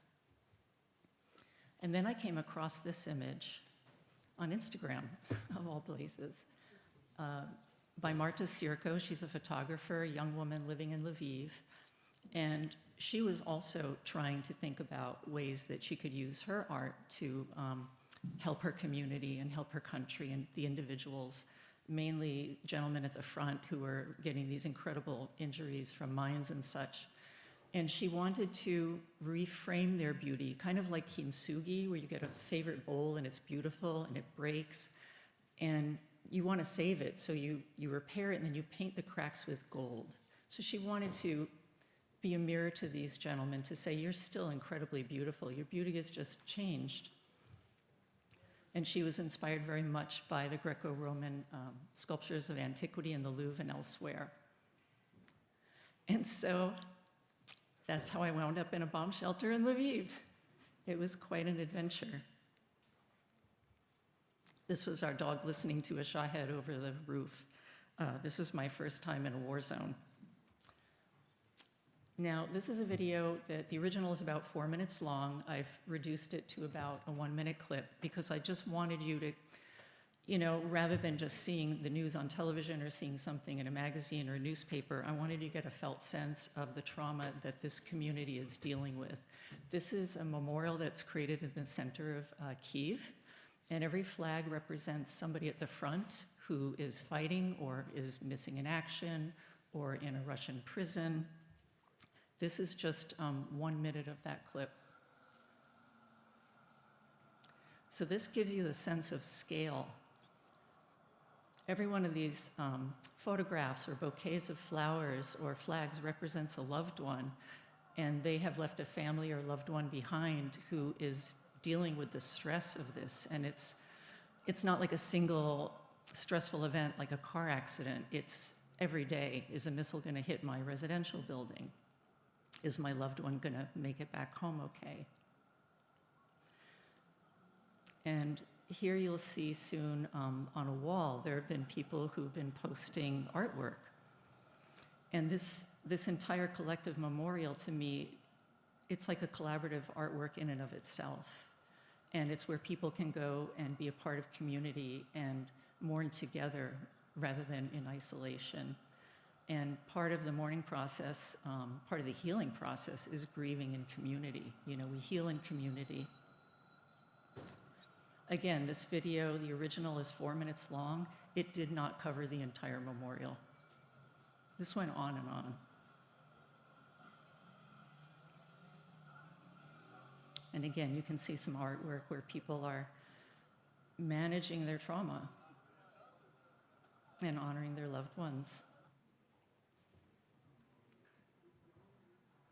So I got this idea, really inspired by Marta Sirko's photography, to take my watercolors and go to Lviv. And I had no appointments. I was told I wasn't even allowed into military hospitals.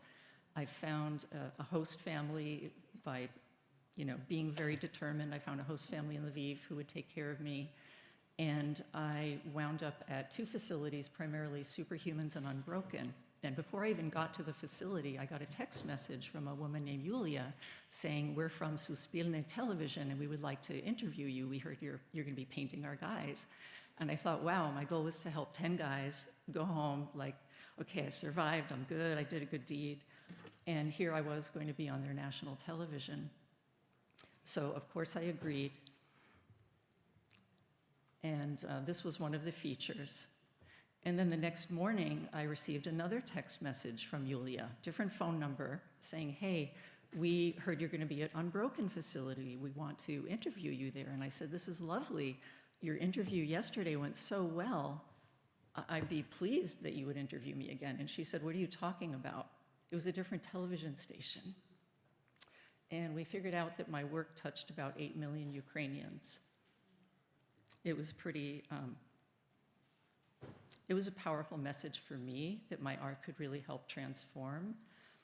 And the tipping point for me, I was following a brigade of international volunteers, sort of loosely, and one of the individuals was trying to raise money for some equipment, and he was an IT professional. He wrote code for a living, and he was raising money for a sniper rifle. We all know people that write code. Can you imagine them becoming, now they're a sniper? It just blew me away. And we live in Silicon Valley, and so it hit me even harder. And he said, when people on the outside donate and they help us, we know that they care, and that's what keeps us going. I closed my laptop, I cried my eyes out, and I said, that's it, I'm going. So this is one of the individuals whom I painted. His name is Serhi. He had a frozen knee joint that over time they discovered they really couldn't re-articulate. So he opted for an amputation. As I give this lecture, he's at the front lines. He's manning a radar station. A lot of these guys who've recovered, they've gone right back to the front. And then these are some of the other portraits. I've done about 26 portraits so far. And I should mention, each portrait I gifted to that man to say, I'm here, I honor you, I see the sacrifices that you're making, and I celebrate you, and I celebrate your beauty. Now this last gentleman, his name is Volodymyr, and there's a Slavic sense of humor that if you're from New York or you've been in New York, there's a little bit of dark humor. These guys are masters at that. So he said to me, are you afraid to get into a car driven by a guy with one leg? And I said, well, I'm from New York. I'm not afraid of anything. And he said, well, my friends are having an art exhibition this evening, and I'd like to take you. And I said, great. I'll pick you up at 6. I'm imagining a car is going to pick me up at 6. This is what arrived. He had his friends trick out this camouflage for his daily driver. This is not a car that's going to the front line. This is his daily driver. It's got beautiful cream leather interior, burled wood, dashboard. And this is the first object that I saw in the exhibition. Zirka Savka was the person who painted this object. And this was my first introduction in person to trench art, where somebody could take a bomb or a helmet or some bullet casings and transform them into artwork like kintsugi on steroids. And her friend here, Oleg, was killed at the front before the project could be completed. So she completed it in homage to him. And what was really fascinating is if you brought along your smartphone, there was a QR code that you could scan, and this is what would pop up. Zirka created a virtual reality background, and this row of eyes symbolized all the fallen soldiers, all of the brothers in arms, in the clouds in heaven watching over them, mixed with this black smoke from the war. And it was then that I decided, wow, this needs an international audience. This should really be in a museum somewhere. So I contacted someone I knew in Santa Fe at the Museum of International Folk Art, because a lot of these artists weren't professional artists that were creating these objects or repurposing these objects. And I thought, this is perfect. I also came across the work of Christina Valco's students. She is helping children who have all seen missile fire or lost loved ones at the front. And so they're taking these ammunition casings and shells and painting them. So the good news is the museum got the funding. We had a very short runway. We had 6 months to put a major museum exhibition together. We had to have all the objects certified in Ukraine as non-explosive, and then recertified through a different process, a different group of people, to certify them as art objects. And I found out that the backlog, there was a 6-month waiting list to get these things taken care of. And so I was even in touch with the deputy mayor of Lviv, and I said, you know, can you call a guy who knows a guy and just get this done? And they said, no, we can't. Plus, we're trying to get objects out of a war zone. I mean, there were a lot of complexities. But a gal knew a guy, one of the artists in the exhibition. She knew of a policeman who would go into buildings that had been hit by missiles or Shahed drones and check for unexploded munitions. And so he agreed to certify everything immediately. And so we got everything certified and out. Some of the objects arrived just a couple days before the exhibition was hung. There was a lot of nail biting, but we did it. We pulled it off. And these are some of the objects.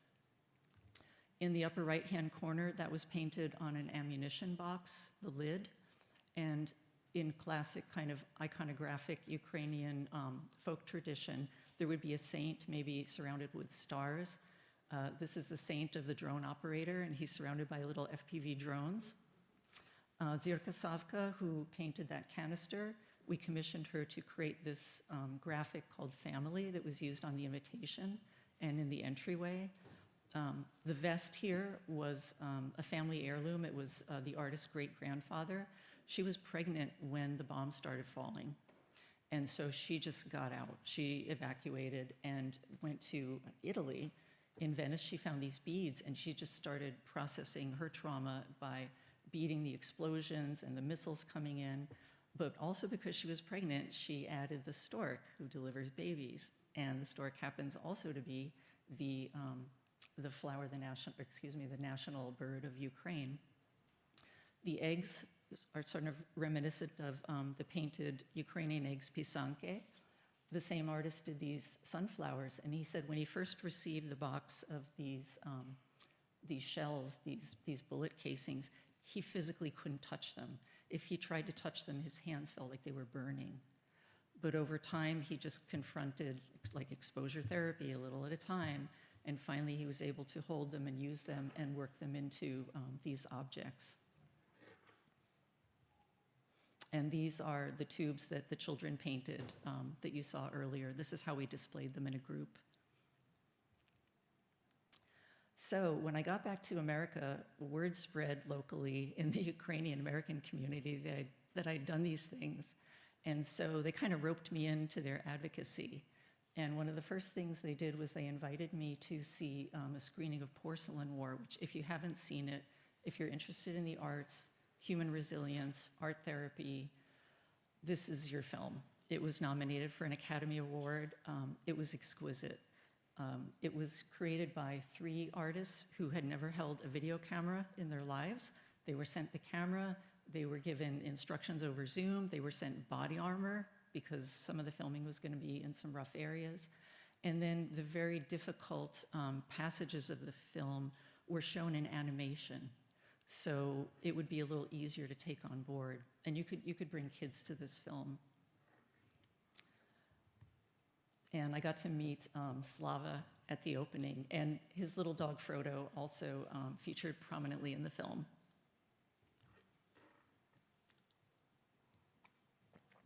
Then by the same group, I was invited to go to a rally in DC, a summit for Ukraine. And I said, well, I've always voted, but I'm not really politically active that way. I'm an artist, I kind of let others do that.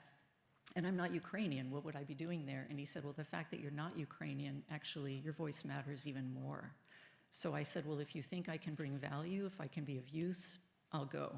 I'm going to trust you.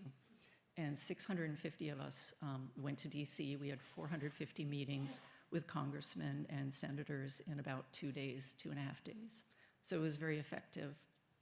And I had been told beforehand that we were allowed to bring small gifts to our legislators. And they needed to be, $20 or less, and that the best gift you could bring would be children's artwork, because historically, those pieces were really sort of coveted and people really connected with them. And so that night, I emailed a couple I've been doing Zooms with who were artists over there working with children. They've worked with over 4,000 children on a volunteer basis so far. And I said, I need some kids' artwork, and I need permission slips from their parents to print these. And here's Speaker Emerita Nancy Pelosi, who met with us holding one of the kids' artwork.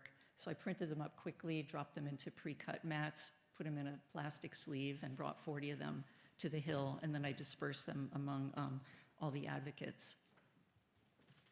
I also got to meet Nobel Peace Laureate Oleksandr Matvichuk. So again, when I started this journey, my goal was to help 10 guys.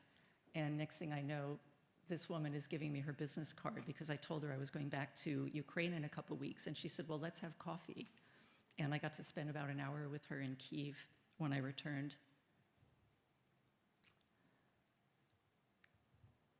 This piece was done by a 12-year-old.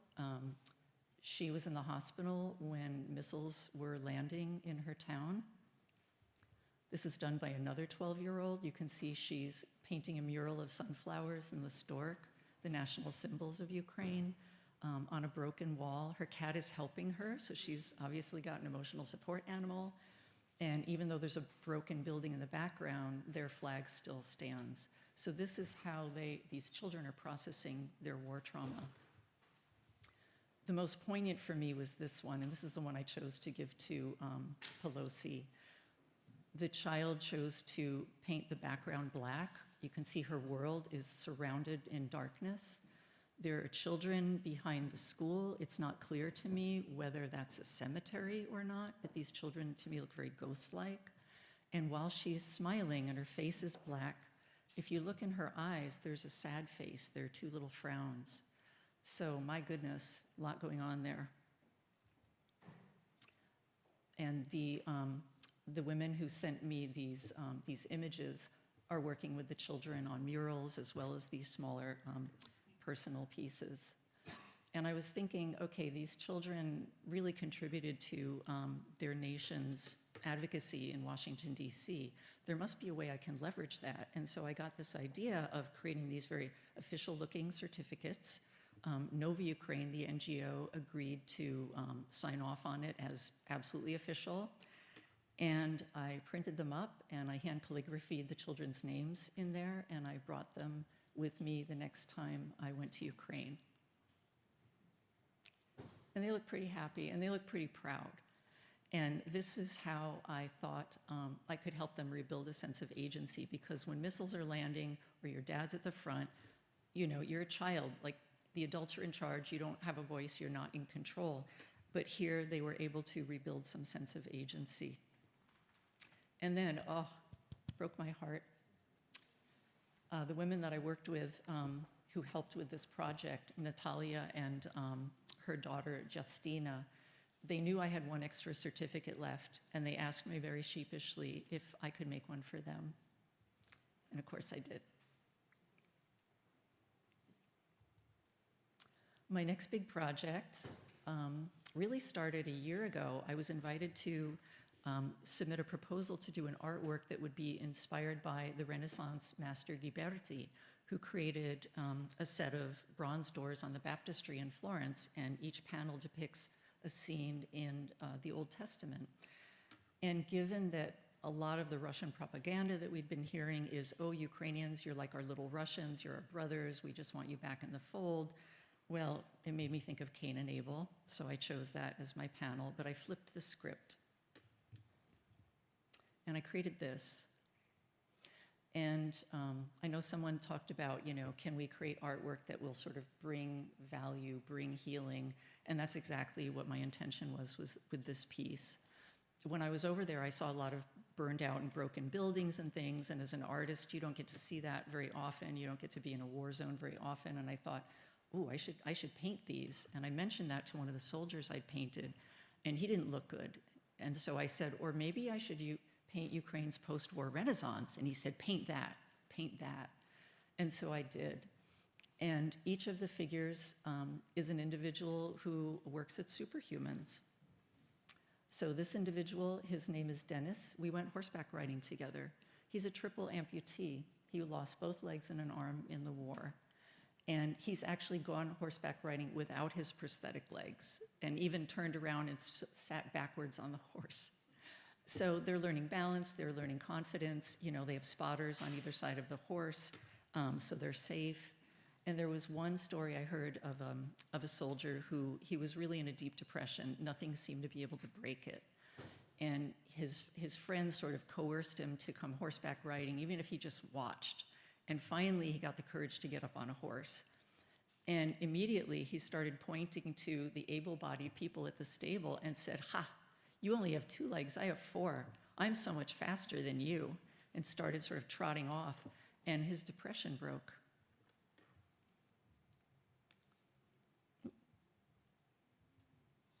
You remember Serhi? I wanted to place him just up on a ridge where he could see clearly, and he was just relaxed and comfortable. This gentleman is from the United Kingdom. He volunteered to deliver medical supplies and humanitarian aid to the front and then bring out civilians and injured soldiers.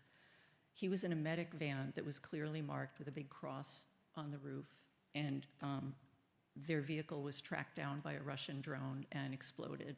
Everyone survived, but obviously he lost limbs. His whole left side was gone. And he said, when people ask me how I am, I say, I'm all right, because he lost everything on the left.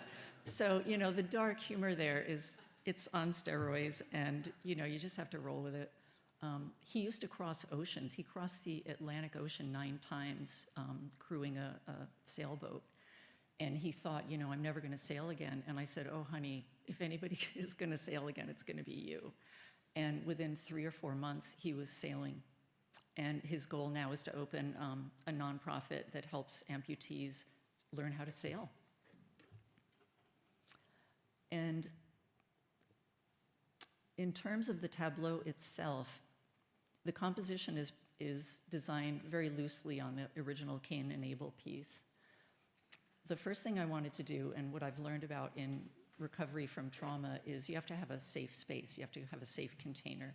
So I wanted to create a bucolic landscape where it felt very spacious, very open, very safe. But I didn't want to be all Pollyanna about it, like nothing happened. So you'll see these kind of broken shards in the middle.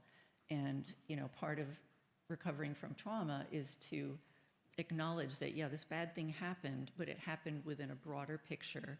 I'm safe now, there's peace now. And so they could integrate that trauma experience into their well-being as they reconstruct themselves. I also wanted to acknowledge the grief, because oftentimes when we're going through trauma recovery, the first thing we have to do after we feel safe is to mourn the loss. And so in the upper right-hand corner, I have the cemetery. So anybody recovering from trauma, particularly in Ukraine, they can look at this, and if they're in that grieving mode, they can see that cemetery and they can activate that loss. Social support, we heal in community. Sometimes we read a book alone, or we work with a therapist one-on-one. But when we get that good psychosocial support, it can really help us heal, especially if we're in a society that has been wounded collectively. So we get to heal collectively. And so that's why I wanted multiple figures in here. And I've put Dennis on this white horse, symbol of kind of purity and strength. Found out later, St. George and the Dragon. St. George is always on a white horse, and he's one of the patron saints of Ukraine. So that was just great serendipity. And there's a long pathway ahead of him. He's future focused. He's trying new things. And again, these are all the stages. And you'll notice the composition is very circular, because we don't heal in a straight line. We have to go back and grieve. We have to go back a little deeper to get the healing to go deeper and to really take. Also on the far right is an image of Olha, and she is a social worker at Superhumans. And she is, dancing, she's making music, because we know that those things can help us drive trauma out of the body, especially movement therapy. And the gentleman in the blue shirt, he's referred to as kind of the court jester at Superhumans. He just runs around high energy, checking in, making sure that people are okay. And you'll see he's able-bodied, but the amputee is the one helping him up, which is psychologically empowering the amputees. So, advocacy in Europe. This piece was obviously chosen for the exhibition. It was in Palazzo Vecchio, which blew our minds that we were able to actually create this group show in Palazzo Vecchio, right next to the Uffizi Gallery. Over 20,000 people attended across 11 days. That also blew our minds. And a lot of us just stood with our artwork and told our stories. And each little panel descriptor had a QR code so people could dive in deeper. And people were scanning those codes all over. There were 37 artworks. Mine was the only one about Ukraine. The subject matter was kind of all over the board. But I met a lot of Ukrainian refugees who happened to be in Italy, and we had some really deep conversations. And I probably spoke with over 100 people and told my stories of my experiences there in Ukraine. One of the most poignant moments for me was a little girl. When I was talking to a gentleman, a little girl walked up who looked just like the little girl in the tableau. And she just stood there and just stared at it for minutes. And I assumed I was talking with her dad, and she was just waiting for dad to finish up with me. And so he wandered off, and she kept standing there. And I thought, this is interesting. And then she turned to me and said, I am Ukrainian. And I said, well, this painting is for you. This painting is for you and your people. You're going to be okay. You're going to be okay. And the entire exhibition for me also was a validation of my experiences as an artist, that art can heal. It's been an incredible journey. It's not over. And that's it. Thank you so much for listening.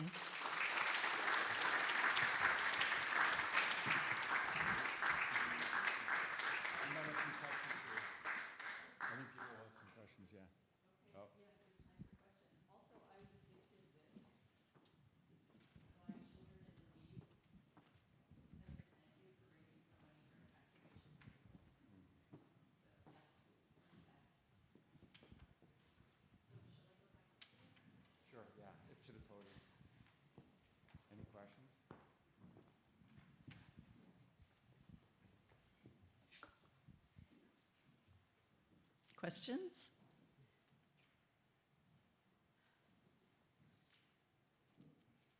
I'm surprised. I have a question. Okay. First of all, it is so inspiring, I have to say. So, are you going to continue this in other war-torn areas of the world? Like, are you inspired by the framework that you've approached with this situation? I've thought about it, and it feels too dispersive.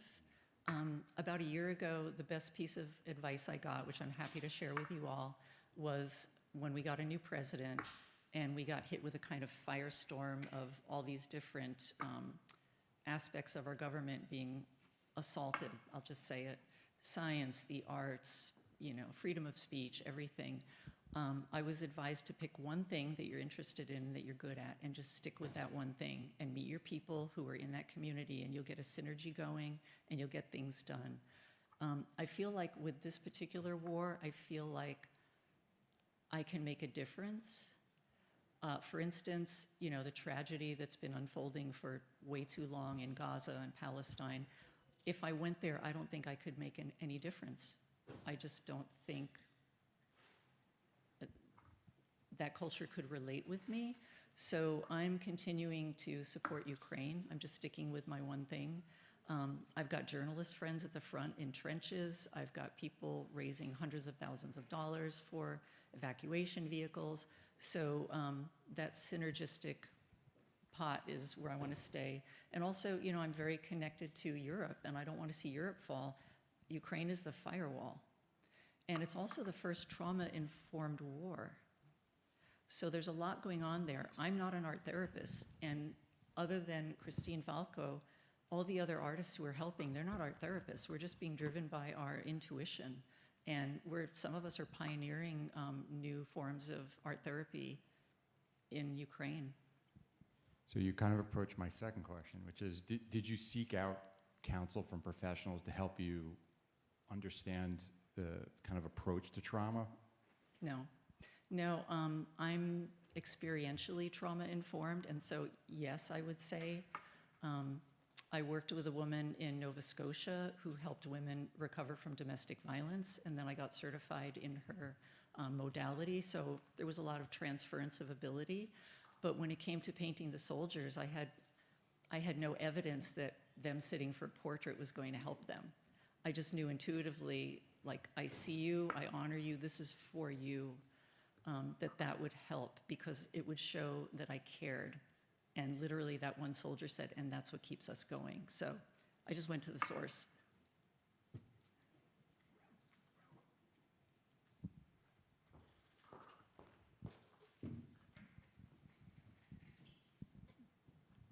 Hi, I'm Halia, and I sat next to you at the Action Summit. I'm realizing it now, and I thank you for reaching out and inviting me. But one thing I noted at that brief moment that you had sat next to me, and now it is how empathic you are. Extremely empathic, and I'm wondering how you manage that for yourself, because I'm struck and I'm ready to fall apart, and I can feel that in you. So I'm just wondering how you do that, how you manage that for yourself, and it's incredible what you do for others. It's just so moving, but it must affect you. Yes. I wasn't really thinking about how it would affect me when I went there. I just sort of, yeah, whatever. But now I have friends who live there, and, you know, I care deeply. The best thing I can do at this point is take a good vacation and just have no stimulus. I didn't really have that opportunity last year because all these other incredible opportunities kept presenting themselves. And I thought, oh, you know, I can't just blow that off because I'm having a sad day. Like, no. I think about the guys at the front and what they deal with every day, and civilians living there every day. And it really puts your own stress into perspective. But I am looking forward to a mini vacation. And the act of painting the soldiers was so proactive that it was a kind of form of protection, I would say.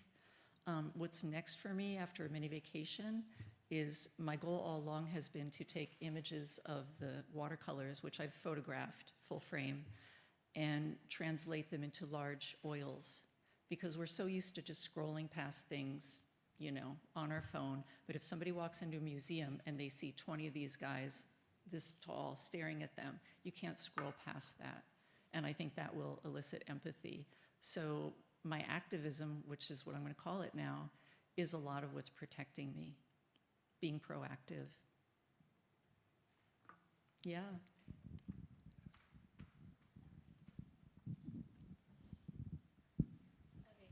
So this plays on that kind of question she asked is, do you find that when you go and, like, say you're painting the soldiers and you're showing them, I see you, I gift you, this is your art, has your doing art for others impacted your own healing with your own, like your art is allowing them some form of healing, but are you able then to create your own artwork to help yourself heal through that process, if that makes sense? I would say yes. I was very careful to make sure that my nervous system was regulated when I would sit down with one of these gentlemen in case they were stressing so that their body could co-regulate to my system. And these guys were incredibly regulated. I mean, the first guy I painted, I literally started crying, and immediately I said, listen, I'm not sad. I'm in complete awe of you. Like, you were doing so well. He was so present. He was so just there, having a good time. He was flirting a little bit. You know, I'm like, okay, you're fine. Like, you're gonna be fine. But there was one soldier who had lost a leg, and I could tell he was a little not grounded. And he had, when I said, you know, you look good, you look happy, he'd say, do I look okay? And I thought, okay, this one, I need to just stay very grounded. And at one point, he brought a translator over, and he spoke to her, and she said to me, tell her that she's healing me. And I said, well, tell him I have a mini Putin in my family.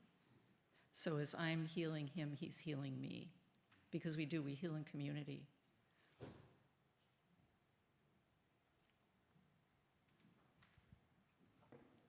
You're welcome.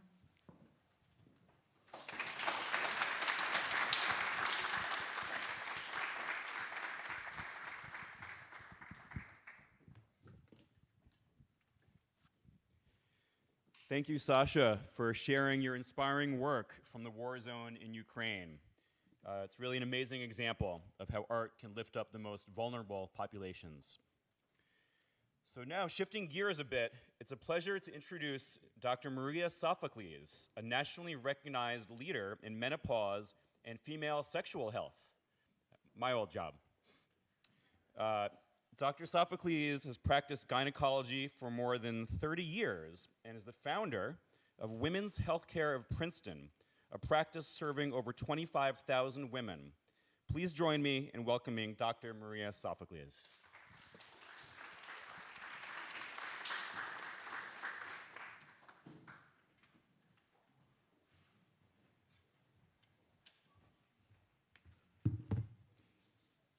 Good afternoon. I feel like everyone needs to stand up and do a little flushing out of their whatever's cramping in your brain or muscles at this point of day. But hopefully we will take in the beautiful, beautiful feelings that Sasha left us with and channel that incredible empathy going forward as we leave here. It's a very hard lecture to follow. It's not really a lecture. It's a hard experience to follow, but no less important, at least to me. And let's see, I do need my little, is this it? Let's see. There we go. I missed the dress rehearsal, so. Okay, all right, so today I'm going to be talking to you about what I think is another pillar of health. We spoke this morning, I listened this morning to some wonderful lectures talking about the fact that we know about sleep and nutrition and movement as critical pillars of health, and that the arts and humanities are also vital, and I couldn't agree more. I had trouble with your exercise because I had so many experiences of art and music that have imprinted in me so much of who I am. And when Dr. Cook spoke about being a surgeon and having the scalpel being my tool of choice. As a 30-year surgeon, I want to tell you that the lesson I took from what you said was actually a pushback. The scalpel is the tool of choice of a surgeon, but I think for the best surgeons and the best physicians, the most important tool of choice is our ears and our brain, is listening. And I wish for all doctors in training to be able to remember that. So thank you for inspiring me to think about that as I mentor other doctors. So I want to talk today about how sex, a fun and lighthearted topic, actually does brush up against wellness, and how I think it could even be considered another pillar of health, because we know that being sexually active, staying sexually active, and having a gratifying sex life actually does affect not only longevity, but health span. The part of that, the specific term, is actually sex span, which involves the part of your life where you're sexually active. So being involved in sex actually does affect longevity. We know, for example, that being sexually active, having a greater frequency of, and a greater emotional closeness during partnered sexual activity can improve memory. We know that better sexual quality, that is, experiencing physical pleasure and emotional satisfaction, can lead to improved cognitive function. And in one study, I was kind of shocked by this myself, that there's a 49% lower risk of mortality with sexual activity when it's more than once a week. And no, your husband did not pay me to say that. Who am I? My name is Maria Sophocles. I'm a board-certified OBGYN. I'm based here in Princeton. I'm a women's health advocate. I'm an author, soon-to-be author. February 10th, my little book comes out. I've been called a humanitarian because I tend to try to find marginalized parts of women's health and trying to close the gendered health gap in my own small way through advocacy and affecting policy related mostly to menopause and reproductive health. I'm also a woodworker and a Phil-Helene. I love everything about Greece, from feta cheese to the Aegean Sea. I decided that you don't need one more lecture with 50 studies and references to mentees and med students and stuff like that. So I'm going to kind of do rapid study, also because I usually speak for about an hour and I get to prance all around the stage, and I have to be on best behavior here and be 15 or 20 minutes. So all the study stuff for all you academicians, we're just going to morph it into one slide. In fact, this doesn't have anything to do with any of the studies. I just thought a little bit of color and a heart sign would be very nice this time of the afternoon.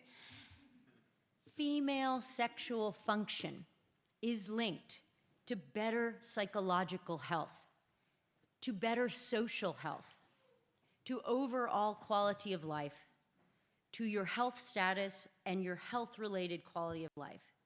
It relates very clearly to reduced menopausal symptoms.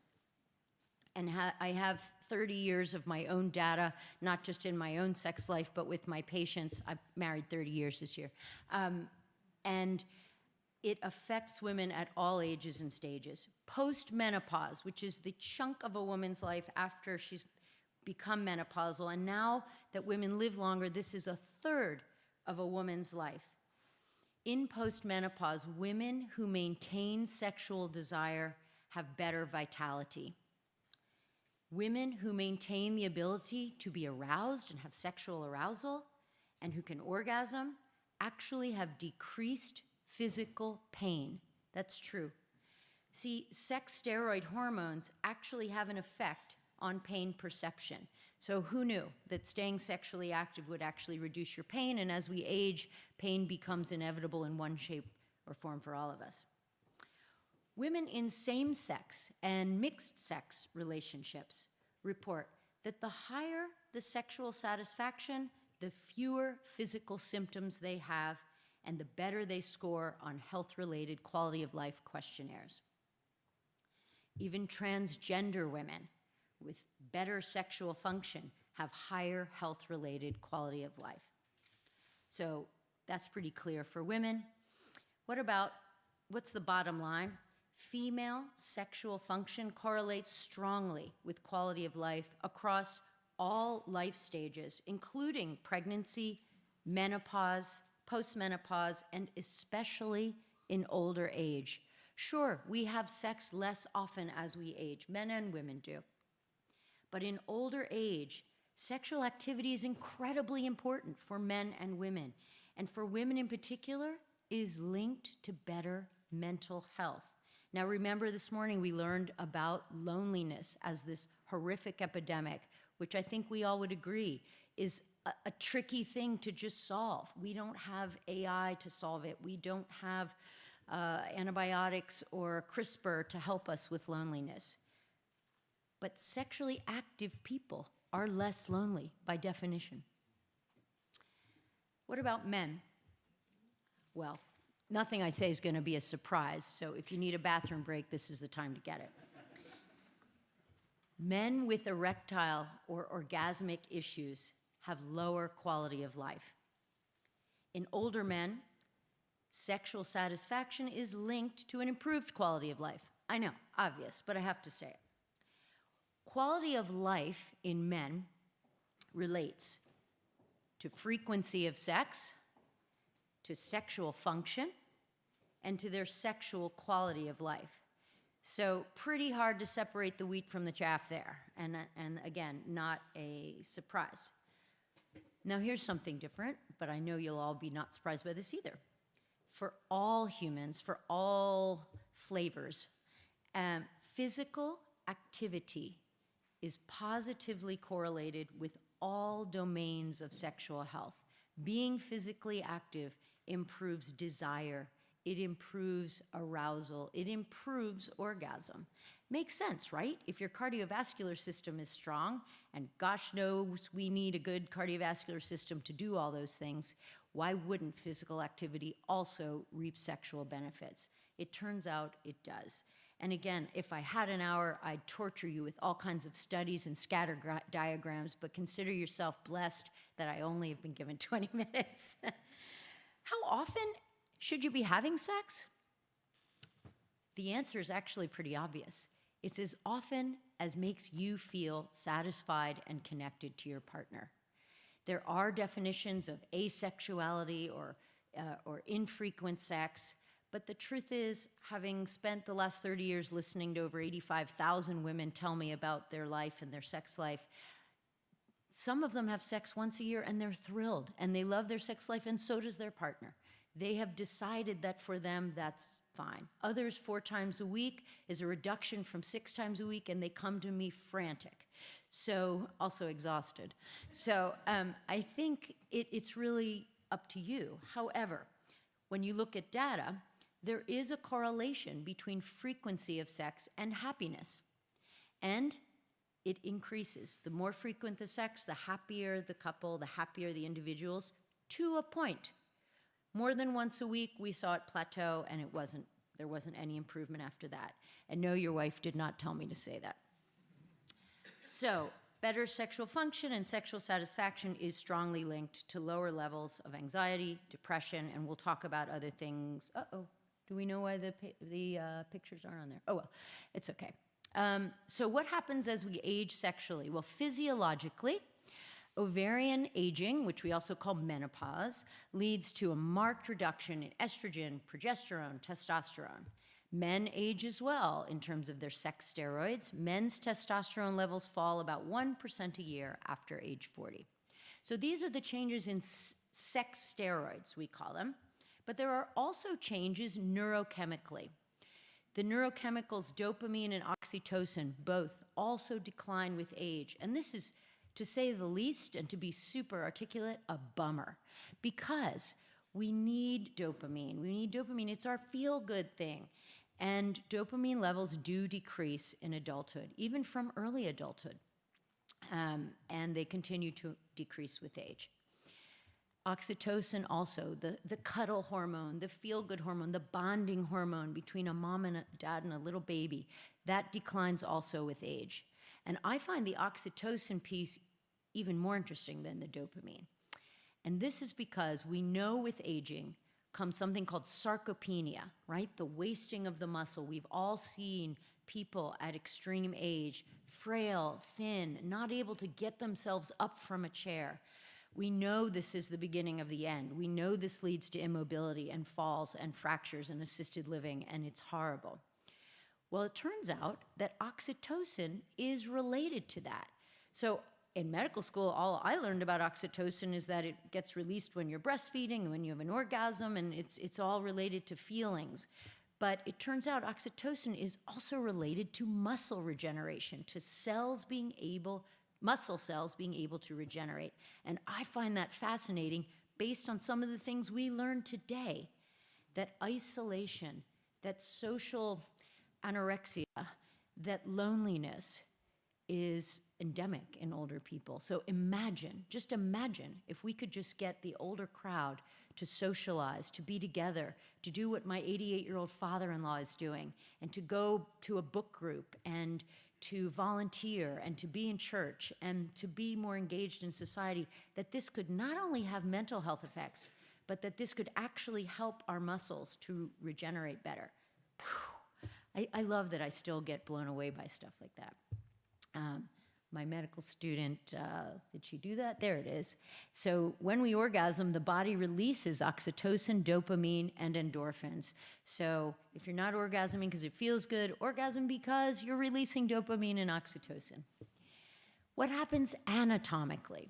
Well, bad news for people with male sex organs. Their penis shrinks, there's erectile dysfunction, there's a smaller volume of ejaculate, lower sperm count, and urinary difficulties. Bummer. Now, people with female reproductive organs, I'm going to let the slide do the talking, or the film rather, the video. You can find the rest on YouTube. But needless to say, both the male and female anatomy take a hit as we age, the genital anatomy, that is. So clearly, physiologic changes, anatomic changes wreak havoc on our ability to have enjoyable sex. But the most common sexual dysfunction that I hear in my office is desire. There is, just like there's no right frequency of sex, there's no right level of desire. The key take home is that affection and intimacy are what connect sex and well-being. So that's honestly, one of the biggest take-home messages I have for you is that it's not just please go out and have sex, please find a way to revamp your sex life.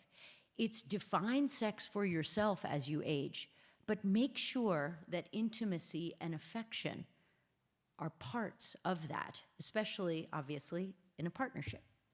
Affection could be via sex, it could be via love languages. If you look at this wonderful New Yorker cartoon, it says it will increase my sexual desire, but not necessarily for you. I'm not telling you to go have an affair. I'm telling you to find what brings you joy and the person who brings you joy and be developing the relationship and the affection and intimacy with that person. Affection and touch, even better. We know that when there's affection in a relationship and there's physical touch, that this actually has health benefits for you. So if your partner is doing the dishes and you're actually thrilled, maybe even turned on by that, go up and put your hands on his or her shoulders and rub their back and thank them. Guess what? It benefits you. It really does. The other, I like this one even better, I think. There were years when I was raising 4 children, and I think I didn't have any other fantasies besides that, actually. So that's, desire needs its own hour talk at least, and maybe next year we'll do one on desire. But for now, understand something very important. Women come in every day and say to me, I don't have any sexual desire, I don't want to do it, I just want to watch The Tonight Show and go to bed. All I need is desire. Give me a magic pill for desire and I can do it. And there's something called spontaneous desire and receptive desire, and they're different.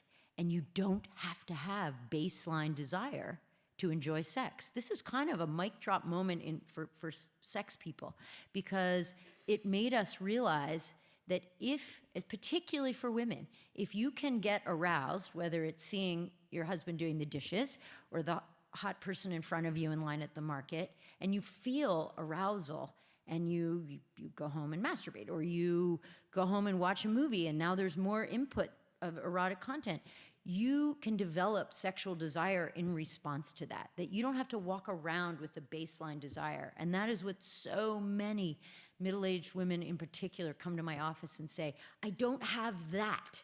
Can you give me that? And the answer is you can develop it yourself. In my book, I talk about the 5 M's of renovating a sex life, and I sadly do not have time to go into them today. And yes, they're all M's, but they obviously stand for a lot of different things, and it's a wonderful roadmap for help. But this is just a fun news flash that I wanted to pass on, that there are 2 FDA-approved medications for female sexual desire, this one and an injection. Do they work? Yeah, somewhat. What's important is that this one was approved in 2018. It was the very first one ever approved for female sexual desire, and man, it took a lot of work to get it improved. Viagra needed this much work. It was like the COVID vaccine. It was like, yes, anything, fix an erection, do it. 8 men in the study, done.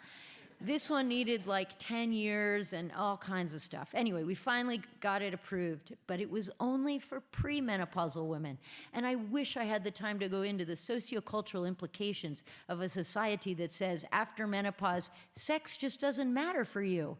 Get on a black dress and sit in a rocking chair. That's what we've got for you. So the fact that this just a few weeks ago was finally approved for us old cronies, postmenopausal women, is wonderful. And I think it says that just maybe the 80 million menopausal women in America are being heard now. Yay. Lots of barriers to sexual wellness. Number 1 for me is that we live in a productivity society. We prioritize it over pleasure. We all keep our phones nearby at all times. Yay, Jeff Cook, for moving his out of his bedroom. Carrie thanks you, so do I. My husband and I moved ours out of our bedrooms too. It's critical. 10% of people check their phone immediately after sex. 35% check their phone. 35% check their phone immediately after sex. 10% check their phone during sex. I believe this is massively underreported, and I'm ashamed to even share that with you. Lots and lots of other barriers to sexual wellness if we had more time, but you know them: menopause, erectile dysfunction, medications. Communication and self-perception, enormous ones. If you look in the mirror and all you see is the cellulite or the mole, you will not be able to be in the moment. You will not be able to enjoy the sex that you're thinking you might want to have.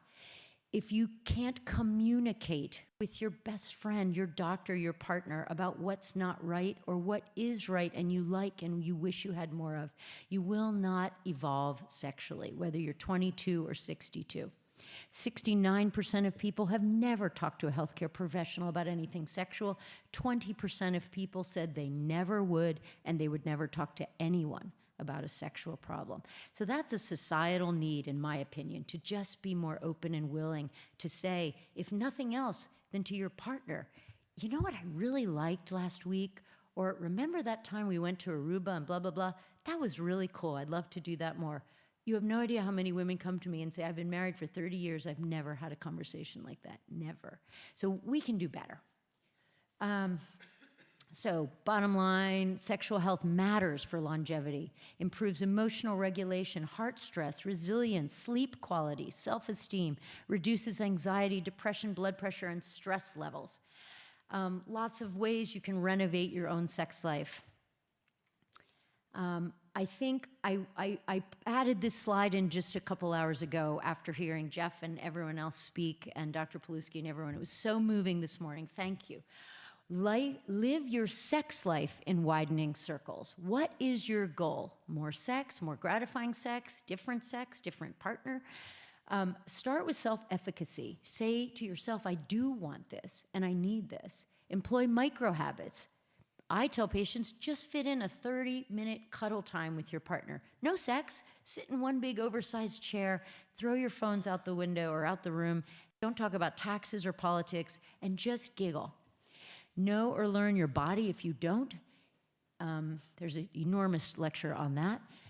Intentional touch of yourself and your partner. Remember, affection plus touch is helpful.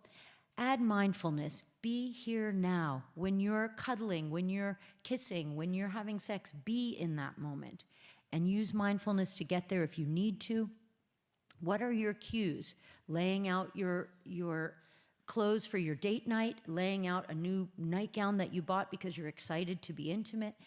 Now, you link the micro habits to movement, sleep, nutrition. I'm trying to kind of connect this to the whole day a little bit. And there is a connection because once you're sleeping well, eating well, moving well, you have boosted energy, you have a positive outlook, your self-image improves. And guess what?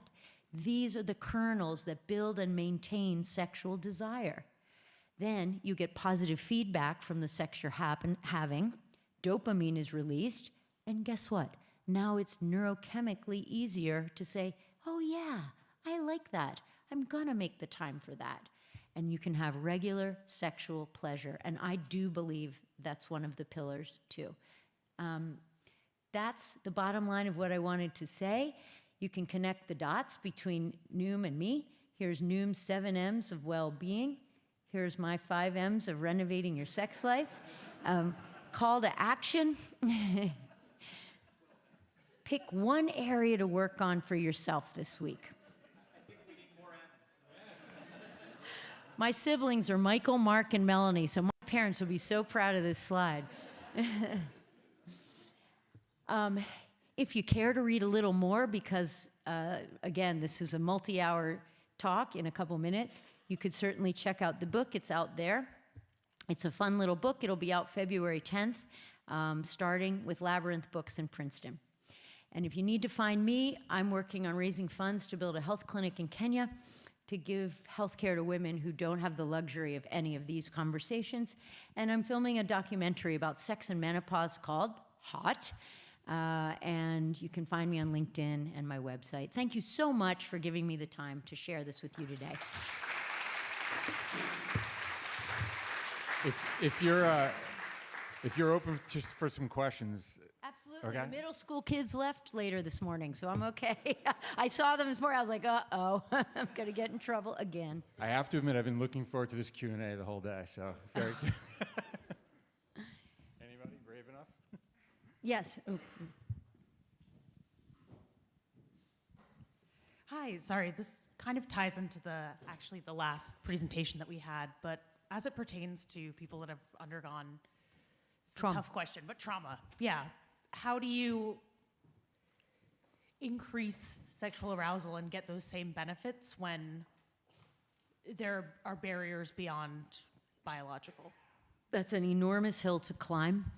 It's an excellent question. I wish it was a rare situation. It's frighteningly common. There's probably 1 in 4 women in colleges today are sexually assaulted. It's probably more. And these are lifelong traumas. There are trauma-informed therapists. There are sex therapists, and there are sex therapists who are trauma-informed. And you need to find that person.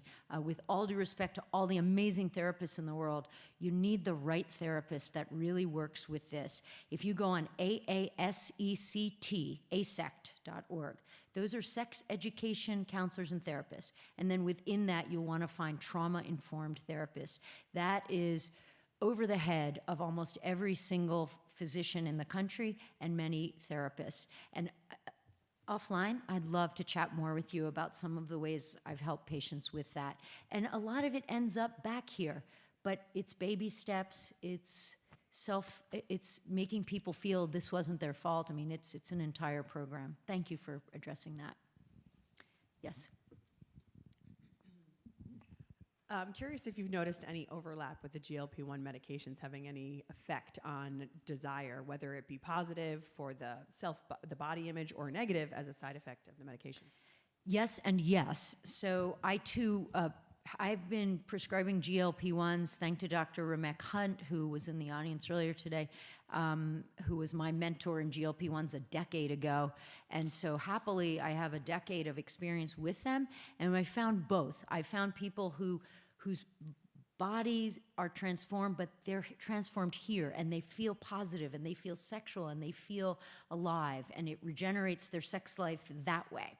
But I also have women for whom GLP-1s are a little bit of a numbing, not so much interest in food, less interest in a lot of things, but that's rare. I have to say, I find much more of the former than the latter, which I'm thrilled about because I am a big fan. I feel that they've been transformative for so many of my patients who struggled for decades and decades.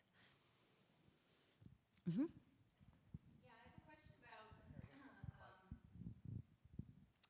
You mentioned earlier about longevity with sex.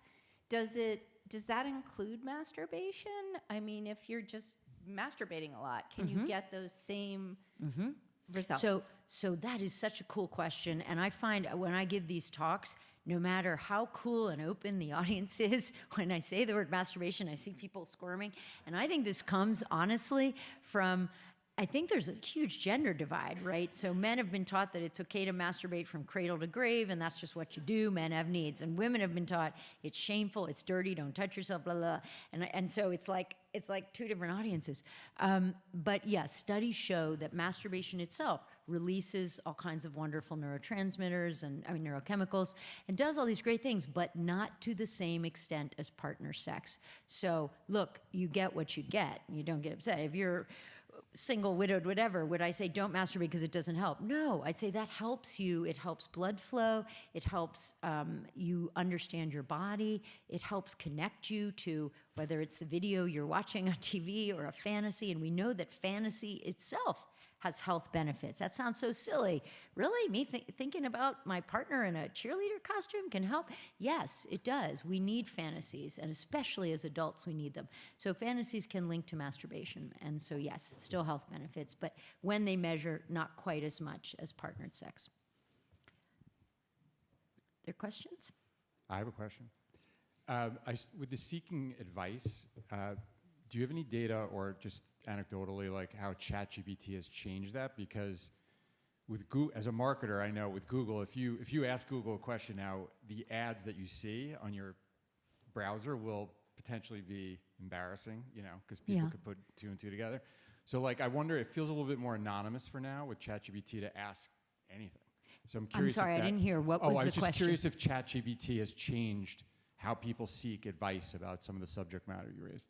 Well, I think ChatGPT, like for everything else, for travel and anything, it's allowed us to be more free thinking, and it's allowed us to say, I kind of always wanted to know about this, but I don't have to go to my uncle's penthouse magazine, and wonder which way the picture goes. I can ask ChatGPT, probably get more info than I even understand. I actually think it's brought sex into our minds more.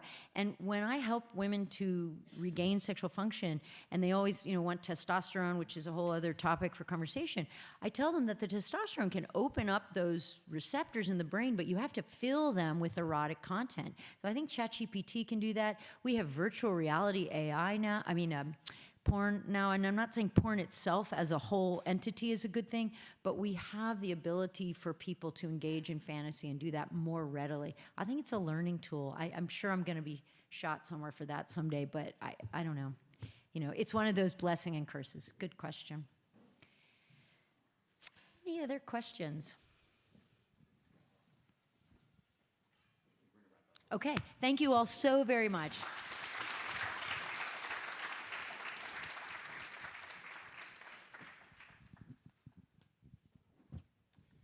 Thank you, Dr. Sophocles, for that talk on women's health and sexual health. Thanks for reminding me that my genital anatomy has taken a hit as I've aged. It's a tough one. I'd love to see you debate Esther Perel. I think you could give her a run for her money. That brings us to the question everyone's really asking. How can we turn all this knowledge into better health every single day? That's what our next panel is here to explore. The panel is moderated by Noom's Chief Wellness Ambassador, Rebel Wilson, and features menopause advocate Tamsin Fidel, Noom's Chief Medical Officer, Dr. Jeffrey Egler, and Noom Medical Director, Dr. Karen Mann. Together, they'll explore what it really takes to live better and longer, starting now. Please join me in welcoming Rebel Wilson, Tamsin Fidel, Dr. Jeffrey Egler, and Dr. Karen Mann.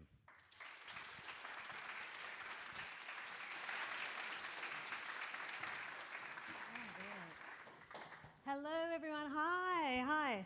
This is my first time here at Princeton University. It's awesome. Welcome, everybody. Come on, let's take it. Can you hear me all right? Close. Is everything all Cozy. right? So I know you've had a busy day of lots of people talking, and today, we have a great panel, and we're going to be talking about living better and living longer, which is basically, a whole thing about longevity, which is something I'm really, really interested in. So we got a lot to get through, but I thought at first I'll just tell you guys a little bit about my story and my kind of involvement in the health world. Some of you might know me. I'm an actress. You might have seen me in some movie. Oh yeah, one person. Oh yeah, thanks. If you have kids, I've been in some singing movies called Pitch Perfect. They're quite popular. And I'm now actually a director of films. So I've just recently completed 2 musical films that I've directed myself. And so they'll be out this year, which should be huge. But my journey is in, basically, I was a comedian who was plus size and really utilized my weight to my advantage in comedy, which really meant I didn't give a stuff about my health. I really just did not care. I ate whatever. I grew up in a culture, lower middle class culture where junk food, sugar was the norm from a very, very early age. So I don't think I ate a salad until I was 25 years old. That's how, and it was just where I lived, where I grew up, that's what everybody did. And I'm an emotional eater, definitely, and that's my crux. And when I was going to turn 40, and how my whole health journey started is basically, I went to a doctor because I'd heard about freezing your eggs, and I wanted to have a child. And even though I was totally single, had no love life, and I was like, okay, I really would love to have a child. And I went to the doctor, and he looked me up and down, and he said, but you're not healthy, and you would have a better chance of having a child if you were healthy. And so to me, that was it was the first time someone had just really bluntly because I was living a large but very fun life, and my weight didn't stop me. I didn't at that point have any chronic diseases, and the doctor really just looked me up and down and said, "You're not healthy," and it really hit me. And so I knew that in 2020, the year I was turning 40, I was going to do a whole health journey. And I did, and I lost 80 pounds that year. So, thanks. And I did it before knowing about GLP-1s. So I did it, I guess, what you call the old-fashioned way of eating healthy, eating high-protein diet, hydrating, working out like a beast, to be honest. Like, I was flipping tires. I was running up the stairs of the Sydney Opera House. It was crazy. It was like Rocky. And I trained like a beast, and I did do it. And the one thing I'm proud of is, even though I still love being curvy, it was never about being skinny or a certain weight or anything. I love being curvy, but it was about how could I be a healthier version of me. And long story short is that I was successful with my fertility journey. I have one gorgeous 3-year-old child who's amazing and perfect, thanks to, I got really healthy. I lost the weight and was very successful in that. And I have another baby on the way coming in May, which is really exciting. And I would say that it's not like in 2020 I lost weight and then suddenly I know everything about health, I'm a perfect healthy person. That is not at all. Like, I've just come off directing a movie. I've come off the holiday season where I fell back into bad habits. So one thing that's great about being here and always when I'm around the Noom people is it refocuses me on my health, because I'm probably, like a lot of Americans, somebody that would just struggle with this my whole life. I'll be in some periods where I'll be a lot healthier, and other periods I might have a lot of stress. I'm a working mum, I work my ass off. I'm often working 16-hour days on set, and I will have times where I won't be the healthiest and I won't be engaging in healthy behaviours. And so what I love about Noom is their focus on creating good, healthy habits. So, and also, when I did become healthy and I got that taste of, then I wanted it to continue, which is why I'm really interested in the longevity part. And I do have a lot of friends, not only in Hollywood, because they're obsessed with their looks and looking younger, and I'm obsessed with the tips and tricks that, like people like Tom Cruise or Chris Hemsworth have. Like, how do they look so good, they look so vibrant, and they look a lot younger than what they are, and so I'm obsessed with that kind of stuff as well. But also, just in my personal experience, having my 2 grandmas, and they both lived well into their 90s, but one had cognitive issues, which started happening about 15 years earlier, and then one had physical issues, so her brain was all there, but her body was weak. So for me, I'm not a perfect picture of health, but I'm a hell of a lot healthier than what I was 5 years ago, and so I wanted to try to learn from this expert panel how I can continue that, and how to be. I'm an older mother now. I'm 45, and so how I can keep healthier, more vibrant, really for my children. So that's just a little bit about me, and I'm going to introduce you to our panel. This is Tamsin Fidel, who is a journalist. She is a best-selling author. She had an amazing book come out last year, which was called How to Menopause. Yeah, which is great. Can't wait for menopause. Sounds awesome. She's a big menopause advocate, so thank you for being here, Tamsin. Then we have this hunky gentleman. Am I allowed to say that? Is that Dr. Jeffrey Egler, who is the Chief Medical Officer at Noom, and I've been working with him more recently, and he's amazing and just got so full of knowledge, and can't wait to hear what you have to say. And Dr. Karen Mann, who is the medical director at Noom. She's a weight loss specialist and done a lot of work, particularly in women's health, so is a real expert in those 2 areas. So I think we'll get started into talking about our first topic that I wanted the panelists to talk about is when we talk about longevity, what are we really talking about? Is it are we talking about like having a better lifespan, or yeah, is that what we're talking about when we say longevity? Like everybody wants longevity, don't they? So what are we after really? Yeah, I think I'm going to let them do the expert smart part with the doctors. But first, thank you for sharing your story, because I think that the more that we see, women and men step up and talk about this and talk about like what happens next in our lives, right? Like we all think when we're 20 years old, we're going to be there forever. And I think what's getting exciting to me anyway is seeing these next stages of life be a very powerful time in our lives. I mean, just talking about what you've gone from acting into directing into these next stages. So when I think of longevity, I think of, it does not end. Midlife is just kind of this beginning powerful moment. And there are a lot of different solutions. Those solutions are not a one-size-fits-all, and I think that that's a big part of what Noom stands for, and I think that it gives people permission to do different things in what applies to them and what is necessary for them, and doesn't say, this is the only way. And I think that that's how we achieve longevity, and then we achieve that health span, because we want to be healthy, we want to live long, but we also want to live long well. Right, well, great. I think about longevity, well, just a quick background. I've been a physician for 20 years. I spent the first 10 years doing very conventional medicine, and the second 10 years I like to think of as sort of an evolution from that to deeper thinking about functional health, what really causes wellness, thinking about wellness in general, which is really not necessarily what doctors think about, and thinking about lifestyle, et cetera. And so that's sort of been my journey, and it has marked really my professional career has followed my personal life, in that I was unhappy as a doctor. I couldn't get my head around the stress. I couldn't really live up to the expectations that I had of myself in the role. And so I turned to psychology. I did a master's degree in psychology, and that's when life changed for me. And that's why I'm really excited to be the chief medical officer at Noom now, because Noom is all about psychology first. Now, we are moving into this realm of longevity, and so what does longevity mean to me? I think about this all day, every day.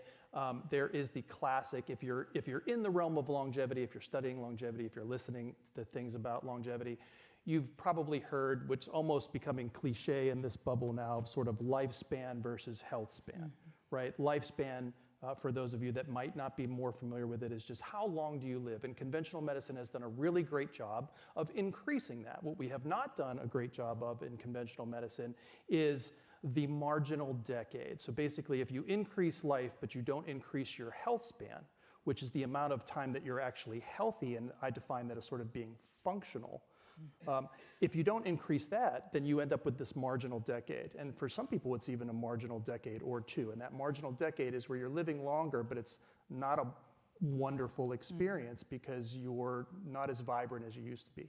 So at Noom, we like to think about and talk about longevity as being vibrant, having better energy. And really, it's a functional model rather than sort of a reactive or chronic disease model. So at Noom, we call this proactive health. And the way that we try to communicate or help people with adopting proactive health is we help them to identify and adopt what I call a longevity mindset. So you might ask, what are the components of a longevity mindset? So for some of them is you want to be on offense, not offensive, that's rude. But you want to be on offense rather than defense. Conventional medicine tends to be a little bit more defensive. I have a little bias against even preventive health because I feel like that's not going far enough. When you talk about preventive health, you're talking about, I want to prevent cancer, I want to prevent cardiovascular disease. You're still disease focused. And what we want to do is go further along that path earlier in and talk about health and well-being, really define it. I was lucky enough as a Noom representative to sit in a room full of some of the world's best metabolic health experts that we have on the planet, and we spent the entire session trying to define what metabolic health was. We don't even know, we can't even define amongst doctors what health is. So that's really going to be a big paradigm shift. So longevity mindset, so being on offense rather than defense. It's valuing consistency rather than intensity. And it's really learning and sort of adopting those behavioral strategies and tools that are going to compound your investment over time. Totally, 100%. That was amazing. Everything he said. I'm Dr. Karen Mann, just if I can give a brief background. I'm an OBGYN by training, and I also did obesity medicine training as well. I also, Rebel, like you, have had a lifelong struggle with emotional eating and my weight. And so I just wanted to learn all the things about it, and that's why I specialized in obesity medicine. And being able to be at Noom, where we kind of combine all the things, the holistic aspects of weight loss, for me is just such a perfect fit. And Rebel, I wanted to tell you that you're talking about how you did it the old-fashioned way and you were at the gym and all of that. I want to vouch for you because I actually met you at your gym about 10 years ago. You did? Yes. I won't say the name of the gym out of respect, but it was on La Brea. Yeah. Yes. Yeah. And you stopped LA. me. And you stopped me and you were like, girl, how's your workout? I'm like, it's rough. And you're like, stick. You said something so encouraging. And I remember it to this day. So thank you for that. But if going back to longevity, we already had a great science talk on longevity from Dr. Murphy, which was like amazing. But for me, longevity is freedom. So it's the ability to continue to do the things you love to do right now for the duration of your life. And what that means to you differs from person to person. It could mean running a marathon. Who knows the age of the oldest marathon runner? It was Toronto 2011. Anyone? Any guesses? 100 years old. Oh my God. An Indian man, Pawelski Singh, I think his name was. So if that's your jam, that's what longevity was for him. It could just mean gardening, being able to bend over in your garden, picking up your grandkids. And so longevity, if I can Noomify it a little bit, in our content, we always go back to the basics. What is your why? And so if you take a moment, and this is with weight loss, we always ask, what is your why for weight loss? What is it? It's something that, a value you hold onto so tightly that even on your roughest day, it still shows up for you as a motivator. And so I encourage everyone on your longevity journey to connect with that why. I mean, you can even take a second right now. Is your why real present for you like right now, or do you kind of have to think about it? Make it be instantaneous, and that will help you on your longevity journey. Also 100%. Yeah.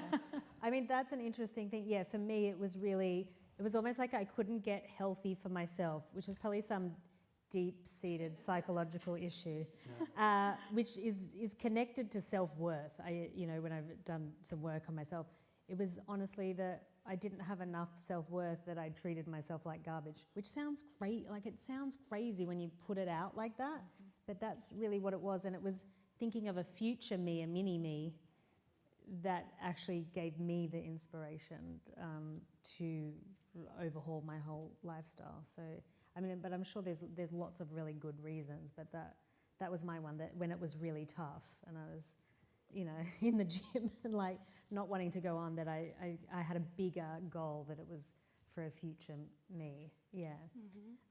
Which is really good. So, okay, that segues nicely into, I want to talk, because of Noom's focus on behavior and patterns, and even like creating micro changes in your life that can have a huge difference, even though they're kind of small. So I wanted to talk about some of the behaviors or habits that we can do to set ourselves up for a healthier life. So Tamsin, do you want to go first? Or? Oh, yeah. I'm a journalist by trade. That's where I started for 30 years. And so I was never in the health space at all. I was reporting on it. We'd have these studies that come out and be like, this week, don't eat cheese, and next week cholesterol is bad, and then tomorrow, you can have a glass of wine, but not 2 glasses of wine. And so I never really had looked at health or longevity or habits or anything.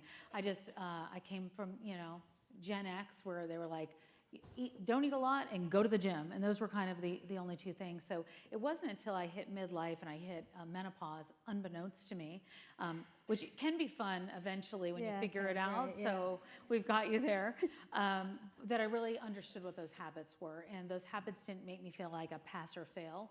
They made me feel like I had a goal and I knew what I was going to do. And if I didn't get it right one day, I could do it, another day, and it would still be okay. So for me, the one thing I didn't do as a journalist was care about sleep at all. It was not anything I paid attention to. I used to brag about the fact that I could run on 4 hours of sleep and I'd be okay the next day and still be, I thought, at the top of my game. So those micro habits that I think that we've come to talk about a lot more have been really important to me, which is going to bed at the same time as best I can and waking up at the same time, paying attention to it, not thinking of it as a luxury, concentrating on my health and not thinking of that as an afterthought. And then I think really for me as a woman in midlife is paying attention to the little things that I used to ignore, which would be the mindset part of it. I thought that that was maybe I can get to it when I can get to it, and now it's really paying attention to those little habits. So for me, in a given week is where I kind of do them, which is sleep is the priority, and then trying to find a way to have a real practice is something else. And it seems like, you know, in terms of when I was writing my book, all women wanted to know like a couple of things they could do to feel successful. Because if you gave them too much, it just felt like you just failed and you backed away and didn't do anything at all. So I do really believe those kind of micro habits are so important. And I know you'll go into, you know, the more medical reasons why, but for me as just a normal woman, I think that those are really, really important to build confidence through the years. Yeah, and building confidence is so important. As an aside, have you guys seen the time traveling dietitian? The little video, I strongly recommend. It's one of the best things that you'll see. It's this dietitian that comes in and he's like, don't eat the eggs. And then he comes back from the future later. We were wrong about the eggs, but don't eat the steak. That was me as a newscaster doing that. Yeah, it's us as doctors is still doing it. So let's talk about the big five. So there's, you know, the unsexy thing about behavioral change, or the unsexy thing about longevity, is that behavior change still does most of the heavy lifting. But the levers for longevity are very consistent. And so we can talk about many of them, but let's look at 5 as an example, and because these particular 5 have been studied in a way that's worth sharing. So the 5 being diet, focusing mostly on nutritional quality, activity, focusing mostly on duration, BMI as sort of a marker of whether you are at a healthy weight, and that's typically looked at as, in this study, it was looked at as tertiles, and so whether you were on the highest versus the lower 2. And then the other 2 being smoking and alcohol. And it turns out, I bring these up because if you modify any one of these things, you get some benefit in terms of longevity, maybe a year or 2 of life, which doesn't really seem like that much to me at least. But if you add them up, it showed that if people were doing these 5 things, and they were doing them consistently at the time they were 50, so before the sort of line of 50, men could add 12 years to their life, and women could add 14. That's leaving a lot of time on the table if you're not looking at those things, right? And so I also kind of bring that up because then you can think about, like, where do I start? Well, look at those 5 things. And really think about how can you pick one of those and really get into it. And the other thing was that it not only improved your lifespan, like we talked about, but if you adopted 4 or 5 of those, but as little as 4, then you actually improved your health span. So it gave you an extra decade of decreased diabetes, decreased cardiovascular disease, and decreased cancer. So improving both health span and lifespan. So that's the what. What can you do? What's more important is because many of us have known what to do or what's healthy for a long time. It's not necessarily rocket science. Sure, there's nuances and doctors may not even have the best information for you. But let's talk a little bit about the how, and that's what Noom's superpower is. So the how of it is, how do you translate these things into reality? And that's where things get really exciting.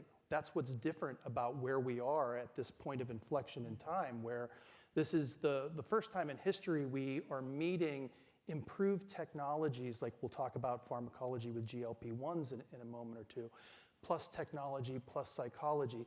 And we really have a better understanding of psychology now. I love the lingo. I love talking about keystone moments and keystone cascades and all that kind of stuff. But at Noom, we really try to understand the behavioral change science, the habit science, and then be able to deliver that to people in a health technology platform in a way that they can utilize. And so that's what I'm excited to be working on every day with Noom. Yes, that and Tamsin, I feel you on the sleep. Same with doctors. It's like if we go 24 hours without sleeping, it's like, yeah, you did it, you made it. And it's like, that's so unhealthy. So in terms of habits, yes, Noom is kind of the grandmaster of helping people craft habits. And we've been reading, the people at Noom have been reading this book, B.J. Fogg's Tiny Habits. And one of the things that he talks about in terms of making habits doable and making them last is simplicity. So if you can figure out what your big goal is and turn it into something very simple, that is going to help you keep that habit going long term. The other thing is to make it time-bound. If you talk about the SMART goal framework, T is time-bound. So make it something that actually has a beginning and an end point, and then you can continue that after you've reached your time, if you choose to. But when it comes to the simplicity, I'm going to help you guys out a little bit with creating a new habit, if that's okay. What I'm going to do, I'm going to build off of his pillars, but I'm going to change them up a little bit. We all know what we should do, right? We're not supposed to eat a pint of Haagen-Dazs, guilty. We're not supposed to buy everything that Temu tries to sell you when you're doom scrolling at midnight, right? Guilty. But it's hard to come up with a habit that really comes from a more intrinsic place and not just this noise from the outside of what you should and shouldn't be doing. So to build on Dr. Egler's pillars, I'm going to leave out drinking and smoking because nobody here does any of that. We're going to pick some pillars. And have you guys read the book, The Body Keeps the Score? Okay, so this is something that I feel like we haven't really talked about today, or we're not really talking about it, and I kind of want to bring it in, and that is how your body informs your decisions. Your body knows more than anything else. Your mind is going to tell you what you think you need to hear. Your body is going to tell you what it knows. So we're going to listen to our bodies. I'm going to read off 5 pillars. I'll tell you what they are right now because they're in my memory. I'm afraid I'm going to forget them. But they're sleep, nutrition, movement, stress management, and community. So those are my 5 pillars. You got those in your head? I want everybody to put your feet on. Can you guys all put your feet on the floor? Because we need to this is really quick. Like if we were really going to do this, we would spend more minutes on this. But for now, we're just going to kind of let our bodies relax a little bit and just breathe in and out a little bit. Your body communicates to you through signs. So either you're going to feel like a punch in the gut when I say one of those words, because that is the space where you are going to create your tiny habit, your micro habit, okay? Or maybe you'll feel an urge to move. Your foot will twitch. Oh, that was it. Or you'll feel something itch. Your body comes across an itching all the time. My head just started itching. Wait, you haven't started. Like this is the number one thing when you're trying to learn to meditate. It's like everything itches. It's your body screaming at you like, I don't want to sit still, right? So, okay, I'm going to read those 5 pillars again. I want everyone just to kind of relax and be in your body and feel, and if even one person feels a sign in your body, I'm going to feel victorious right now. Okay, you ready? Okay. Exercise, diet, sleep, stress management, community. Did your body talk to you just now? What if I just got punched in the gut 5 times? Five tiny habits. Yeah.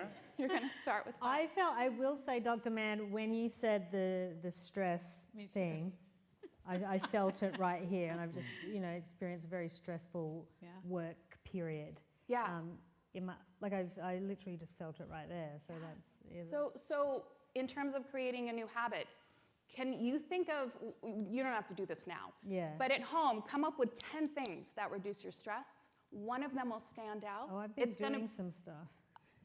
Can we talk later? I want to hear about I've been putting myself in a hyperbaric oxygen chamber. Give that a go. Well, that's a choice. It's really fun. Feel like you're going to the moon. Have you really? Yeah, but I think it actually works. I think it probably helps, yeah. Is that in your wheelhouse? Yeah, I used to do emails in the hyperbaric oxygen. You did? You can multitask in there. We need one for the Noom offices. Yeah, that's all I got. Yeah. Okay.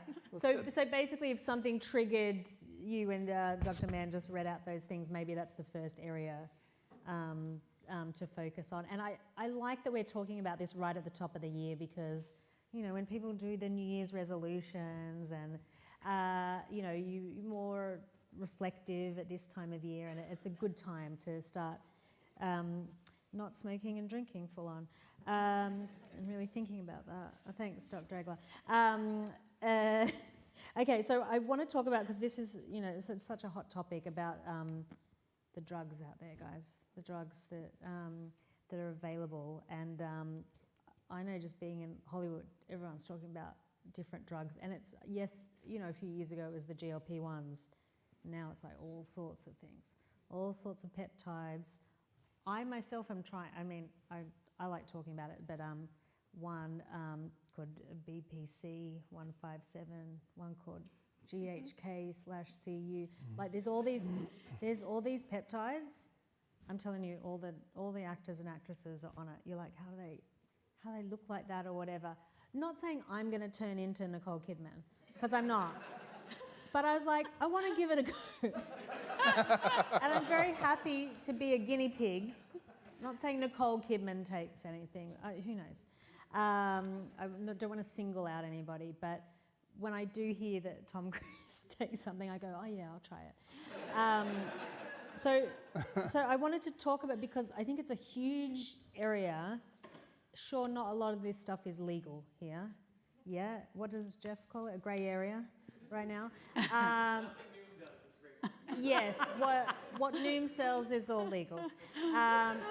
But as these things might become legal, they might become more open to the general public, and I think it's real. Like the BPC one, I'm taking, a lot of athletes are taking that right now.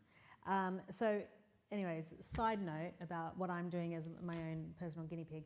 But let's talk about the pharmacological tools.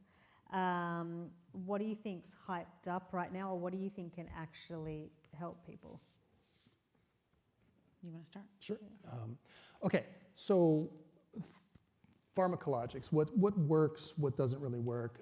Well, I'd like to start by saying that out of the gate, you know, I think I've already mentioned it, I'm with Noom not because, as a doctor, not because we prescribe medications, but because we're a psychology, behavior change, science company first. And so I have a very strong belief about the foundational importance of that. So when I think about pharmacology, and I think about pharmacology as a technology, I think about it as a tool, not the solution, right? And that's just super important. And I think about red flags and green flags. So when I think about using medications like a GLP-1, we'll talk primarily about that. I think red flag for me is when somebody that's interested in longevity starts to stack interventions on top of a unstable foundation, right? You're sort of like missing the forest through the trees there. Whereas a green flag is when a pharmacologic or a technological tool actually reinforces a behavior and kind of gets to that more foundational thing and makes that stronger, but also amplifies it and augments it. So I was thinking a lot about this panel, and that we're at a Art of Wellness conference, and I wanted to make sure that we talk about art. And the way that I think of longevity is, when I think about longevity and we think about lifespan and health span and vitality, I think that there is in there the ability to, when I hear regimens, morning routines, that brings one of those punches to sort of my gut. That feels like hard. Whereas when I think about it in terms of what if you thought about it or experienced as more of the art of living? You know, as Jeff was describing his morning routine, you know, that sounded more to me like art of living and sort of like really refining life rather than this is my routine and I stick to that. Although that's fine too if that works for you guys. But bringing art into it a little bit more, I want to share with you guys one of my favorite pieces of art. It's a medical cartoon. Maybe some of you have seen it, so I'm going to paint a picture here for you. Imagine a janitor, and the janitor is sweeping up the floor. Now imagine a big puddle of water, right? He's trying to mop up all that water, right? But behind him is a sink, and the faucet's turned on, and the water is overflowing from the sink. So what we've been doing as doctors for the past 20, 30, however many years has been trying to mop up the water, right?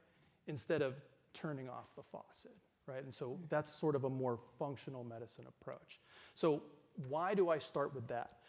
So let's talk about a couple of examples of pharmaceuticals. So not to pick on one versus the other, but let's use Lipitor. Let's pick on Lipitor. So statins. I actually a fan of statins, but I use it as an example because it's an easy example of how it can be used as a tool, or it should be used more as a tool rather than reinforcing a behavioral thing. So what I've seen with Lipitor is that people, because it decreases cholesterol, if you're not familiar with the medication, it can sometimes reinforce negative behaviors, because people sort of say, well, I can still eat my Big Macs because I'm just going to take the pill, right? So it doesn't do anything. It's mopping up the floor. It's mopping up that cholesterol, but it's not turning off the faucet. Now, GLP-1s as an example, and why that's where Noom really said, hey, I think we really need to get involved in this and incorporate it into our programs, is because it's sort of revolutionary in that it hits both sides. So it actually addresses both sides of the equation. So not only does it improve your physiology, decreases symptoms, you get weight loss, you're getting these physiologic changes, but it also works in the brain to decrease cravings and even taste. So what we're seeing is a global change in the economy in big food and restaurant businesses, because people are eating less and they're eating differently. So it's turning off the faucet too, and in that sense, it's very revolutionary. But we use GLP-1s not as a tool. I sometimes say we don't prescribe GLP-1s, but I want to be very clear that we do. But we don't prescribe them outside of a program. We prescribe them as part of a program where it's also a way to sort of Trojan horse behavior change and present it to people, because nobody wants behavior change, right? Nobody wants that. When they think about how do I change my life, they're like, let's change all these behaviors. No, they're like, give me a pill, right? So this is a way to, again, sort of hit both sides of that. And that's that and similar things like that. I mean, we're going to be looking at some of those. We are looking at some of those things, Rebel. Yeah. So let's just say hypothetically, I'm an actress and I put on a few pounds over the holidays, really was off my game. I shouldn't just be calling up Noom to get the GLP-1s. It really should be the fundamental behaviors, what we were talking about, sleep, movement. That's right, but stress oftentimes, management, and then have the drugs as a little, But oftentimes that is what kickstarts or is the spark plug of a new journey, because people, one of the reasons that behavior doesn't work or behavior change doesn't work historically is because people try it, they don't have a lot of success with it. So GLP-1s is sort of revolutionary in this process of adopting behavioral changes because it works as a spark. People get success, and then that success gives them more motivation. And so now you've got a virtuous cycle of motivation and success and motivation. And out from that, like a cogwheel, comes self-efficacy, the belief that you can see yourself being capable of doing these things. And so as Jeff was saying earlier, your habit horizon starts to expand. And then you also start to get, as this builds and builds and builds, as he was saying, you go from running the 5K to the marathon. And obviously that's an extreme example, and at Noom we really encourage you to do what Dr. Mann said, and take smaller bites. But basically, as you continue to turn this wheel, you also shift identity. And you're no longer the person that wants to someday do this. You're the person that's actually doing it right now. I sometimes find myself, I'm on my mountain bike, and even when I'm on my mountain bike, I'm gonna be like, I want to be the person that does this. Instead of being like, well, wait a second, I'm doing it right now. I just need to do more of this. Dr. Egler, what about, there's people out there that are obviously not overweight, but they're taking the GLP-1s, so the Ozempic, the Mounjaro, the Zepbound, and there's a thing right now about microdosing that. Are there benefits for people who necessarily don't really need to lose any weight? Yeah, absolutely. And we're seeing that in the data. So our first microdose product was actually GLP-1s in the range of what's typically prescribed, but limited to the lower range. And we've seen amazing changes in people using just that dose ranges in different types of BMIs and all shapes and sizes. More recently, we launched a new program which is microdosing at even lower doses for people that are even in a normal BMI, because we are really leaning into proactive health and getting ahead of problems before they start to become disease. Rather than waiting for something to be a disease, for example, you can start to attack a problem well before you even start to develop symptoms. I got to give you a quick example. A hemoglobin A1C, just who's familiar with a hemoglobin A1C? Okay, so if you're not, it's the standard measure of average blood sugar over a 90-day period, and it's used to define diabetes. So if you get a hemoglobin A1C, and most your doctors might not even be doing this unless you have risk factors, but if you get that and it's 5.6, your doctor might say to you, you're fine. I tell my patients, if you hear that you're fine or you're good, that should be a red flag. I don't want to be fine. I don't want to be normal. Normal is population medicine, and the reason I don't want to be normal is 5.6 hemoglobin A1C is normal, but 5.7 is prediabetes. So I want to be starting to turn that path around before I get there, rather than like, oh, it's no longer fine, you now have prediabetes, right? And we also know that if you get that hemoglobin A1C lower, so to say 5.2 or 5.3 or 5.4, for every half of a point of reduction of that hemoglobin A1C, you reduce your cardiovascular disease. I think it's like 20 to 25%, or maybe even more. So it's pretty significant. And so we know that these low doses of GLP-1s actually affect hemoglobin A1Cs. And so we know that it's going to be helping people that are on all spectrums of these types of problems. And if I could just add, in terms of the GLP-1s, what they do in the brain is open up space for you to create the new habits. So our minds are constantly, we call it the food noise, right? We've all heard that term. And it's like a constant chatter in your brain about your next meal, and it is debilitating to so many people. And that's not your fault. That's actually your brain doing exactly what it's supposed to do, which is keep you alive. But it's trying to keep you alive like 10,000 years ago, before we had pints of Haagen-Dazs to eat. So the GLP-1s give you a little space, and at any BMI really, to allow a new identity to form that isn't about the food. And when I see my patients through Noom and prescribe GLP-1s, I always tell them to journal, because they're going to see such a change in before the GLP-1 to what's going on once they're on the GLP-1, and I want them to figure that out and what the change is for themselves, so that if they do stop the medication, they can with them into that life medication-free, if that's what they choose.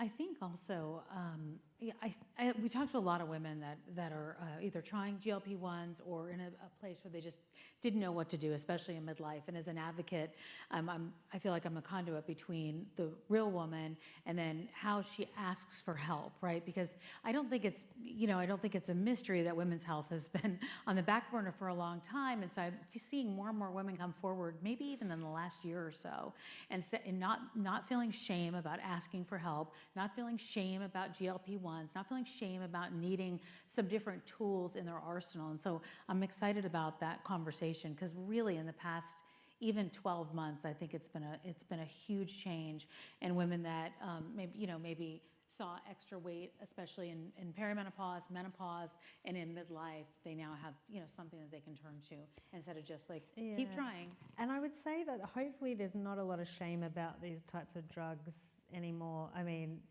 literally pretty much everyone I know is on I know. For all different reasons, but so I would say it's become so mainstream now that it's becoming more and more normalized. Yeah, I wouldn't say there's shame.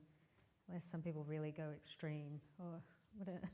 But the small dosage, there's really so many benefits and very minimal negative things that I've seen. Okay, so then getting into like the future things, so stuff in the future. So say we were doing this panel 10 years, in 10 years' time, with the rise of AI, with all this technology coming in, what do you guys think is is the future in this industry? Where do you think we're heading? I'll just answer really quick. I think what I'm hoping to see is a little bit more individuality in how medicine is delivered. As a physician, we have like a standard of care and everybody gets it. It doesn't allow me to listen to each patient's individual story and figure that in and nuance the treatment. And I'm hoping as medicine, Western medicine, allopathic medicine evolves, that we start to let people come in and say things like, I don't feel like myself. And the doctor listens to that and figures that into the treatment plan. So I know it's not AI based, but I still think it would be a cool future to have. I feel like I'm hopeful that people have confidence going into the doctor's office and feel like they're actually really partnering with their doctors and know their data and know their habits and feel like they can do a lot once they leave the doctor's office on their own because they've been given something. And I think Noom is that perfect combination of behavioral and actual resources and help. And so, you know, the other 364 days that they're not, you know, seeing a doctor or seeing a physician or talking to somebody, that they're able to do that on their own and feeling confident about it and making progress. You alluded to it. I think the future of medicine is, well, first, I think the future of medicine is health and well-being. So, and I also think that personalized medicine is the future as well. And so none of that stuff really sounds sexy when you think about the future and technology, and you should be thinking. So there's no like drones coming in. And gadgets and doodads. Your arm, yeah. They get the blood. They're coming. We'll have those soon. I like that. Yeah. So there's going to be plenty of gadgets and doodads, but I mean, I think that those aren't going to make the most effect. And so the reason I get excited about you might think personalization,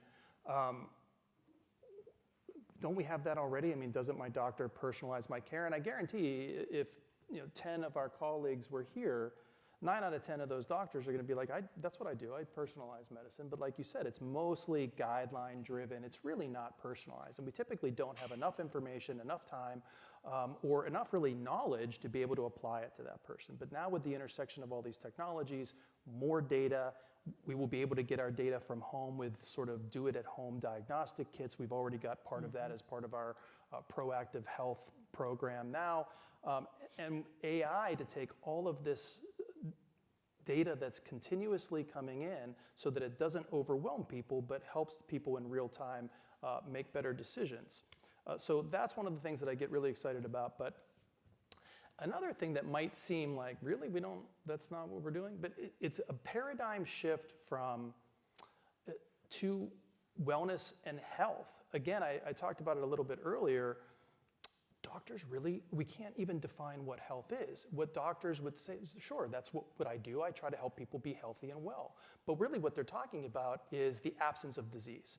And I don't consider health to be the absence of disease. I consider health and well-being to be a sense of vitality. Sort of like, as an example, we talked a little bit earlier about, as one little example, a hemoglobin A1C of 5.2 rather than 5.6. So that's really exciting for me, health and wellness over medicine. But then, even going a step farther, and medicine for health and wellness, rather than just medicine to be treating chronic disease. That's where I think the future of medicine is. Yeah, that's awesome, guys. A more individualized approach would be incredible for everyone. And also some cool drones that could cool come in. We can do that. And ChatGPT. I ask ChatGPT all the time these random health questions. Does that stuff will that work or not really? So with AI, I'm certainly not the AI expert in the room, but I think that anybody knows anything about AI, the output is basically dependent on the input. So are you asking the right prompts? And I think that as a physician, particularly one trained in wellness, I'm asking very different questions than I think the layperson would be. Maybe more sophisticated questions, not of Tamsin, but and kind of knowing what the next questions are going to be too. So I think it's not concerning to me. To say it would be concerning would be like that doctor that rolls his eyes when you bring in your Google search 10 years ago, right? Everybody's probably coming in with their AI. we as doctors need to evolve to utilize it, or we're going to be, we're not going to survive that, right? So when I was seeing patients more regularly, it was standard practice for me to take all of their labs, all of their health history before I saw them, dump it into AI and see what I would get, and then do my critical evaluation of whether I believed that or not. And if not, I would do more challenging to it. So I think it's, we're going to get away from this paternalistic, the doctor knows best, and I think the best doctors will be the ones that know that they might not, and they might need to use these technology tools to help interpret and be a bridge between the information and the person based on their goals. Yeah, it's so interesting. As a comedy person, I ask ChatGPT to give me a joke, and it gives me. I say, I need a joke about Princeton or whatever, and it give me a joke, and it's never that. It's not at that stage where it'll give me an amazing joke, but it might give me something that will spark something that in my own imagination I can, or intellect I can then create. So it seems like, in the health space, there are tools coming. They're not like so life-saving just yet, but I guess we never know in the future what's gonna happen with it. But I do like some of the AI features on the Noom app, the face scans and the body scans. I mean, I was in my sports bra and underwear, and I had to do a little circle in front of my phone that measures exactly like it was. I was like, how is it doing that? It's really. You used to have to pay a lot of money for that stuff. Back in the day, go to a place and stand in your bra and underwear in front of people and do it. But now I don't have to. I can just do it at home. So we're nearing the end of our session. So I wanted to open it up to you lovely people. Thank you so much for listening to everything. And we want to hear if you have any questions. So for Tamsin, Dr. Egler, Dr. Mann, for me even, these guys are much more knowledgeable. But we've got a microphone, we can pass it. Yeah, go ahead. Yeah, so this is really for all of you, because I'm sure especially the two of you have done a lot of travel, so jet lag. So I pretty much live in jet lag like every other month or every other week, and you as doctors, working long hours, what are some things that one can do when jet lag is actually part of the habit? Oh, that's good. Do you want to start? You're jet I've got a terrible answer. I just flew in from London. I often have to fly halfway around the world and then literally perform, like go on a television show or do something. But I have a terrible answer. It's a hardcore drug called temazepam. Which one? Which you have to take, which forces you to sleep. Right. But I only take it for 3 nights in the new territory because it is a very bad substance. So I take it for 3 nights. But I haven't, and I speak to a lot of people, a lot of high-flying CEOs, billionaires who travel the world constantly, and it's hard. It is hard to, I don't know whether this is true, but one study I read that a long flight, like from here to Australia, it's long. It's like got the negative effects of about 200 cigarettes on your body, like just the feeling if I just literally sat and smoked 200 cigarettes, that's how bad your body feels after those long flights. So it really is hard. On the positive things, apart from the drugs, I like physical exercise. So when I get to the new place, I hit the gym. Yeah. I make sure I have those gym clothes in my bag. And so this morning I was on the Today Show this morning, so we were up early, but I got up at 5 a.m. and I went to the gym for an hour and did some stretching and stuff. And so that's a real natural positive thing. Do you guys have any other tips for jet lag? Well, Oh, go ahead. Go ahead. Are you sure? Oh my Yes, God. of course. I just interrupted Tamsin. Oh, I can't. Are you sure? I wanted to say to you, number one, the travel, what we do, jumping time zones is that's not normal. It's unnatural. Okay, so give yourself some grace around the fact that what you're doing is not something we were ever designed to do. Okay, number one. Number two is the reason you're traveling is going to bring some cortisol reduction into your life that's going to help balance out the negative effects. I know I listened to your talk, And the reasons you're jet lagged and traveling are so meaningful. So have that mindset sort of balance when you're feeling guilty or shaming yourself because you're not sticking with your habit because you're in 7 time zones away.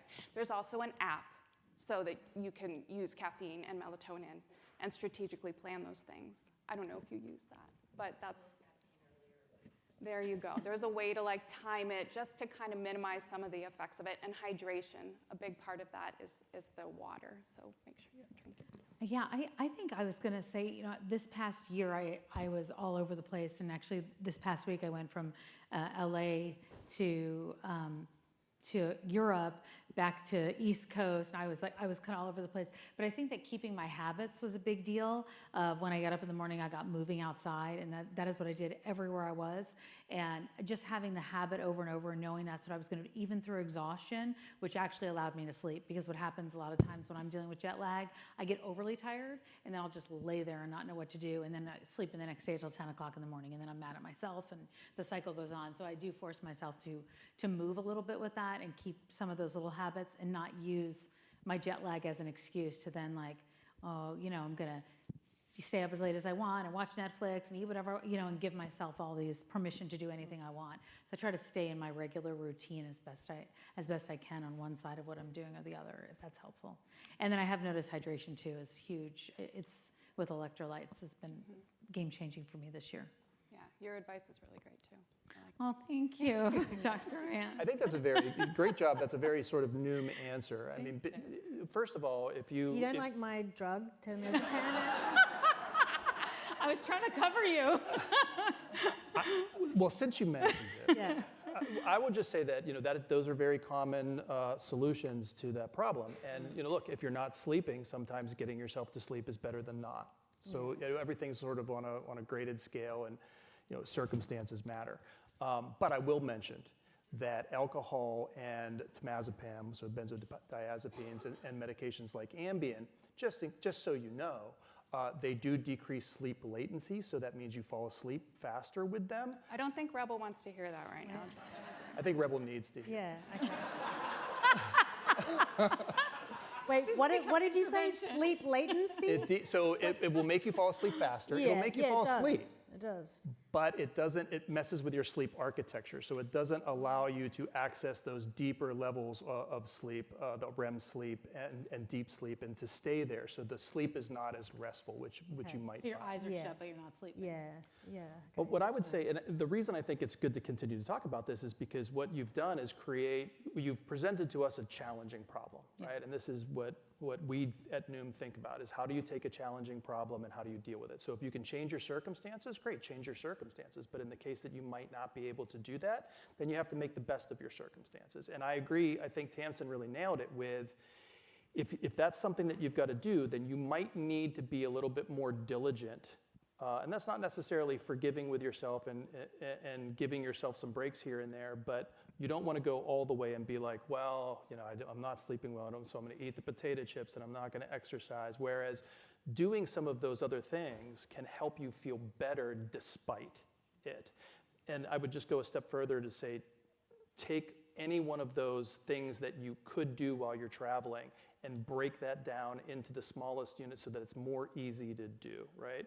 So, you know, this is a terrible example, but if I have found recently traveling a lot that, you know, I used to judge people for like not exercising when they were traveling. I was like, you know, hotels have gyms in them, right?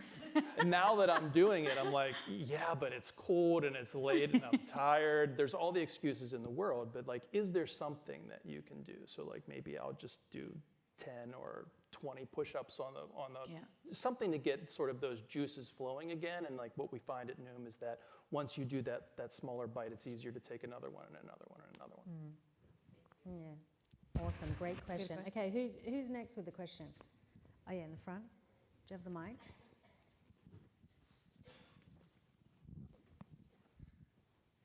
So my question is about the development of healthy habits. So talking about childhood and adolescence, and I'm a professor here in the psych department. My colleague Rebecca Carey and I were chatting one night, and we realized that everything we learned about how to exercise or take care of our diet, we learned after in our adult life. So what do we know about the best interventions to help these conversations help earlier to scaffold this development?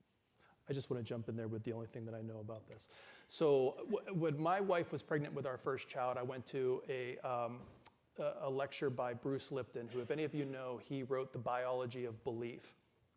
He's a medical doctor that kind of did a backflip into spirituality and sort of has studied metaphysics with relationships to health and stuff. And basically what I took home from that talk was that your child will be programmed within the first 7 years of their lives. And you guys probably know a lot more about that than myself. And as my child approached 7, I was like, uh-oh, I really screwed up this kid.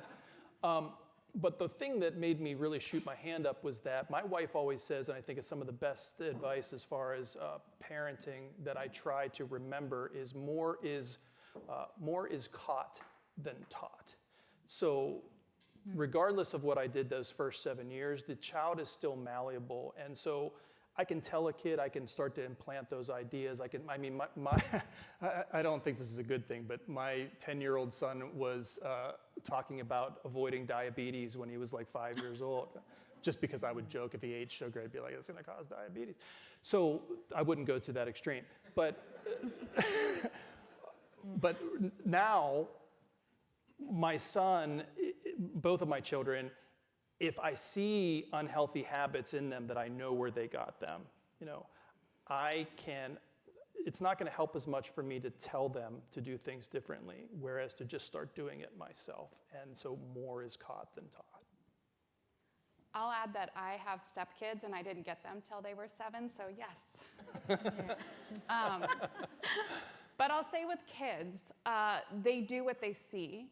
So modeling, I think, is the most powerful intervention that you can have with your child. And then the other thing I'll add, and again, I know nothing about kids, really, but to your point, catching good behavior and just praising the bejesus out of it. So then they're like, ooh, that dopamine, ooh, that feels good, I'm gonna keep doing that. That's my advice.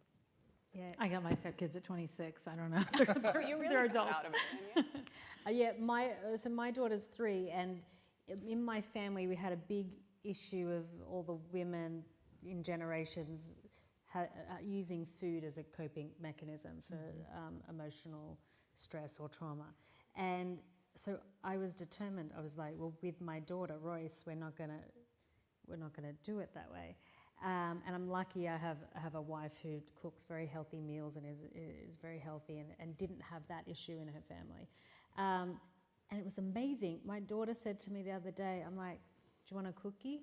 And she goes, no, because it makes my skin itchy.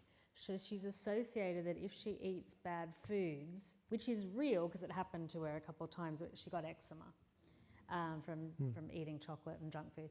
And so it's so bizarre to hear a 3-year-old tell me, like, no, that's not the right thing because I won't feel good the next day. I'll have a little bit of itchy skin.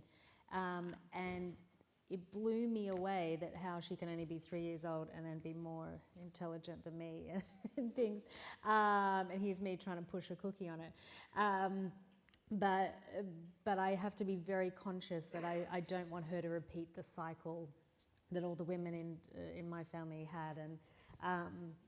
And so far we seem to be doing well with it, yeah. Nice. Can I just share one more quick anecdote?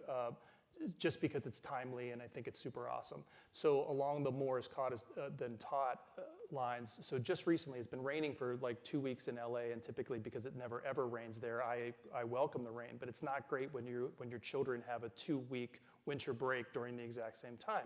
So one of the parenting skills that I try to do is anytime my boys will come to me and they want to do something physically active, can we go outside and catch? Do you want to go ride a scooter, whatever it is? I try to say yes all the time because those are the moments that they're coming to me and I don't want to reject them.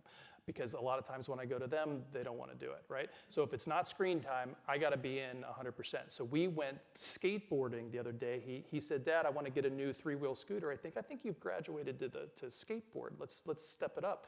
So we went skateboarding in the rain. We got completely drenched. It was great. We spent like 2 hours out there. And at the end of it, he said, Dad, that was some of the best fun I've ever had. This is one of my best days. And like the next day, he told me his New Year's resolution, completely not prompted. I'm not trying to get resolutions out of my children. He said, I'm going to do less screen time and be more active. And it was like, wow, more is caught than taught. That's great. We have time for one more question. Yeah, okay. Hi, I wanted to ask about community. You brought up this as an aspect of wellness, but I think we've actually heard very little about that today, and I just want to hear more about what are the kind of behavioral changes associated with building better community and social connection, especially we're kind of in the era of the epidemic of loneliness and a lot of the technology we've talked about today. It's really unclear how it's going to impact our ability to connect to other people.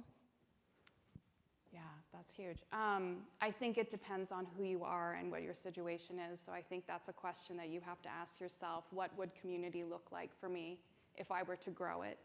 And then listen to your own answer, because it's going to vary from person to person. But I share your concern as we get more work from home and AI-based that we're losing that connection. But we know well from so much research that that is such a component of long, healthy living. And we see that in our blue zones. I'm sure everyone knows what a blue zone is. It's these communities where people just naturally live longer, and community being the biggest part of it. And they cultivate it by eating together and exercising together and those kinds of things. So just those little activities, I think, are places that you can start. But again, it's individualized, and I would just look at your own situation and see where is there a window into more connection for you. I'm noticing that it's that a lot of people are feeling, wow, it's not too late. Like maybe I knew what friends were when I was younger, and when I'm getting older, maybe the definition has changed, and maybe friends and community come from like-minded, things or conversations or something you're going through at the time. I guess I'm feeling more encouraged because I see a lot of people taking it from online and chatting online, saying, you know what, we're going to meet in person. Like I'm part of this thread for women that are in podcast, and they said, you know what, I'm tired of talking on WhatsApp. Can we all meet next time we're here or here? So I am seeing that more, and I guess I'm noticing in my own life that I start to look forward to that more than I ever have. The more I feel like chat and tech and I'm home more or doing more on the computer, the more I'm craving it. And once I do it, I almost want it like your son does. Like I want to go do it again community-wise. So I'm hopeful about it and trying to encourage that more in my own life. As you mentioned, community, depending on what study you're looking at, is one of the factors that seems to have the best data for being one of the most important things for longevity. And I think somebody shared earlier today that being lonely or loneliness is the equivalent of smoking 3/4 of a pack of cigarettes a day. I mean, that's crazy. So Daniel and myself and Dr. Mann have been talking quite a bit about how do we create community more so in the Noom community as well. And that's really a big focus that we want to lean into, not just digitally, but perhaps having events and getting people to come out and spend some time together. If you're somebody that struggles with loneliness and building community, then you probably have struggles in terms of what do you need to do that. And so I think it's sort of a public health issue as well. And so the community needs to be helping reach out to you and bring you in. That's what we want to do. That's amazing. Thank you everybody so much for being here. This has been so awesome to come to Princeton. And I'd like to thank our experts, Tamsin, Dr. Egler, Dr. Mann. And thank you everyone for being here. Thank you for the questions. And and we'll be around as well throughout the rest of the day. But this is awesome. Thank you to Noom for putting on this awesome event and for having us. And in 2026, wishing you guys all the best health to you and your families. And I hope 2026 is great and brings amazing things for everybody here. So thank you so much. Thank you guys. Thank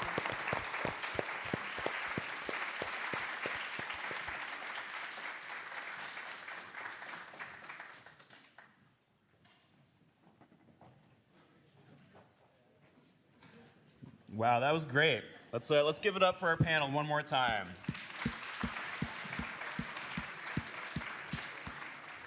So many amazing, valuable insights about how to live better longer. Really, really special panel discussion there. So that brings us to one of the most foundational drivers of well-being, nutrition. It's a pleasure now to welcome Christina Economos, Dean of the Friedman School of Nutrition Science and Policy at Tufts University. A leading expert in nutrition, public health, and prevention, Dean Economos has spent her career translating science into real-world impacts. Please join me in welcoming Christina Economos.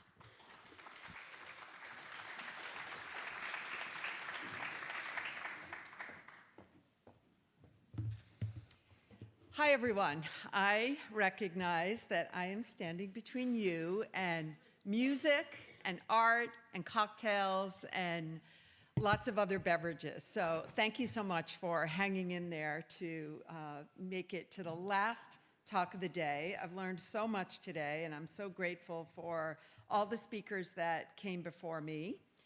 And I'm going to try to bring art back into it at the end of the day. So bear with me. I'm not someone who has studied art, but I very much appreciate it. And I wanted to make sure that we close the day with a little bit of art. So I'm going to start with the simple truth. This painting, Ginger Pot with Pomegranate and Pears, hung at Princeton in 2018 in an exhibition called The Artist Sees Differently. I think Cezanne saw something that we've forgotten. Look at what's here: a ginger pot, some pears, a pomegranate, simple whole foods, thoughtfully arranged. Cezanne returned to these same elements again and again throughout his career: a plate, the ginger pot, cloth, fruit. He found endless depth in these fundamentals. And what's remarkable is that Cezanne was famous for laboring over these compositions. He meditated on the contours and colors of each element to find the perfect arrangement, not because it was complicated, but because the fundamentals matter deeply. And the truth is, we know this. Let me translate what Cezanne showed us into what nutrition science tells us. The foundations of a healthy diet are remarkably simple, and the science behind it is remarkably strong. We should nourish our bodies with the following foods and beverages. Fruits, fresh, frozen, or canned, the kind Cezanne painted, whole, recognizable, minimally processed. Vegetables, all of them. The more variety and color, the better. Again, whole and recognizable. Whole grains, minimally processed. Think oats, brown rice, quinoa, foods where you can still see their original structure. Nuts, seeds, and legumes, like walnuts, almonds, beans, lentils, and chickpeas. Simple protein sources that humans have been eating for ages. Healthy fats, from plants mostly, like olive oil and canola oil. Fish and seafood, lean proteins from the water. And what should we eat less of? Salt, added sugars, ultra or highly processed foods, the foods that don't look anything like what they started as, the foods that would be unrecognizable to Cezanne. And that's it, that's the foundation.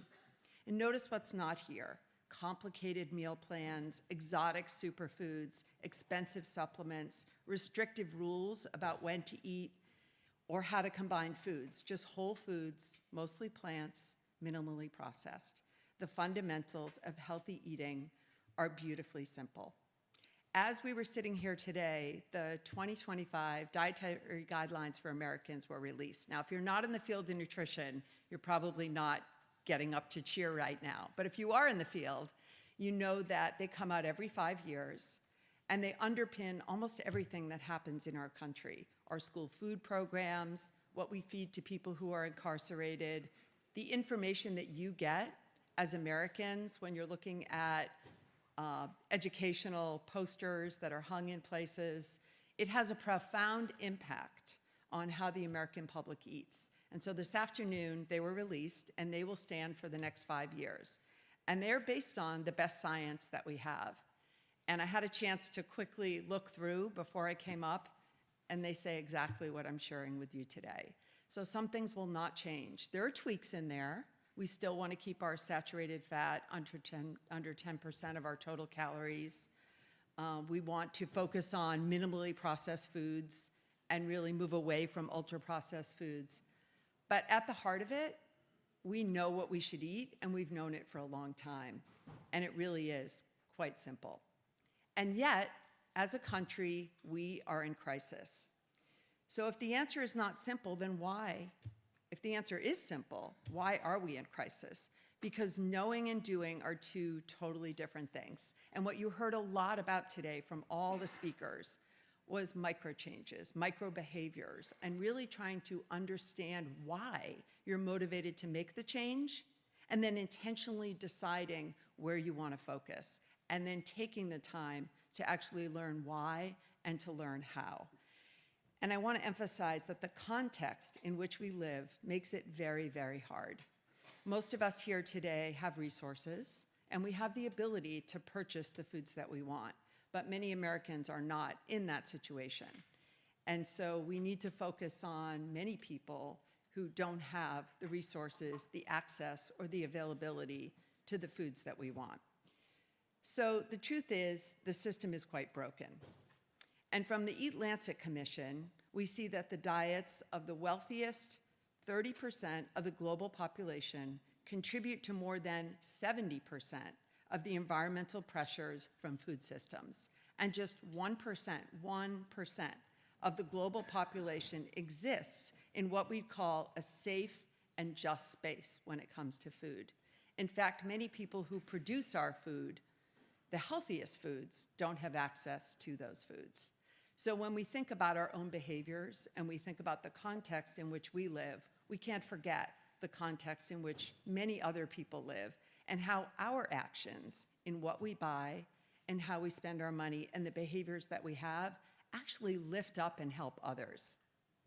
And so keep that in mind when you're shopping and you're actually voting with your fork.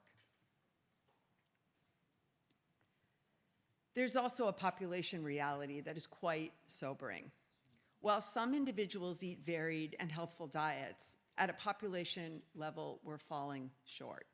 Nearly 70% of America's children's calories come from highly processed or ultra-processed foods, and over 50% of pregnant and postpartum mothers' diets are ultra-processed foods. These diets are dominated by added sugars, chemical additives, and saturated fats while lacking the basic simple foods like fruits and vegetables. And I want to emphasize this isn't about individual failure. You've heard a lot today about individual behavior and how to actually change that. But this is really about a food environment, particularly in this country, that makes highly processed foods the path of least resistance. So what you're looking at on the slide is the population by age and the scores of what we call the Healthy Eating Index. This is the composition of the American diet, looking at dietary diversity and nutrient composition. And we'd like everyone to be at about 100. And you can see that most of the population falls very short, lower than a 50. And then when you look at the upper right-hand corner, you see, according to the last dietary guidelines, where the population was falling in terms of meeting the goals that we set. So looking all the way to the left for total vegetables, you can see the majority of the population falls under the goal for total vegetables. And when you start to creep over to the right and look at things that I said we need to consume less of, we're actually consuming more of. So our diet is really flipped upside down according to the guidance and the recommendations that we've put out there. And of course, this takes a dramatic health toll on the population. So healthcare spending for diet-related chronic diseases and mental health conditions accounts for 90% of the annual healthcare costs.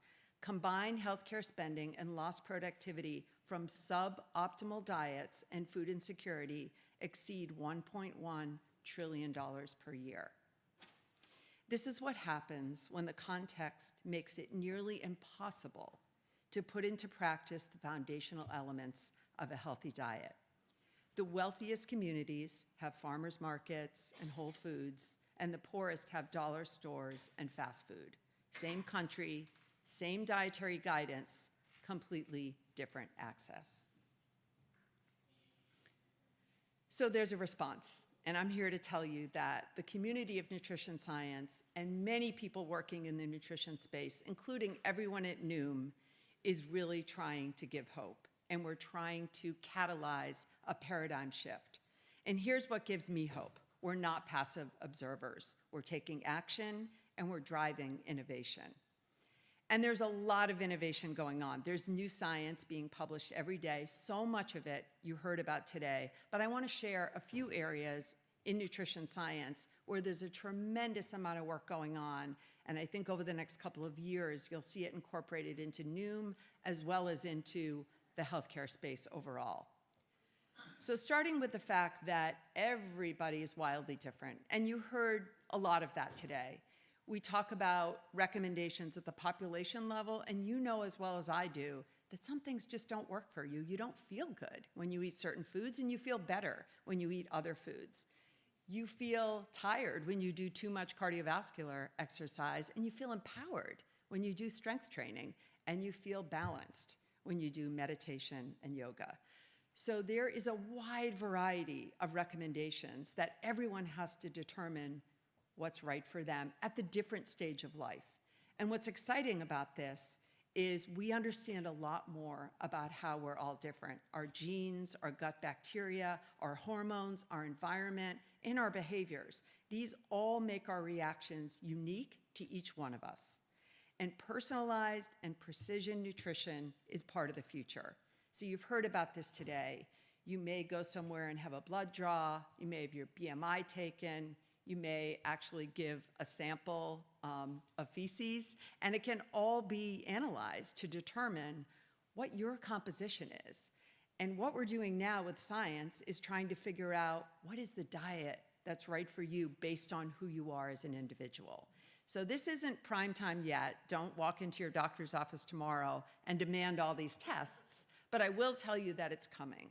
And it's exciting because I think people are frustrated with general dietary guidance. And what I will say is being part of Noom or being part of another program that helps you make small changes and then evaluate how you're responding to those is really the best you can do right now to determine what is actually right for you. So there's state-of-the-art research going on in multi-omics. For example, genomics, epigenomics, metabolomics, microbiome profiling, and again, precision nutrition strategies. So I look forward to coming back at some point and telling you about the science that we're doing there. But the NIH is funding a lot of this, and it really is the future. We also know a lot about food choice and availability around the world. We're looking at what people eat down to the nutrient. We're mapping food deserts and famine with precision and analyzing purchasing patterns. We have the data and we're putting it to use. We study dietary patterns, we study nutrition security, tariffs and food costs, famine, food policy, and using AI as well as data analytics, we do have the ability at a really community level to understand what's available and how we need to actually do better. So there's a lot of technology going on right now when it comes to food choice across the globe. And there's a lot going on with food production and climate. We're literally growing meat and seafood in labs with cellular agriculture because we know as the population increases and we need protein. In fact, the new guidelines that came out today, this is big news, raised the protein recommendation. So it's been 0.8 grams per kilogram body weight, and today it was put out at 1.1 to 1.3, I believe. Now, the population is eating a lot of protein, but when I say that, that's overall. There are pockets of people who are protein deficient. I just came back from couple weeks in India and Sri Lanka, and I visited a lot of places where they're not getting enough protein. Americans are eating a lot of protein, although not everywhere in America. So we will need eventually, if we want to control climate and do better with raising animals, a way to consume protein from plants and from cellular agriculture. We also know how to model climate disasters because they're having a profound impact on our food supply. Food production is also a significant contributor to climate change, and this has never been more important. So with sophisticated system science tools, we can now clearly see the interconnection between human and planetary health. The healthier the planet, the healthier the food we produce, and the healthier food, the healthier people that we will have. So keep in mind that anything you can do that makes a dent in climate change is helping our food supply, it's helping our planet be healthier, and ultimately, it will help in the years to come the food supply for you to actually practice healthy nutrition. We also care about healthy communities, and this came up in the last panel. Healthy communities means healthy people. We know that your zip code dictates as much about your health as your genetic code. I live in Massachusetts, and Back Bay, compared to Roxbury, which is almost a stone's throw away from each other, has a dramatic life expectancy. And that's true of major metropolitan areas across the country. Communities can be designed to promote healthy living, and healthy communities can literally change an individual's risk of developing chronic disease. And through initiatives like the work that we've done, Catalyzing Communities, which is a nationwide study working with communities across the nation, we're changing policies, systems, and environments to support healthy eating and active living, and using system science tools to look at things like social networks and how people communicate with each other and how information is transmitted from person to community is incredibly important. And you have the power after today to influence many people. So if you leave here today with all the things that you've learned and make a commitment to tell 10 people what you learned, that will be thousands of people who are empowered with more information, who might take control of their health, who might take the next step tomorrow to make a change toward a healthier future. And there's a tremendous amount of emerging science, which we've heard about today. The one I'm most excited about, as many of us are, is women's health. It's about time that women's health moved from the sidelines to the center of science. For decades, we didn't know how hormonal shifts impact metabolism, cardiovascular disease, sleep, temperature regulation, because no one bothered to study it. And we're now only beginning to really build a much larger research portfolio and infrastructure to understand midlife health for half of the population. And I can tell you that nutrition is integral to women's health, pre, during, and postmenopause. And we have a lot more science coming out that will help refine those years for women and make sure that they're eating the right foods and really adapting to the hormonal changes that their body's going through.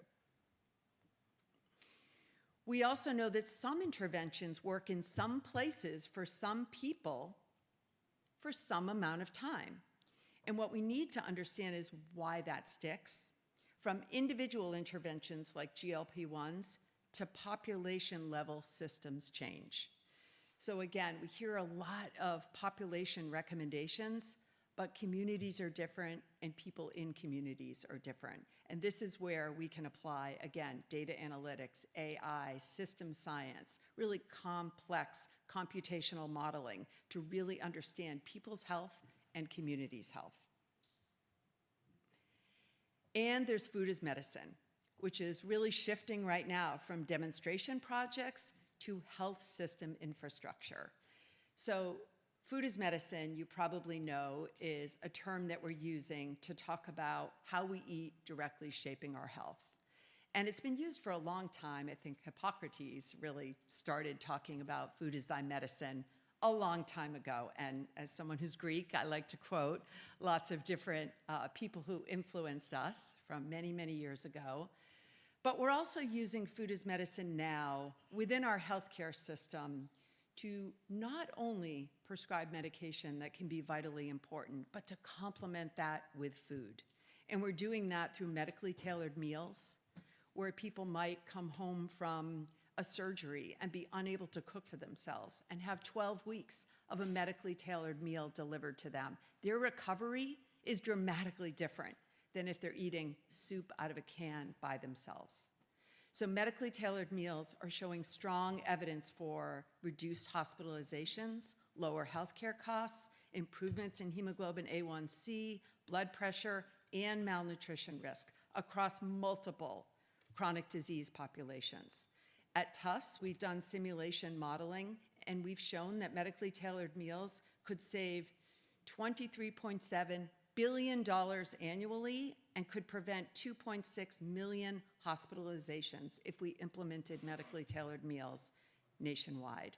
Imagine having cancer and going through chemotherapy and living alone and being unable to cook for yourself. But a medically tailored meal is showing up, which is really tailored to the nutrients that you need as you're recovering. Or if you're a diabetic or you have hypertension and you really don't understand how to reduce the sodium or how to increase the fiber in your diet. In addition to medically tailored meals, there are produce prescription programs, and they're moving toward providing access for fruits and vegetables at a large scale. And we know there's consistent improvements when people get boxes of fruits and vegetables in food security, increased fruit and vegetable intake, and type 2 diabetes in the most robust trials with a reduction in hemoglobin A1C. So what's emerging now in this space is implementation science, where there's focus on workflow integration, provider incentives, and cultural tailoring, which is becoming as important as the nutrition itself, as well as blueprints for scale, with ACOs and primary care networks now being published with roadmaps. But innovation isn't enough. To truly close the gap between what we know and what we do, we need four things. Four things that what we do at the Friedman School and what I like to think in the nutrition science community, we consistently bring to this work. We need good science, and we need good science in a new era, and this is being powered by AI, globalization, better technology, more nuanced scientific methods that bring diverse perspectives to the table. We need to keep doing good science, generating hypotheses, collecting data, looking for patterns, treating research subjects with respect and dignity, and interrogating our own assumptions. And we need to pursue the biggest and boldest questions with the most rigorous methods that we can. And the questions are evolving. For decades, we asked things like, how much vitamin D should I consume for optimal bone health? And now we're asking, who profits from our current food system? Who decides what gets grown, distributed, and subsidized?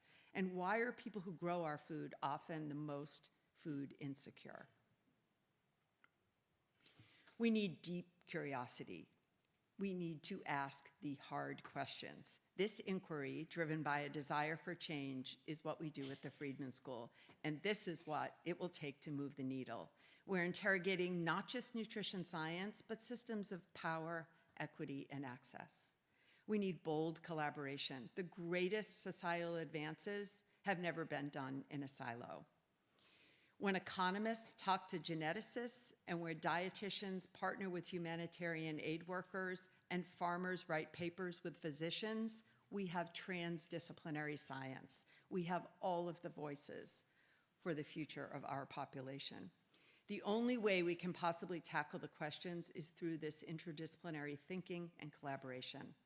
Advancement and achievement happen at the intersections, which is what happens when you take a 360-degree view on food. And this is essential because nutrition sits at the intersection of agriculture, climate, health, economics, and policy. And lastly, we need active compassion. We heard a lot about this today: self-compassion, community compassion, and global compassion.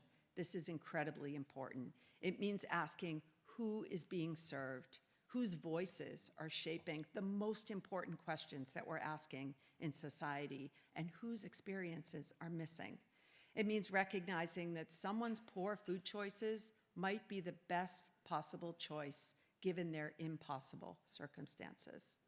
And real compassion is partnership, like all of us being here today, learning from each other. It means food systems workers are sitting at policy tables and communities are leading their own research. We listen when someone says, that won't work here, instead of assuming that we know better as the experts. And it requires humility, admitting our expertise is incomplete without the voices of those most affected.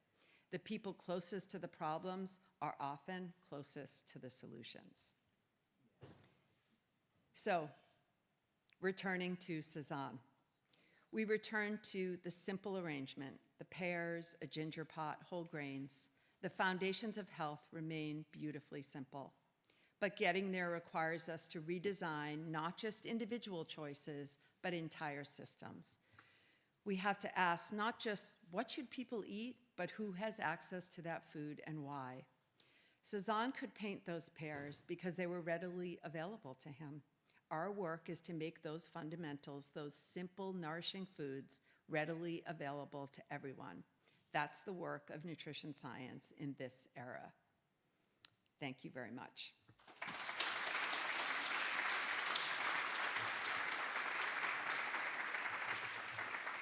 We good? We have a question or we're going to answer? Okay, great.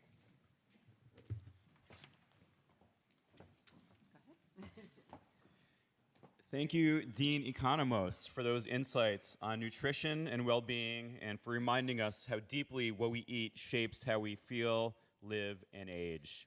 So we're nearing the end of our day, and we'll be gathering outside shortly for a cocktail reception. But first, to help us close out the summit, I'm delighted to welcome back to the stage the CEO of Noom, Jeff Cook. All right, and I'll be very quick. I know everybody wants to get going. And it was funny, but that was a great ending. You know, the fuel we put in our body is absolutely part and parcel of the art of well-being. Tufts also has a great online nutrition program for anybody who wants to do it. I'm seeking an MS there presently. You know, I also was, my wife's in the audience, and I was, as somebody, one of the doctors mentioned, Jeff's morning habits as like this idea of the art of well-being. I'm sure my wife was thinking, well, they didn't ask him about his evening habits. So. But this really was a remarkable event. I really appreciate, I'm super grateful to all the speakers, but also to everybody here. You know, I think it was mentioned community didn't come up. Obviously, community is a key aspect of well-being. But, you know, I did feel at various points of today that this felt like a community. And so, you know, I really appreciate everybody who joined us in the live stream and everybody in the room. So what does well-being mean? You know, I made a couple of notes just coming out of today. You know, so what does flourishing mean? Here's some words I wrote down. Food, laughter, we heard from Rebel Wilson, art, sex, drugs, rock and roll, essentially, music, peptides, the humanities, emotion, sign me up. That sounds like a good deal. You know, whole person health, right? That's I think a theme of today was really the multidimensionality of well-being. You can't achieve it through any single thing.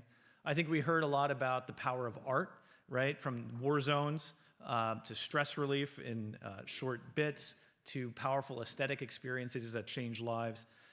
We heard about the promise of science, extending health span in worms and hopefully in humans, improving nutrition, even extending lifespan. We heard about the power of habit, right? From crafting your habits, picking micro habits, going micro changes. I definitely want to thank our host, the museum, for this beautiful venue. Thank you. This was a fantastic place to have such a summit. And now that we're through all with this, well, actually one more thing. I want to thank actually one very important cohort, the people who put this show on. This can feel like it all just comes together, but events like this are, of course, hard to do. Miles, thank you.